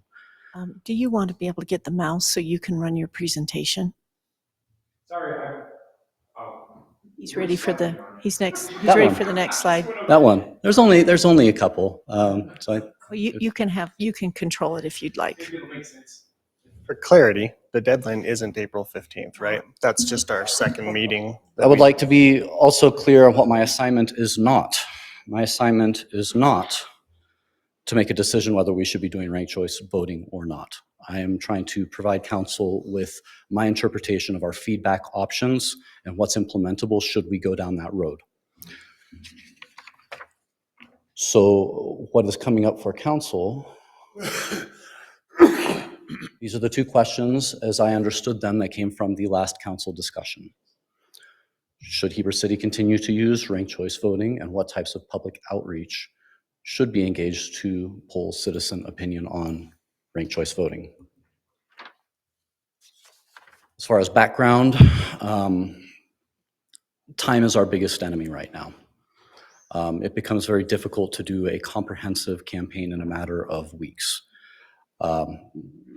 Many of these other outreach strategies that we've done, we have had far greater lead time, which allows us to utilize leverage a variety of different media to talk to different people, to be able to get into homes, mailboxes, digital outreach, website outreach. Typically, when we approach something like this, we would be aiming to have something that could touch most of the citizens in our community. I think that that background is going to make things difficult. I did at one point reach out in the last week to the Hinckley Institute, had a lovely conversation. Actually, they let me know that Mayor Franco would be speaking for them, I believe, next month. We had a wonderful conversation up until the point. Is that true? I have in the past. Okay. I will check my email for any invitation. Thank you. I think they're expecting you. Oh, my goodness. Anyhow. Surprise. Right Okay. up Okay. to the point that they said, what's your timeline? Mhm. And I let them know that I was doing a presentation in a matter of days, and there was an awkward silence, at which point she said, like, you have to submit this Thursday when? Yeah. And then she actually laughed at me a little bit. And the conversation got progressively awkward there. If we are truly to be empirical about this, a third party, non-biased contract would be the best way for us to say that this is an unbiased result. We don't have time for that. The extreme other side is to just like throw a Facebook poll out there. There are problems with using just a Facebook poll as something that would dictate policy over something as sensitive as how we run our elections. So that is the obstacle on the other side. With that background, I determined there were three essential, and this is stated in the staff report, three essential mile markers, if you will, on how we could gauge public input, how we could do this. It's scalable. There are different options within them, but for the sake of discussion, there were these three tiers that I was able to distill this down to. The first of which I just mentioned, which is having a third-party contractor, but we have time problems there. The second would be what we traditionally do for public outreach, which would involve, building a landing page, compiling data. We do, for the record, on heberut.gov, we do have a section that's entirely dedicated to ranked choice voting, including graphics that show our last election and how it works. You have to go to, would you mind? And I could scroll to that if just to make sure everybody is aware that this is already public. So if we go to heberut.gov, and then I believe you hover over government, and then it's city council. And then right there, ranked choice voting. And this is mainly data that's all been put together by the state of Utah. So it exists. When we want to see our own election results and how those animations work, you can go back over to, You have to search it, elections. I think it goes under, does it go under government and then elections? If you go back. Election And then information it's total. election information. Yes. And then you can go down and look if you click on like seat one, or you can see how, and then there's a little animated graphic on how this all happens. So we do have this data available to the public on our own website at this point. There are also other resources. For example, it was brought to my attention since I filed the staff report in this presentation that Park City Municipal decided to adopt ranked choice voting. And they had taken the time and done the investment to engage UVU for a study looking at ranked choice voting. And they have that published in their staff, in their notes for that adoption. I have not had time to comb through that document, but I know it exists. And that was a document that they used in their decision to adopt ranked choice voting. So there is data that's available to us out there. What I heard from the last meeting, and part of my assignment as I understood it, was to do something tailored to the citizens of Heber City specifically. So with that, that's our option 2. The third, of course, is the most implementable one at this point, but one that I recommend with extreme caution, which is just doing a social media poll. We could have that whipped up in no time flat, but there are some inherent problems with that strategy as far as I think that you use social media polling for things of less consequence than how you would conduct an election. If I wanted to do, for example, public outreach I want to engage the public in the Columbarium project, maybe I would do a poll that said, should the interior paint color be ivory white, eggshell, or off-white? In which case I could collect data from that and people could be voting from here to Mumbai and it's going to be okay. But those are the struggles that we're looking at. This is a good stage where if I could turn it over to council, do you have any questions for me or things that I could respond to in that nature?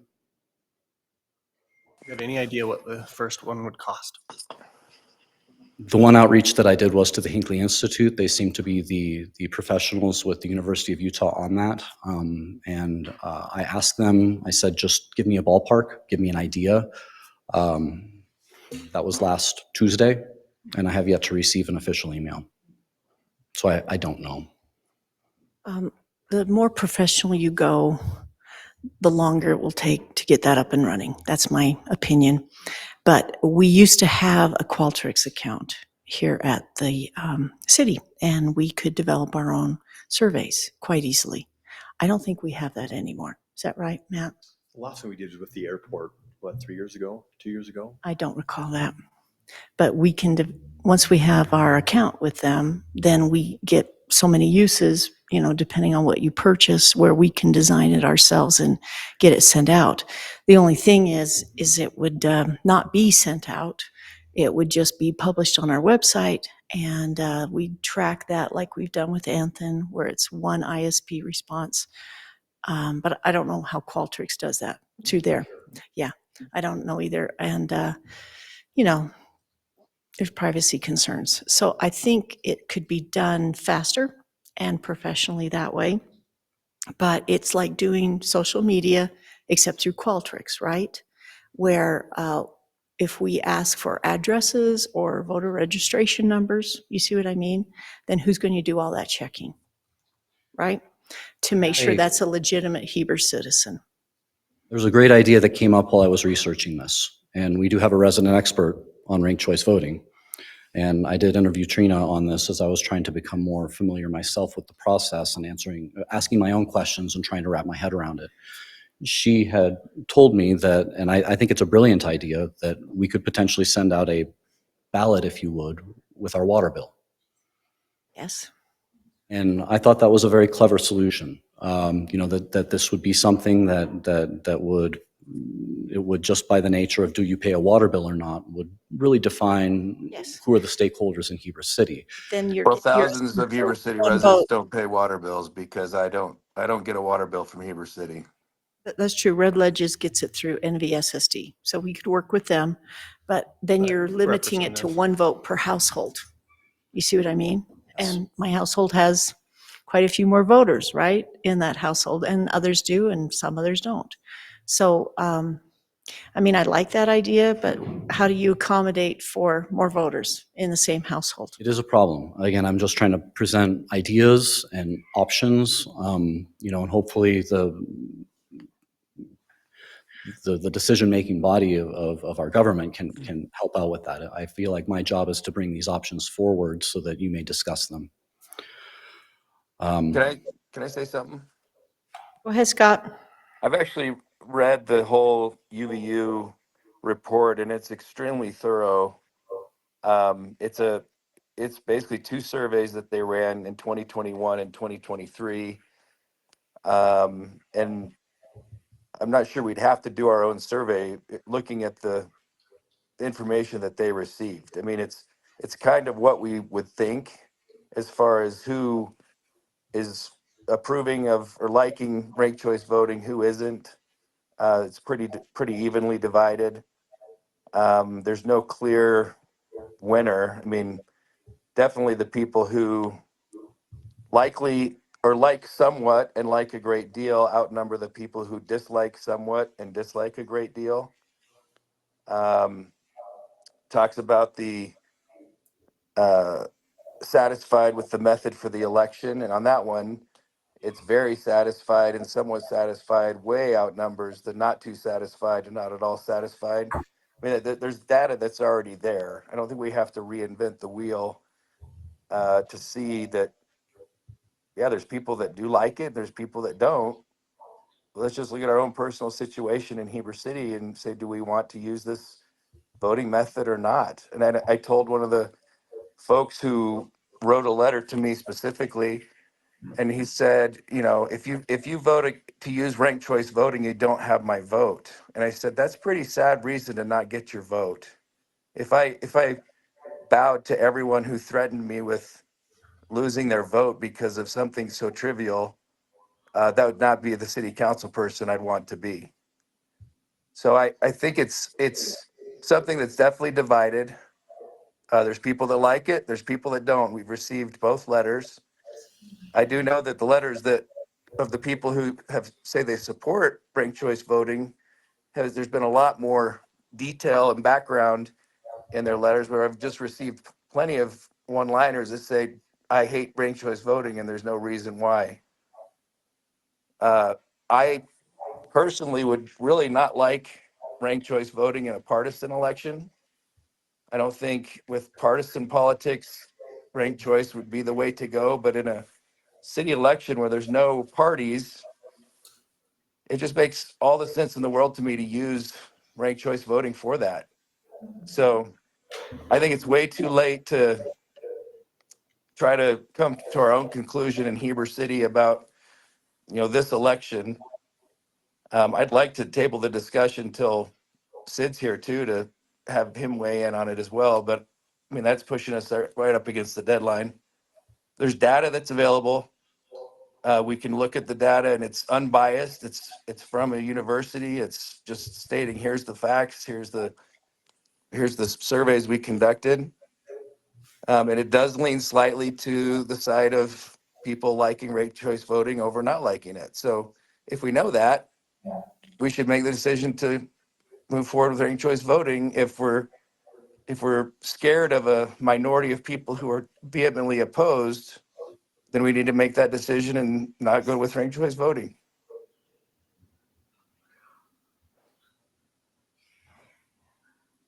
Well, what I was concerned about, just really quick, and I've got to check this, because the Ranked Choice Voting Association used the UVU study, I didn't know whether it was independent of them, and I haven't checked, okay?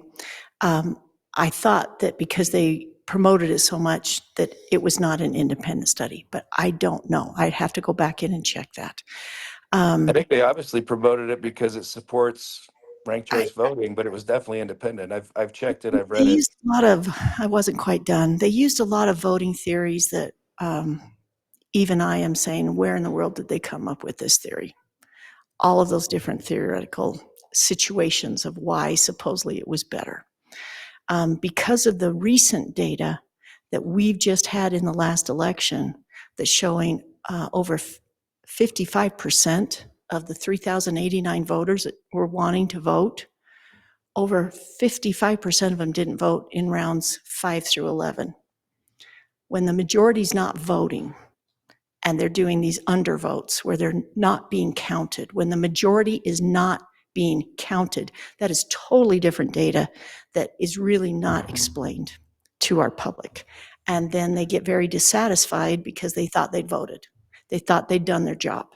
But because they weren't realizing that it wasn't being counted in all of those rounds, it was the later rounds that ended up picking the winners. Now, again, you can say, well, that's their choice or not. But, I'm really concerned that our instructions, as clear as they supposedly have been said to be, they're not explaining the actual state law. And the state law is quite a bit pickier. And we have to put instructions on the ballot if this city council wants to use it again that really show what the state law is, that I've researched, I've sent to Jeremy, I've sent to some others. I'm just saying it's a lot more complicated than pick who you want to vote for, and you don't have to do it all if you don't want to. The state law is saying very clearly that if you skip 2 rounds or you mix up the numbers or however, things can happen like that with so many candidates, your ballot's not going to be counted.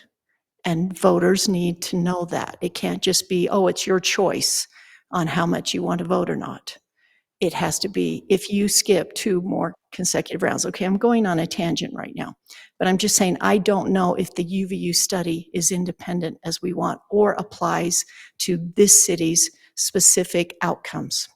Well, I'd like to respond to what you're saying because Hey, those are Scott, pretty serious let me just allegations. Scott, this is Mike. Yeah. Let me butt in. Are we going to discuss ranked choice voting tonight? Or are we just talking about the survey? Because this could go on for a long time. You know what I'm saying? I'd rather wait until we decided to discuss this on April what? 16th. So But I'd like to address what the mayor's saying because it's a pretty. I don't think we need it though, Scott. I think we do because there's people that are listening to her and think that's right, and it's not right. Just before the last election, Mayor, you sent out a newsletter that had improper instructions of how to vote on the newsletter. You were telling people that they had to fill in all 11 spaces.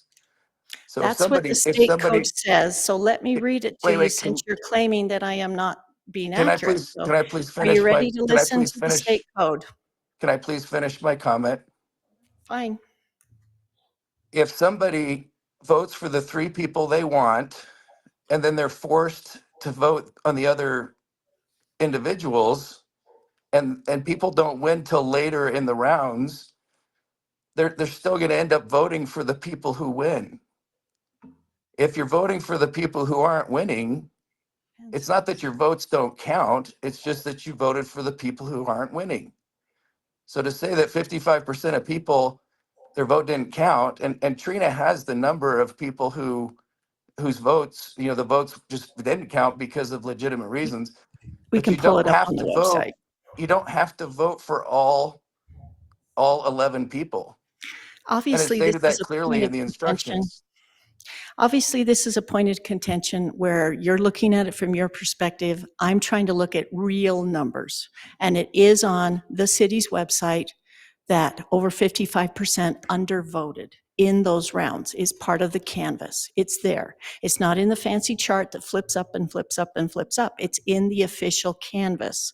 So you have to study those numbers, Scott. But the instructions that say vote for as many or as few as you want to are really not complete because people want their vote to count. That's why they come. That's But why if you they vote want for to vote. if you vote for So the losing candidate, your vote still counts. That's the message that you're. I think there's debate on that. So let me talk about the state code instructions, okay?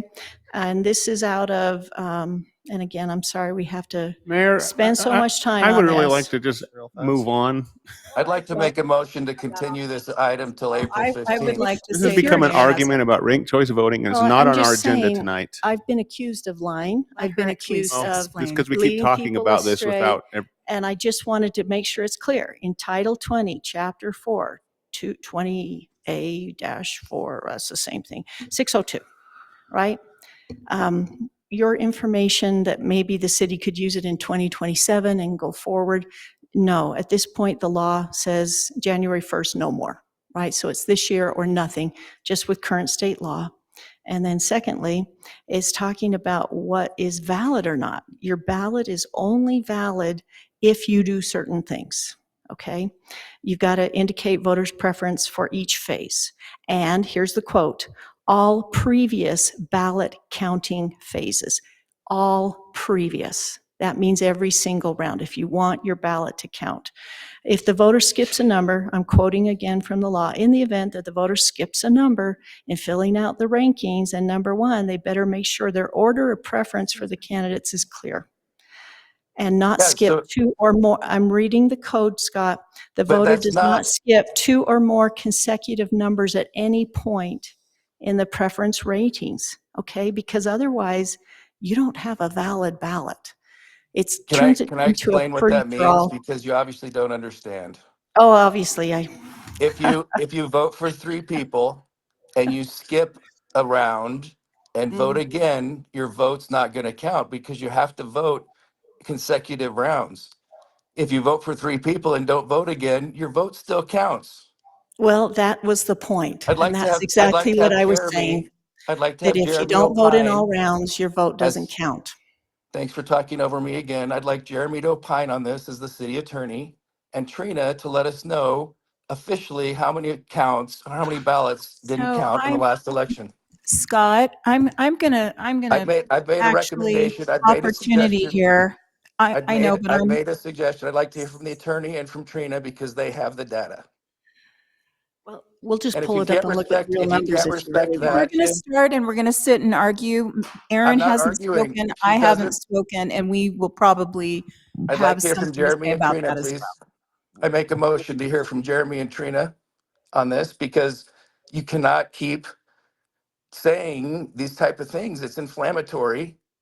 Why is it If Trina, inflammatory to quote state code? well, you're not understanding what you're quoting because you're But you're telling the one who people, Words brought alone it are not about, enough. Scott, but if you're you're the one telling who brought the people, argument about. of course I did because Mike asked you not to say anything. the public is confused and I'm going to make sure the public knows what they're getting into. The code clearly states if you skip a round and vote again, not if you just vote for 3 people.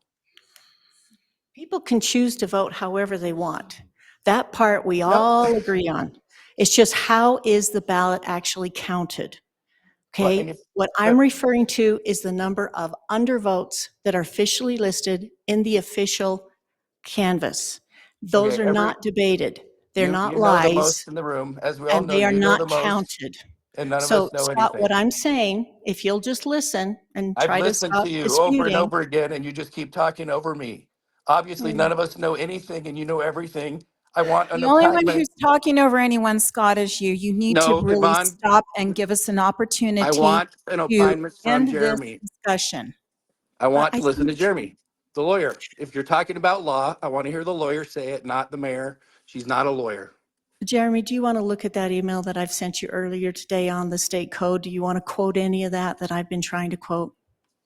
I think the best thing, if you guys want, Trina and I can talk about it, and we'll come back next meeting and explain both of those issues, what the state code means and what undervoting means, because I do think that there's potentially some confusion as to when you say your vote doesn't count, what that means. Does that mean your entire ballot got thrown out, or your vote didn't get counted in that round because you voted for someone in an earlier round, so you didn't make it through to the next rounds of voting? So I think maybe we should explain that, but I kind of agree with Mike. I think this meeting, what was on the agenda was whether or not the council wanted to instruct staff to do some sort of survey. I think unless council wants to instruct staff to do a survey, that we had already tabled this to our next meeting, actually our April 15th meeting. So I think we should just take what's on the agenda, which is do we want to vote on whether or not we do a survey? Okay. And if we're not going to do that, then if we want information, if council wants to instruct me and Trina to come back and provide information on our April 15th meeting, I'm happy to do that. I'm going to say, I'm just going to kind of butt in there since that's happening a lot tonight. I have lots of things that I could say to the contrary as well, but I choose to discuss what we are here to discuss. In regards to whether or not we can do a social media poll or a Facebook poll, I realize for some people that might seem, well, that's just kind of, I mean, the way it's coming across is it's cheap. That's a cheap way to do it, that, you don't know if you're getting the right people or not. But I do want us to remember that I think the school district just kind of went through something similar. There was a poll that was put out. There was enough outcry that the school board pulled back and said, okay, we're hearing you. Here's what we're going to do about it. And they took it from there and presented it to the community in a way that helped the community say, okay, I still don't like a lot of the votes, or I still don't like some of these things because I've got my own personal preference. But in the long run, it really did provide information, which is what they were looking for. So I'm not against doing a social media poll if need be. I really am not. I don't think that that's a big issue. Will there be some people in there that are from the county? As long as we put on there and make sure this is for city residents only, not for the county. So that's one thing. The other thing is, I'm willing to, if we can do the Qualtrics, but I don't, or the ballot with our water bill. I don't know what that would entail. My concern is that we are coming to a quick deadline, but this is exactly what we wanted for the citizens. We are trying to find a way so that we can put to rest, and whether the council decides to listen to their citizens or to just choose because some say yes. I will just say very quickly, I have received 5, 10, 15, 20, 25, 26, 27, 28 for no. And of the yes, I received 6 yeses. Now, if the citizens know to at this point, if you're for, let us know. Send it to all of us. Send it out to all the council members. And that's all I have received. I don't know if other council members have received more. Of course, I have my conversations as well. But the point is that I can't really use that. I'm trying to be fair in this. And if I go off of just what people have said to me, I really hate it. It's different because it's my word. It's a he said, she said. But when I've got people sending me emails saying absolutely not, or sending something that can track, and I think we all have received a lot of those emails, and whether or not some council members are getting them or not, I don't know, but that's what I have gotten, is 27 no's. I've made sure that I haven't had any duplicates. These are all just, of course, I did get some duplicates, but this is just that number. That's the number I've received. So I think it is important. I think that we have a lot of disputing language. A lot of individuals who are very passionate about ranked choice voting think this is the best way to go. And then very many citizens who are saying no. I think it's very important that we give the citizens, and I'm going to tell you this right here and now. I don't care if this is popular with staff, with city council members. We cannot diminish or demean our citizens just because they don't agree with us. So to say that please don't do that. It's embarrassing and it's uncomfortable.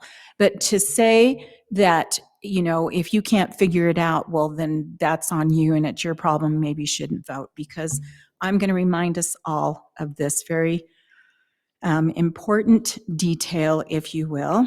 This is from the Constitution. This is from our, and it says here, federal voting rights. This is from the federal site. Federal laws passed over the years help protect Americans' right to vote and make it easier for citizens to exercise that right. Civil Rights Acts created some of the earliest federal protections, and it goes on to say for the citizens, and in each phrase it says, makes it easier. I hear very few people saying this is easy. In fact, I hear very few people saying, boy, this is the best thing ever, no problem for me.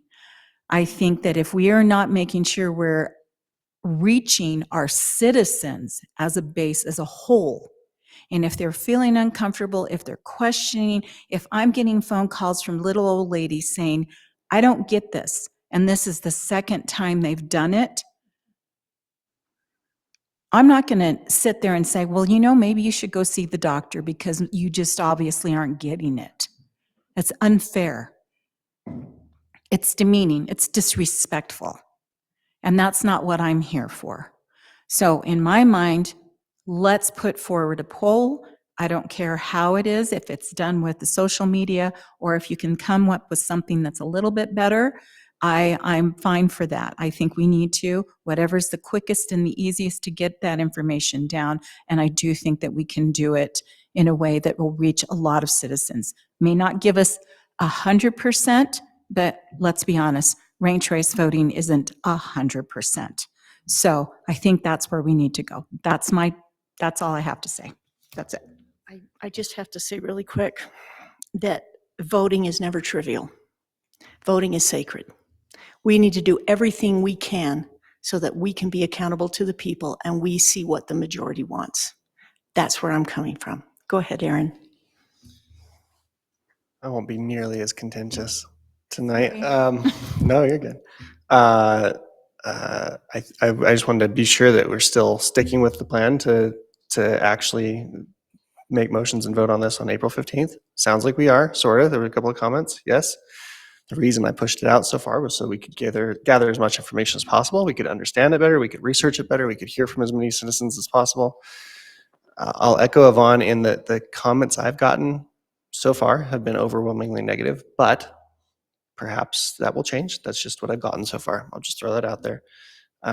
Ryan, what do you think about the value, if there is any, in doing your option number 2? It's on the next tab, or the next page, the middle of the road option. So the internally generated PR campaign for public outreach, because there is a very real chance that we, as a council, will go forward with a yes to ranked choice voting no matter what. I'm just throwing that out there, just judging from the people on the council. And if so, I think that's super valuable no matter what. I think teaching and explaining and understanding is better. But I still would like to do number 3, and I understand and appreciate your caveats as far as, hey, this might not be representative. It's also going to be somewhat populist as far as a survey, just being social media, it is, right?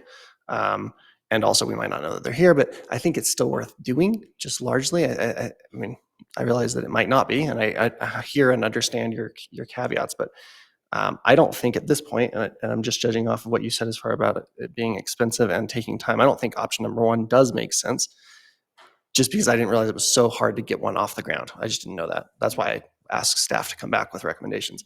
2 and 3 combined, though, seem to make the best sense to me. I have also had people walk in. I'm on Main Street in my business. So I've had people walk in and tell me how they felt. I have had people call me on the phone. I have not yet had anybody at the house. That is not a challenge, but I haven't had anybody come to the house yet.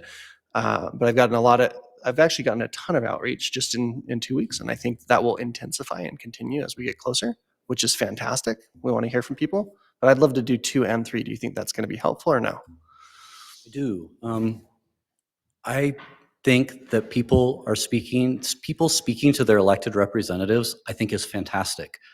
I think that is the system working. I love to hear that you've received 30, I forget how many numbers, 30 whatever people, and that people are seeking out their representatives, emailing you. To me, this is the process working. I put it I'd in like the that city to be a part of newsletter. number 2, right? It's in the city newsletter. I put it in last month's newsletter for this month, and I made it very generic, right? No bias whatsoever. I just said, do you want the city to continue using this? Please email the city council. So easily we've gotten over 100 responses, I think, one way or the other, depending on duplicates and so forth. And to me, that's the way that these documents and the way it's supposed to work. We elect officials, we have a voice with those officials, and it's your opportunity to speak with your constituents and to educate them, answer their questions. To me, that's the most grassroots of ways. It's very difficult when it comes into my court because people will automatically think that staff is taking a side. And I'm trying to be very clear tonight that I am not. I'm here to discuss communication strategy. And I am here to advise council on what the risks are should you move in one direction or another. So again, I love that you have people talking to you. I am not advocating one way or another how this should go. I do have concerns about using social media. The school district survey, which I know I mentioned it to you before, but if that had happened to me when we were doing the rebrand for Heber City, I would have considered that an epic failure. I don't have the details on what happened with the school district, but if you lose so much control of your project that that's the way you have to go, there was a consultant in that job that didn't own up to their contract, because that's not ideal. That's not ideal for the school board. That was not an ideal situation. Had to. Even with that, their poll that they did, you went through a link. So it was, as I recall, I didn't do it, but I remember seeing it. There was a link that was posted and advertised on social where you went to a separate landing page of where they were collecting that data. And we can do that. It just takes time, and that gets back into the Qualtrics thing. It has to be auditable, because it's sacred. This is a sensitive topic. So what I don't want coming back on the city is that somehow you guys stack the data, right? So I want it to be transparent. I want it to be a process that is auditable and that we can show to say that we are being transparent about this sacred. And I love that you used that word. That was the word I was thinking of. I just was hesitant to bring it up. Maybe what we could do, and again, this is where privacy concerns come in, but I feel like if we were to send out the ballot in the water bill, that's at least one response per household. But then people that want to give more responses in the household, then we can provide the online website where they would have to get their voter registration number. And the only thing we'd have is the voter registration number. You see what I mean? We wouldn't have to ask for names, we maybe wouldn't have to ask for addresses, but then we could audit those voter registration numbers, hopefully with the county pretty easily. I don't know, but we could audit that to say, are these all within Heber City proper? Okay, now we're getting a quick comment real quick. Just a real quick question. Is that okay? So Mayor, can I make one comment? Yes. I'm really concerned about saying we're sending out a ballot to vote on whether or not we have this, because that makes it appear like It's a vote. it's a vote, and it's not a vote. It's, I mean, the vote is by the council. That's why people elect public officials. All that the council is trying to get is some feedback on what public opinion is on this topic, whether or not, overall public opinion is for or against. And I mean, that's really hard to get. Frankly, I tend to agree. I think the survey, because I think you're going to have, some people that are extremely passionate about it, some people that are, sort of okay with it. There's going to be a lot of in between, and the way you phrase those questions and I think, these prior surveys, are you strongly in favor? Are you strongly opposed? Are you moderately in favor? Are you moderately opposed? Are you neutral? I mean, if you asked it in that way.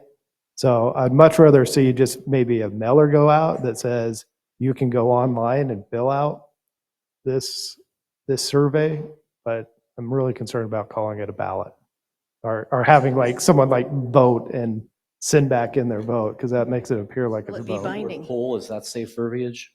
I think survey. I think this is a survey, maybe a poll, but I kind of like just a survey. I'll take ownership on that one. I said ballot, but I'm not legal, so I will recant that statement. A survey in the water bill. I think, Council, I think survey and the water bill would be a great way to get some additional responses. Obviously, the emails have worked. One concern I've got, and I can't explain this, I have no idea why I've gotten over 100 responses and you've gotten 30, and Scott says he hasn't. Like, I don't get why they're not just sending it to the council. I do not understand it. I will say that apparently weird. my email is not on there, so I'm just getting one that's going to all of us, the ones that are going to all of us. That's what I mean. The city council Yep. seems to Yeah. work great, but I'm getting a ton that are just to me, and I don't understand And that. then those who have So- my email already have already sent me personal ones, but that's not as many. I wonder, Council, what would you think about if Ryan did number 2 then? I hear you on the social media. It is useful to me to just understand generally what do numbers look like. Frankly, I don't think it will change from the existing social media ones that Jamie Hewlett put on and someone else, I forgot the name, so I don't want to misquote it, on the Wasatch Politics, where I've got a pretty good understanding of generally how those went already. I'm I'm not saying we shouldn't do them again. I'm just saying, at least I have that. What do you think, Ryan, about doing a number 2 and linking to that, that UVU study? I realize the mayor hasn't looked at it yet, but it is part of the Park City agenda meeting minutes on March 13th. So it's in there. They've got a link to it there, which is great. Just to throw that out there. I mean, to your point, part of that is education and understanding, and maybe at the end of that thing, it says, how do you feel? Right. The reason I say that is a couple of people have come in person and said, I really like, and I said, cool, explain why. And some of them struggled, and a couple said, I really don't like. And I said, great, explain why. And a couple of them struggled. And I think understanding up front and then saying, how do you feel, might help us to get a little bit better. I don't know though, council, I mean, obviously not ready to act on anything tonight. I just But I still want emailed to hear from everybody people. the UVU study. I'm sorry, Scott, what'd you say? I just emailed you everybody the UVU study. I think it'll be helpful to read that. I don't think we can gather any better information on our own. Yeah, and I think there's a link, Scott, just looking at the link in the Park City Council meeting, it looks like they had some pretty good conversation as well. It might not be the end of the world. We did get a positive nod in the news article. I don't know if you guys saw the positive nod. It's a little bit of a joke, but I'll read it because I think it's pretty funny. Representative or Councilman Ryan Dickey said, people in Park City, I think they're pretty smart. They're at least as smart as the people in Heber. They've figured it out. We should do it. It's not how I feel, but he said that Park City is at least as smart as Heber. So that's, for what it's worth, got to meet that guy. By the way, I think having some education I is saw him too. fantastic. I saw him last night, and I gave him a lot of grief for that comment. So You didn't thank him? I mean, I'm glad we're smart, but at least as smart as Heber City doesn't sound great. I don't think he meant it in a positive, is what I'm saying. Oh, darn. I don't think he meant it as a positive either. Too bad for that one. I'll just say, can I add in? Okay, is anybody ready to make a motion on this? I want to, He wants to can I add in? Of course, Mike, go ahead. The only way to really gauge where that division line is, if it's 50-50 or 60-40 or 70-30, is to do a statistically accurate third-party independent survey. That's the only way to do it. Otherwise, it's meaningless.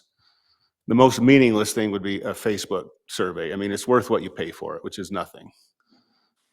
There's nothing in between. Anytime we do something like this, someone's going to game it. If we send out something in the water bill, they're going to go make copies and they're going to send it in. I mean, there's so many ways to just cheat, and people are inclined to do that. They want to get their team to win. That's how. So if we had more time and it wasn't more than 10 grand, I'd probably do a survey. What we can look back on is what surveys have been done on cities that have used it. And those are overwhelmingly positive. You guys are giving off the hand, what do you call it? Personal experiences. So I've done the same thing. I've read all the comments that people send, and some of them are sending 2 or 3 times. One person sent 4 times. They're very passionate about it, but when I have asked people, which I have done for 3 weeks now, dozens of people at the gym, at the grocery store, in my neighborhood, I've knocked on people's doors and I said, did you vote in the last election or the last 2 city councils? Yes. Was it difficult to understand? No. Do you want to use it again? I liked it.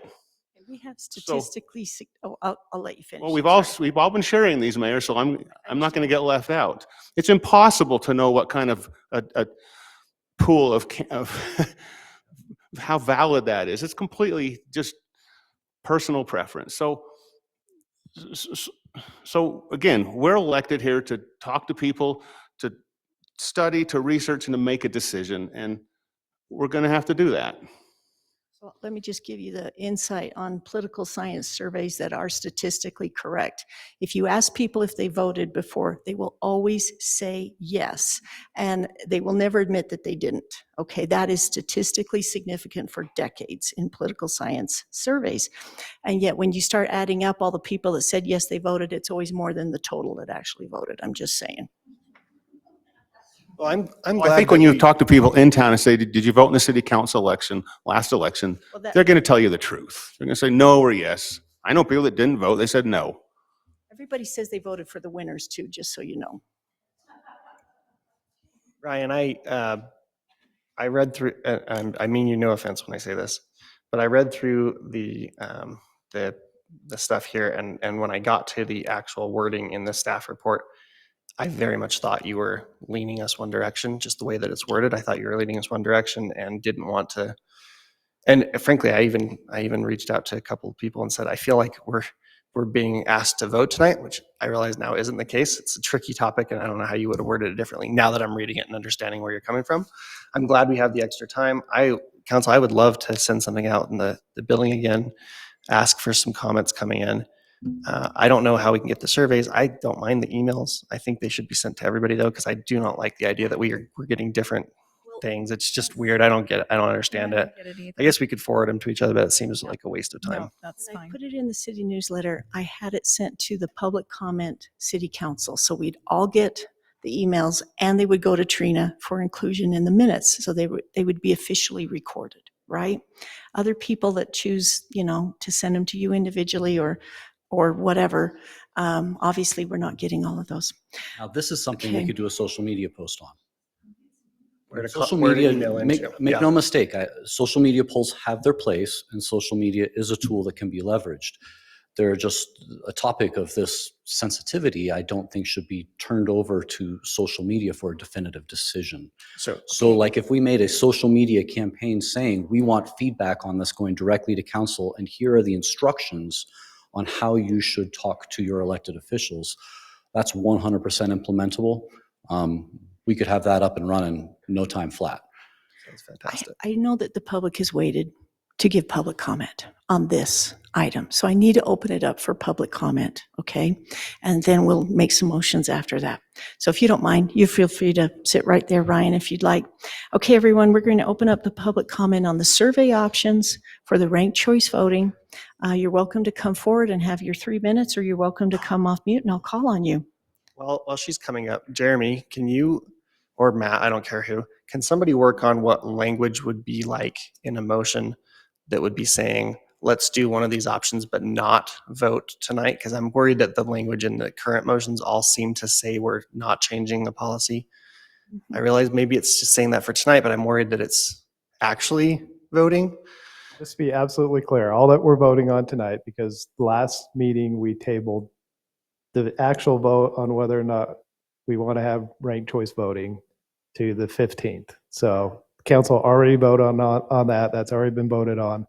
All that we're voting on tonight is whether or not we want to instruct staff to do some sort of survey about, before the 15th.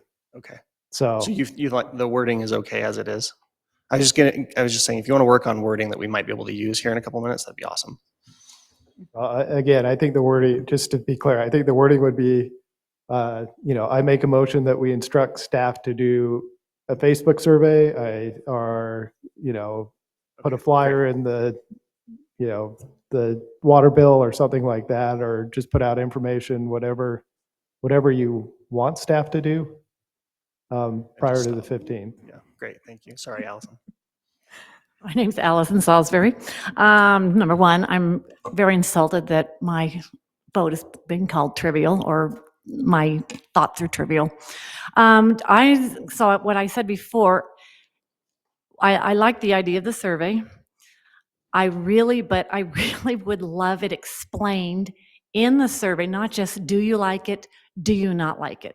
It needs to be explained, as Heidi, as the mayor has, kind of said, it needs to be explained how your votes count. So you pulled up that thing, I didn't get to take a picture of it quickly enough, but if it had been just regular voting without the ranked choice, somebody else would have been sitting up here instead of somebody else that's sitting up here. So how is that fair? That person got this, second most votes or something? I can't remember. Talking about what was on there? What it showed the top 3 people who got the most votes, Oh. and one of them did not win. I see what That's you're because of saying. ranked choice voting. Now, I how can that's explain that very clearly to you if you want. okay. So in this situation, there's 3 elections because there's 3 candidates. Mhm. So it's run. It's once I won, I was removed from the election, the second election, gone. Is that clear? Okay, I don't get the second election stuff. I voted for 3 top people. That's all I voted because there were 3. Because there's 3 seats. There were 3 seats. I voted for 3 people. Okay, so That's all I voted let me for. explain that. In a traditional election, you would have marked 3 different candidates. Mhm. Doesn't matter your order, 1, 2, or 3. They're all just marked, right? So those top 3 candidates are your votes. That's what I did. In this election, if you add up all the 1, 2, and 3 rankings for everybody, it's the exact same as it turned out. Because Christian was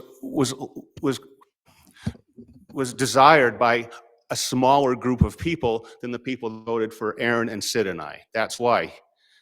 Christian and Jamie and Nick had a constituency of maybe 40% of the voters, and 60% of the voters voted for us. They didn't win if we had. You can go through the numbers. They're right there. All the data's there. You can count all the 1s, all the 2s, and all the 3s. And that group of individuals had less 1s, 2s, and 3s than the group of individuals that won by a good margin. What ranked choice voting did is it ran a primary election, multiple primaries 3 times for each of the candidates. So once I was removed after I won the first time, the people that voted for me for 1, I'm gone. All their 2s then counted as they're in the next election. Everyone they voted for 2, which was Aaron was now their top choice. That's why he jumped above Christian. And once Aaron was eliminated, the election was run again, and the people that voted for Aaron and me were both out. And so his third and my second, his third votes jumped up for Sid. And that's why Sid jumped above Christian, because there was more people that wanted Sid than Christian. 1, 2, and 3. Well, I was just looking at the things and it was showing who got the Yes, most votes. because that was the vote for the first seat. But what I'm saying is, if you have just regular voting like it's always been, you'd vote for 3 people, and those top 3 people would be the top 3 people. And that's what happened Well, in not this really, vote. not really. If he got more votes, did Christian get more votes? No. Well, look, on your chart he did. In the first 2, 3 rounds he did. So the very first round, which is, in my opinion, all it should be, like regular voting, you take the top 3 people. You don't have to put them in order. You just put there's 3 openings, you vote for 3, period. There was 3 elections. 3 elections for 3 candidates. I think I went back 2 other times, or my original vote, my original ballot was Well, I want to ask you, because you mentioned manipulated it. with 3 times. How come you said your ballot was rejected? How did you vote that it was rejected? Because I only voted for 3 people. So you got your 3 people. They just were not the winners. You got your vote in. Every time that ran, let's just say you voted for Christian. Every time your vote was counted for Christian if you voted for him. I'm just guessing. Every time. But he didn't win any of those 3 elections. There was always more votes for Sid, Aaron, and myself than Christian.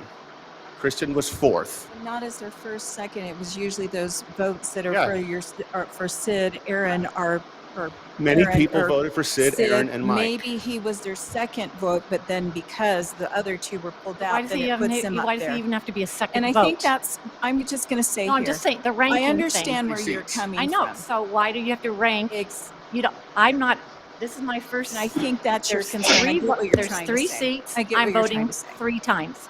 It would be really helpful to have Jeremy and Trina explain it to us next meeting. That's like so all I'm requesting is that when you do the survey, you literally explain everything. not just, you don't just explain the rounds, explain all that. So if people are saying they think this is easier, to me, in my pea brain, not easier. So I'm just saying that's my request with the survey, have a very clear explanation and maybe the pros and cons so that people can make a more educated decision. That's all I'm saying. Okay. So, Mayor, if I may really quick. Yes, you have to continue, but let's make So this I short. think that's right. We need more information there. And with your permission, I'd like to have Ryan play this 1-minute video, which I think should be on the website for people to get I'm going to informed. have to make a motion then that we extend the meeting. We're not going to talk about ice cream stands No. or I'm just saying, colors. I want you to see it. If this is going to be an informational piece, I want you to Okay. see it for its place on there. I'm going to just have to exercise a little discretion here, okay? The videos are not showing the undervotes. The big issue here is the undervotes, okay? All of the videos are talking about the people that want to vote in every single ranking or round, okay? And you get the numbers flying around. And that's all fine for what most people have been trying to defend it on. But none of these videos are addressing the undervotes, which we had a majority undervotes in our last city election, which is horrifying to me. It's horrifying, okay? Because that many people said either I don't want to vote, or I'm confused, or I do not want to vote for 11 people and I'm just doing my top 3 or 4. And that's a system. This ranked choice voting fosters that system. So I'm sorry, I don't think that your videos address the undervotes, which I think white people are really concerned, okay? If you don't mind, we're going to continue with the public comment, and then we'll come back with more Can I discussion. make And a if you want to motion, show it, please? then great. Can I please make a motion to extend the meeting to 10:15? Second. 10:15. Did you know, council, that there's a closed meeting for 2 issues that Matt wants to also go through? Okay, then I will extend the meeting to 10:30. Thank you very much. Thank you. Second. Okay, all right. So thank you, Yvonne, and thank you, Yes. Aaron.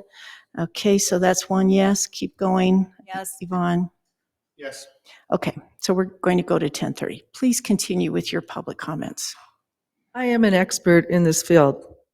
I have been, not specifically in ranked choice voting, but I have been working with some of the best generals, the best military people, and some very, very important people in this whole country. Like I said, I moved here to get away from California because I didn't vote for that. All I'm simply asking you guys, this is the one thing that drives me crazy about Utah. They're so obsessed with machines. They're going to fix this. The machine's going to fix that. And I appreciate all your work that you're doing a survey because I know you're trying to stay neutral. But here we have spent the last 45 minutes or whatever we're doing trying to go over ranked choice voting. Once again, there's a very simple solution. France, 27 million people, paper ballots, one-day voting, precinct level. They got it done. Our country is obsessed with these machines because the people that run the machines, including our own secretary, we don't even have a secretary of state in the state. We have Dieter Kenderson. I don't know why this state did this back in the 70s, but anyway, we have her. They're pushing this because, quite honestly, my opinion as an expert, and I've been looking at this for a long time. And when you have a system where you cannot audit stuff because of algorithms and computers, then you guys, we're not going to get anywhere with this. So the simple solution, I believe, for everybody is we go back to what the basics are. It is so simple. I went to almost every single place around the state, to every single county. I watched everybody count with paper ballots. We had double witnesses. We had pieces of paper. It was very simple because when you do it on a small scale, we're little here. Maricopa County was so contentious in Arizona. We were able to take 800 people. We set up a system for them. My top expert guys in the country did this. It was very simple. It was very inexpensive. We didn't have to pay for software updates all the time. We didn't have to pay for millions of dollars in machines. It was very simple. We'll say you'll have this equipment for years.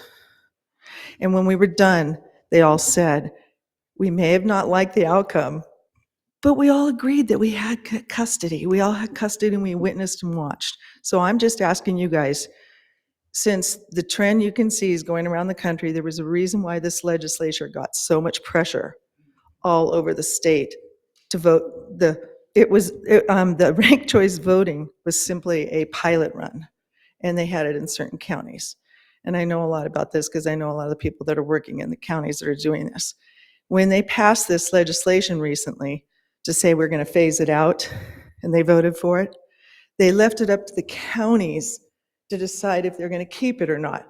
You guys, I love some of your ideas. I want to get involved with that. I'm going to come Thursday. I want to help do something for this valley because I moved here because it's beautiful, and I lived here a long time ago, and I came back. And I'm saying we're wasting a lot of time arguing over surveys and all this stuff, you guys. It's real simple. You have the power, and I want you to consider this. You guys have the power. It's so simple. Legislation just gave it to you, just to simply say, let's just get rid of it, and then we'll just go back to regular voting, and hopefully we'll get hand count paper ballots, and we'll vote. And I will go raise you an army. We can reach hundreds of people in hours in this town. I can reach thousands in this town if we have to. I will go get you an army. I've talked to our clerk, and I said, she goes, well, I'm allowed to do it. I'm allowed to have hand count paper ballots and make it simple for all elections. But she says, we can't get people to help us. And I said, you haven't asked us. Give me a chance and I will get you an army, and I will get plenty of volunteers. So I'm just letting you know, because if my math's not off, you don't get to vote. Tonight? No, you don't get to vote on these council meetings. No, I don't.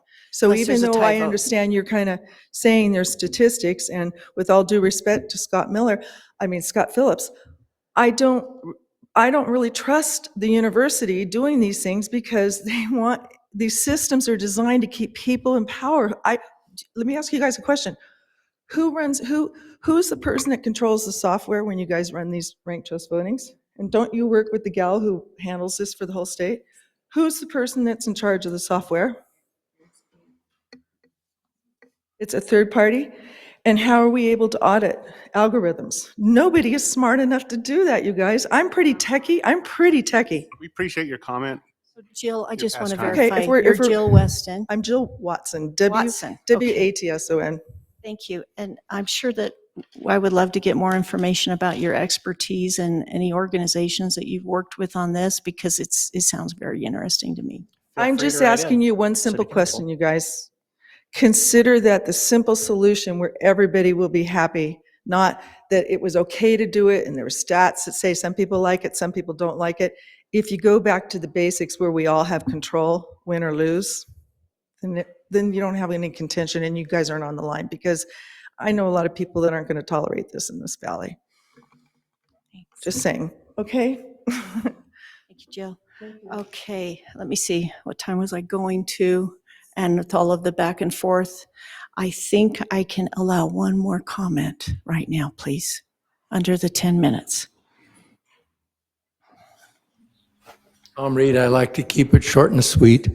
Whatever survey you can do the best we can. And what the majority says, let's go that way, and then move on. Thank you. Are you taking one from online, Heidi? Yes, since he was short, go ahead. So I'm sorry, I didn't look online. Is this for Casey, please? Or is it for TMT? Who Yeah, wanted this is to? Tom. I'm sorry, just tell us your name. I'm Tom Lamar. Oh, Thank you. you have somebody else. Let me let them go ahead of me. I'm sorry, you go ahead, sir. Okay. Tom DeMars. First time I've been to one of these meetings, and retired 25 years in the Marine Corps and another 20 years in the tech industry, and HOA president in a couple of places, and regular homeowner in a lot of places. What I wanted to say is it was very interesting for me. You guys did a great job with the council meeting. I want to offer a few things very quickly since your schedule is close. Ranked voting choice, I'm not for it. I like a yes or no. And I'm a little older, but that's the way I go.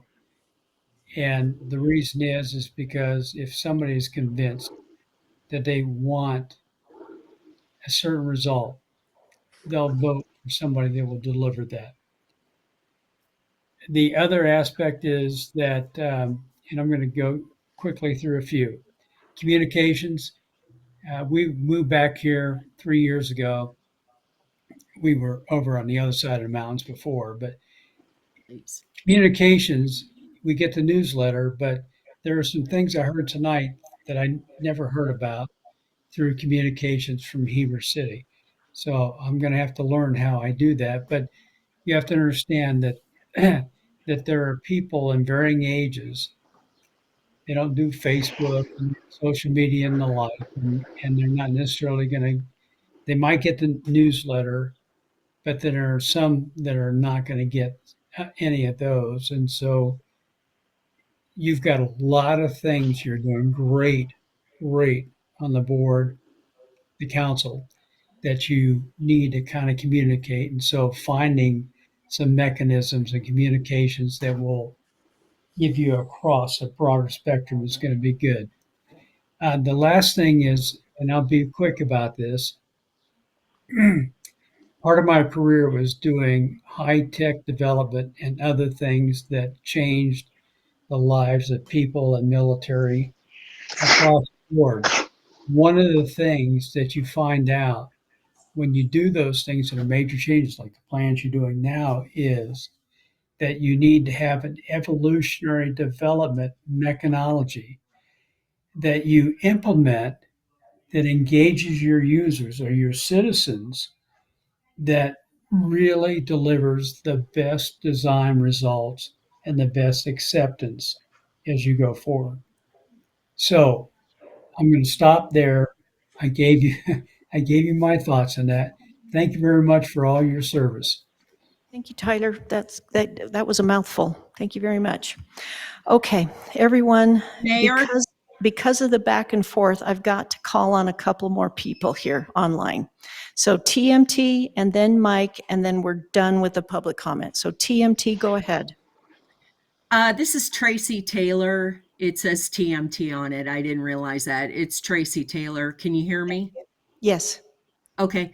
One thing I do want to mention, and I sat through a lot of state legislative meetings on this subject.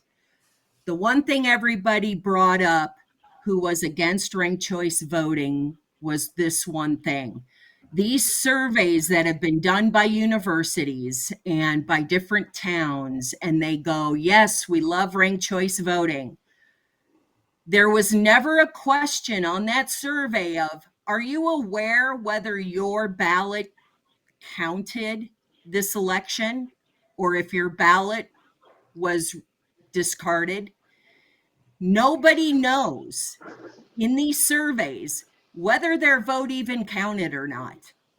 And that's just something you've got to keep in mind. I would hope in the back of your mind as you're looking at these surveys, is so many people at the state legislature kept bringing up, do you think these people would have approved ranked choice voting if they would have known their ballot was discarded? And I think that's something that should be brought up in this survey if you're going to do one, is, are you aware whether your ballot was counted or not? Because at least with the mail-in ballots, we get a barcode and we can go check online and see if our ballot made it. We don't have a barcode for ranked choice voting where that we knew whether our ballot counted or not. So nobody knows in these surveys. Most people in those surveys did not know whether their vote even counted. Thank you. Thank you. Mike, you get the final comment, please. This is Mike Hewlett. Louisiana, Alabama, Mississippi, Oklahoma, Kentucky, Florida, Idaho, Montana, South Dakota, and Tennessee legislatures all have banned ranked choice voting in their states outright. Colorado had it on their ballot, and the voters chose against ranked choice voting. Nevada voted against ranked choice voting. Oregon voted against ranked choice voting.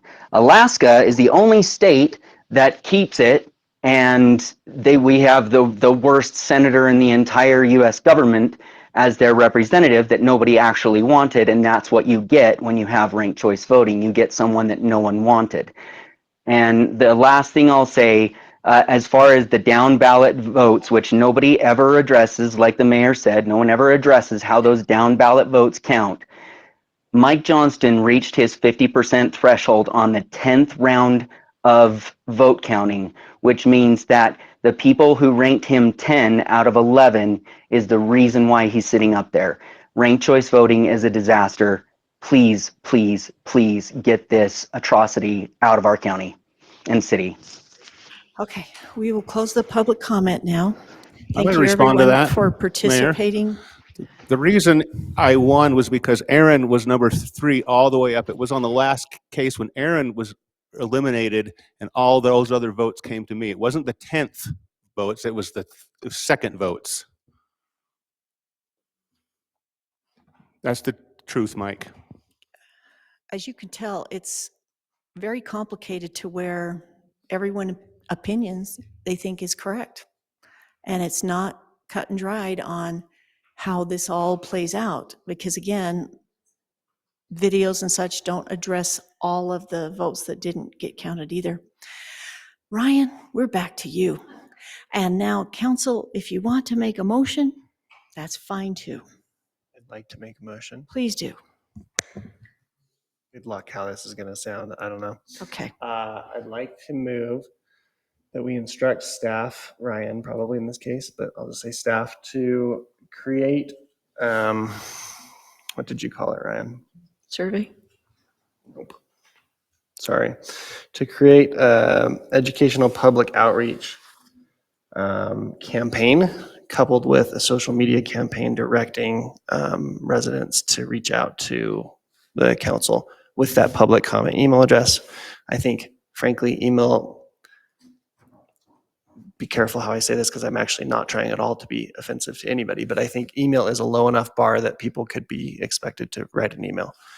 I think that's acceptable, and at least we know who you are and we've got a name attached to it, so you can't really spoof that and abuse it. Anyway, I'd like to well, I guess that's the end of my motion. I'd like to move that we do those things and that we get that off the ground. My understanding is that would be relatively low cost, council, to do those two things. It will take staff time, but I think that staff time is valuable and worth it. In this case, I do want to hear from people. I do want to hear from them in a way that we can understand that they're not abusing and gaming the system. I do have some concerns with just having a link or something like that. That gets worrisome. I second the motion.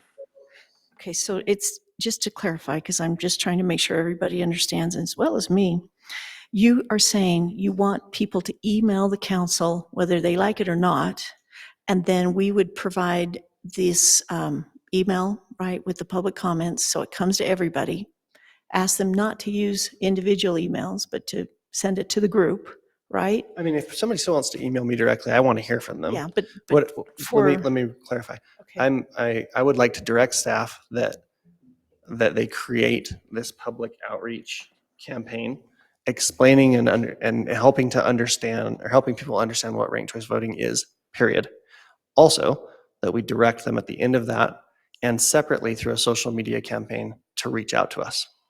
So just through emails, though, not any think survey questions. I think so, just because I don't think that there's a survey that we can get off the ground fast enough to be valuable.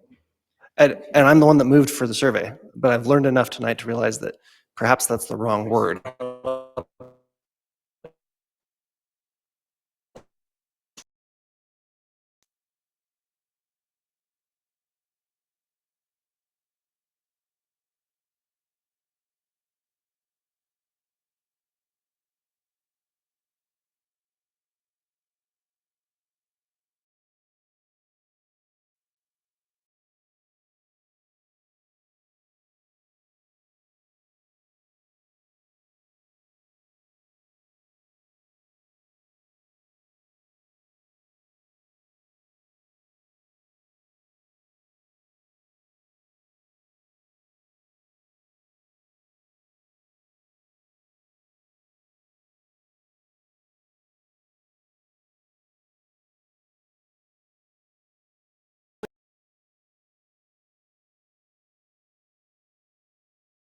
that you'd put a deadline, consider Now, a deadline. as quick as possible. I don't know. what No, the- you know, Oh, I see what you're saying. we need to get some statistics, right? Say that.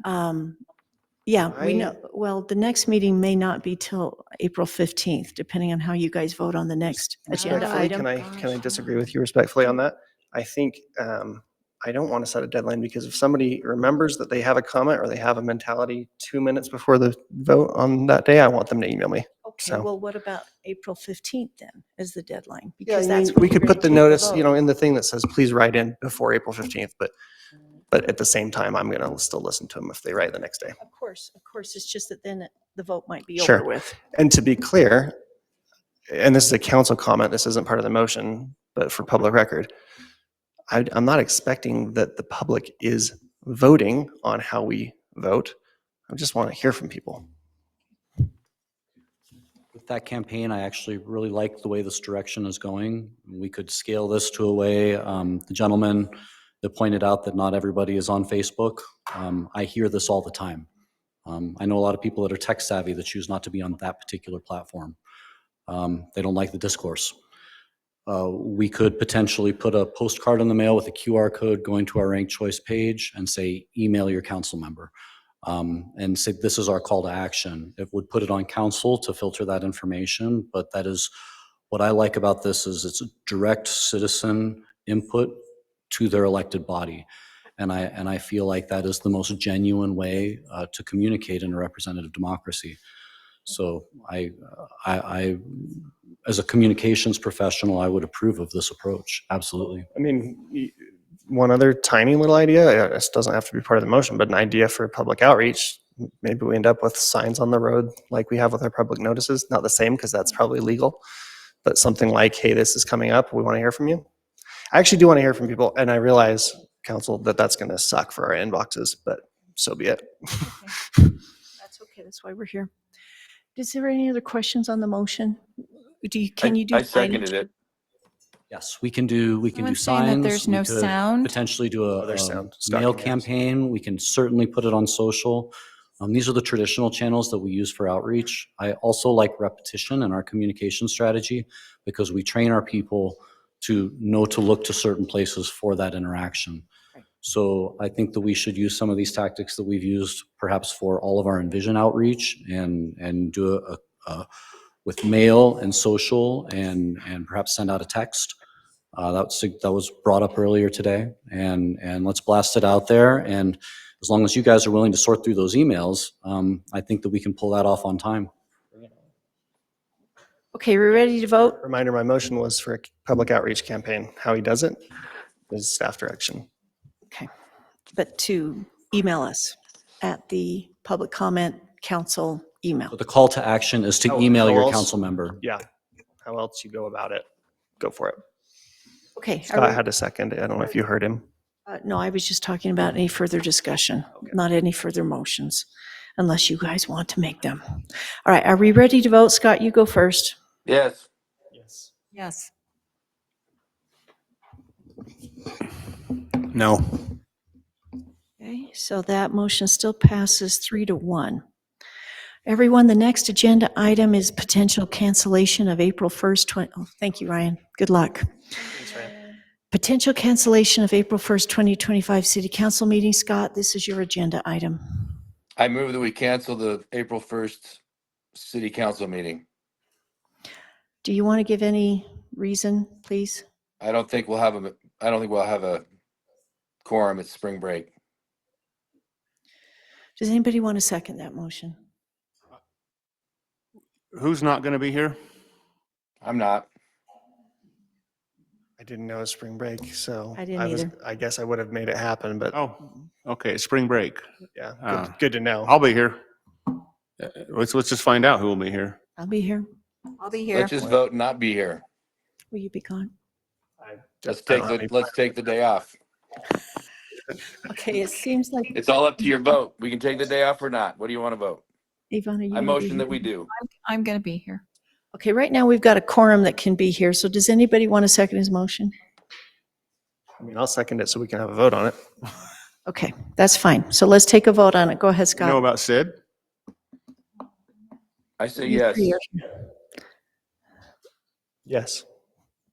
I don't know, what are we saying yes to? Do you want to cancel the Wanna meeting or cancel the not? meeting? And you're saying yes, you want to cancel the meeting. I think that'd be Cancel it. awesome if we could. April 15th is just getting longer and longer, just so you know. Can we have discussion for a minute? Sure. Is there things on the agenda, Trina? Do we have an outline of what's on the agenda? For April 1st.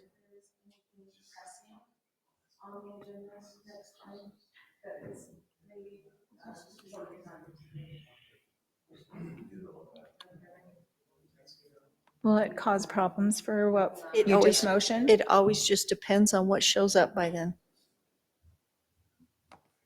I know I already said yes. I'd be happy to put a second motion in that says that we target a 2-hour meeting only and try to keep it really short and cancel it if there's nothing substantial. Let's make that motion after this vote. Okay. Okay, so right now we've got a I'm yes going to and a say no yes. because I'm going to be here, so. Okay, Uh, and If we were not going to have a quorum, I would cancel it, but I think it's, I don't know. I mean, I know Scott's idea, but I feel it's inappropriate to just cancel a meeting because it's, if we're here. Right. So I'm going to vote no. okay, so that means it's a tie vote and I get to vote. So I'm going to vote no. So this motion fails 3-2 at this point. Did you want to make a substitute motion? No, I'm fine with that, and I'll probably call in for part of it then. But let's definitely keep it short if possible. Yes. However that works. Short That's makes me always the happy goal. too. Short makes me happy as long as it's not this. Okay, Matt, do you want to take the next agenda item to establish dates for the fiscal year 26 budget workshops? I'm going to have Sarah take point on that. Thank you, Sarah.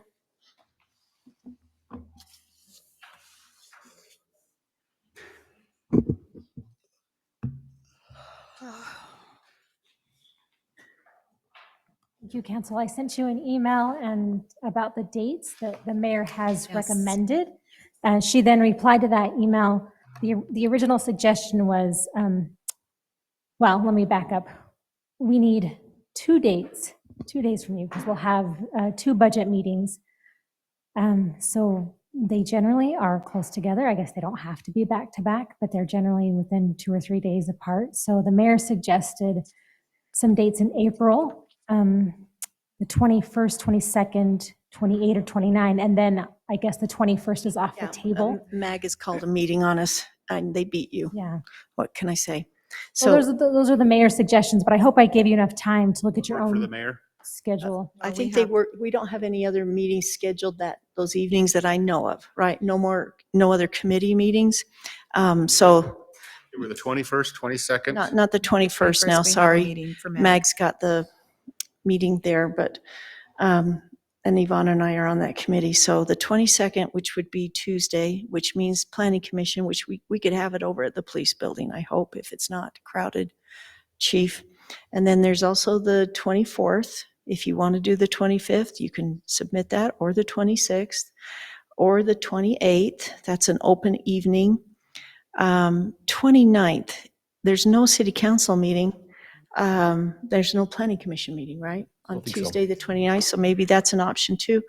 Or the 30th, if any of you want to do those dates. That's as many as I can see in that time area. Remind me, how many hours do we usually have for those meetings? That's what I was Are about to they- ask. Had 2 budget workshops. The first one is generally 2 to 3 hours. The past 2 years, the second budget workshop, you've tied in with a work meeting. So it's on a regular council meeting day. So we could always do So relatively quick on the second one Relatively quick. What we're reviewing on the second one is changes that you made. from the first one. Yes. Gotcha. Does one day, if we did the Maybe. 28th, 29th, is one day enough to make the changes? Well, we've done it on It depends on the weekend changes you before. make. Maybe we do the Mhm. Tuesday, the 22nd and Tuesday, the 29th. we could. Yeah, we could do that. Yeah, because we don't have council meeting, but you said that it's planning or, no, The it's fifth- not on the fifth We 20th. just Tuesday. have to, the planning Okay. commission's here on the 22nd in this chamber. We just have to get. So we another would place, go to the public safety building. if that's available. Mention good restaurants. As long as there's food there, I don't care, you know. Does anybody from planning department need to be at the budget workshops necessarily? Like, We would generally be- invite the directors to be there to speak to any items regarding their department. Sure. That could still work. So right now, we're looking at 22nd and 29th, Of which month? April, April. At what, 2 Tuesdays. both? At 4? Is that what we're planning? I'm not sure the time. What would your choice be? Not 4. 5? 5:30? 5 or later. Let's do 6. No. I still what do want to you go to think? 12 midnight. So. Mayor, can I make whatever. one more suggestion on the second workshop? Tie it into the first meeting in May, which would be the 6th. In the past, you've had that second budget workshop tie into a work meeting agenda item. Yeah, that works good. Then we just Do it have in to the pick one. first or the I'd say second. 29th and 6th. 29th and 6th. Does anybody with want to that. make a motion on that one and also to specify the time for the 29th? I move that we choose to have our budget workshops on Tuesday, April 29th, starting at 5 p.m. with dinner. And then finalize on the Tuesday, May 6th, starting at 4 p.m. With cheesecake. with cheesecake. Seconded. Well, I don't like Scratch the cheesecake, Trina. I want donuts. I'm not or really saying that. malasadas. That was just a joke. Aaron, a cheesecake. Or malasadas from that's the Midway. first Bring us I've heard all a that motion. cheesecake, yeah. Where? A motion on cheesecake. Malasadas, those donuts, those yummy Hawaiian donuts that are in Midway. Let's bring those. Thank you, Chief. We hope that can Before, work I'm out. sorry, can I I have a question first. I don't have a budget calendar pulled up in front of me. Does that push us against some dates where we usually adopt the tentative budget in Got that, the first meeting in May. first meeting in May? Thank you. That's the May 6th. That's the latest we can do it, May 1st. That would be May, yes, May Will May we 6th. Actually, be adopting the tentative budget that second budget workshop? no. Well, let me see here. State It requires says us. April 15th is the tentative budget tentatively adopted by the City Council of Public Hearing dates. April 15th in the agenda materials. And then we've got the review up till May 7th. And then you prepare the final till May 26th. And then you issue the notice for the public hearing on June 3rd, it looks like. I think it works. Forward then. So I think we can, I mean, I don't think we have to have budget workshops in order to pass a tentative budget. It's just a stopgap, right? Concept. Exactly. The state Yeah. just requires us to tentatively adopt the tentative budget. That's literally the wording in the state Is the statute. words. No later than the first city council meeting in May. So you can have your workshops before then, after then, it really doesn't matter. Yeah, okay. So we will plan, it says April 15th, that's the date That's that the we tentative. anticipated doing it. I think we're fine just pushing that. Well, we can also adopt it in April, but maybe May 6th is just as easy to So- tentatively adopt the tentative So budget. we don't have to have a budget and food? Is that what you're saying? Like you're totally bursting my bubble here. I'm wanting, No, we no, still have to I'm have the just meeting. kidding. We'll still have the meeting, but we don't have, We're just you guys establishing need if to it's in the explain right this order. to me. My brain is shut down for the night. You're good. As a staff, we have Okay. to adopt the tentative budget no later than the first meeting in May. I'm just Yes. saying, at the Tentative, tentative budget yes. on the 15th, we have to take enough time for the people to see that this is not a rubber stamp, right? That even though our meetings are coming afterwards, that we will really examine it.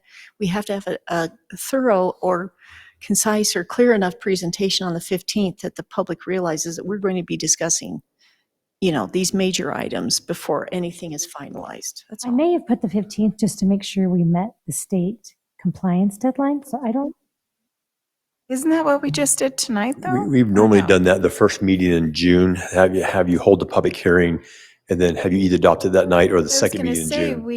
we've had our budget retreats, if you will, Mhm. before in May. So, They've been late April, early May. They've done both. Mhm. yeah, so we're good.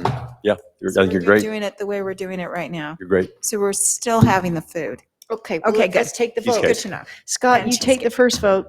Yes. Yes. Yay. Thank you. I'd like That- to make another motion. Go ahead. that we cancel the first meeting in April so that the staff can be with their families during spring break.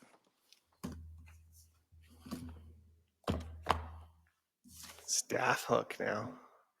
Oh, that's kind. Is there a second to the motion? I'll second that again. We'll try the vote again.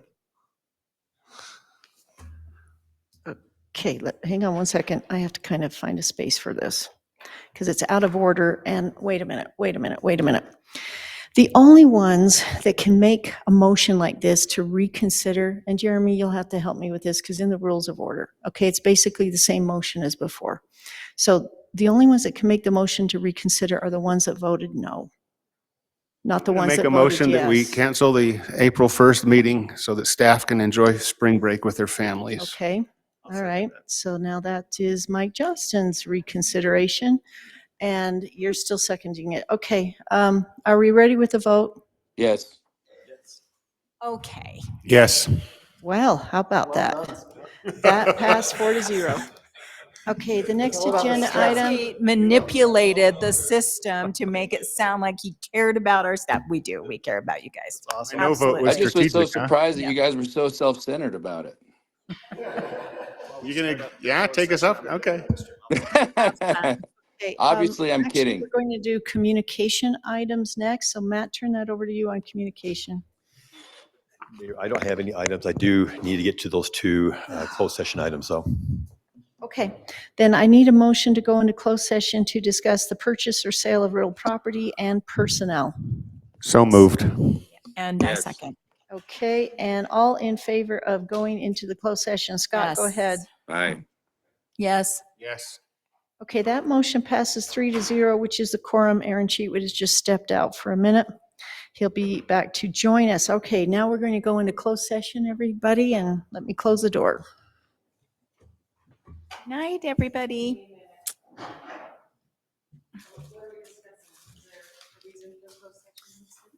Yeah, the two reasons is for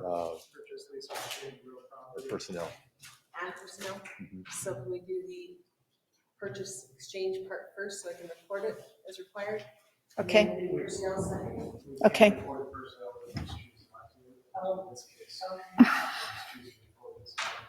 Everyone, we're still online. We're still online. That never gets out.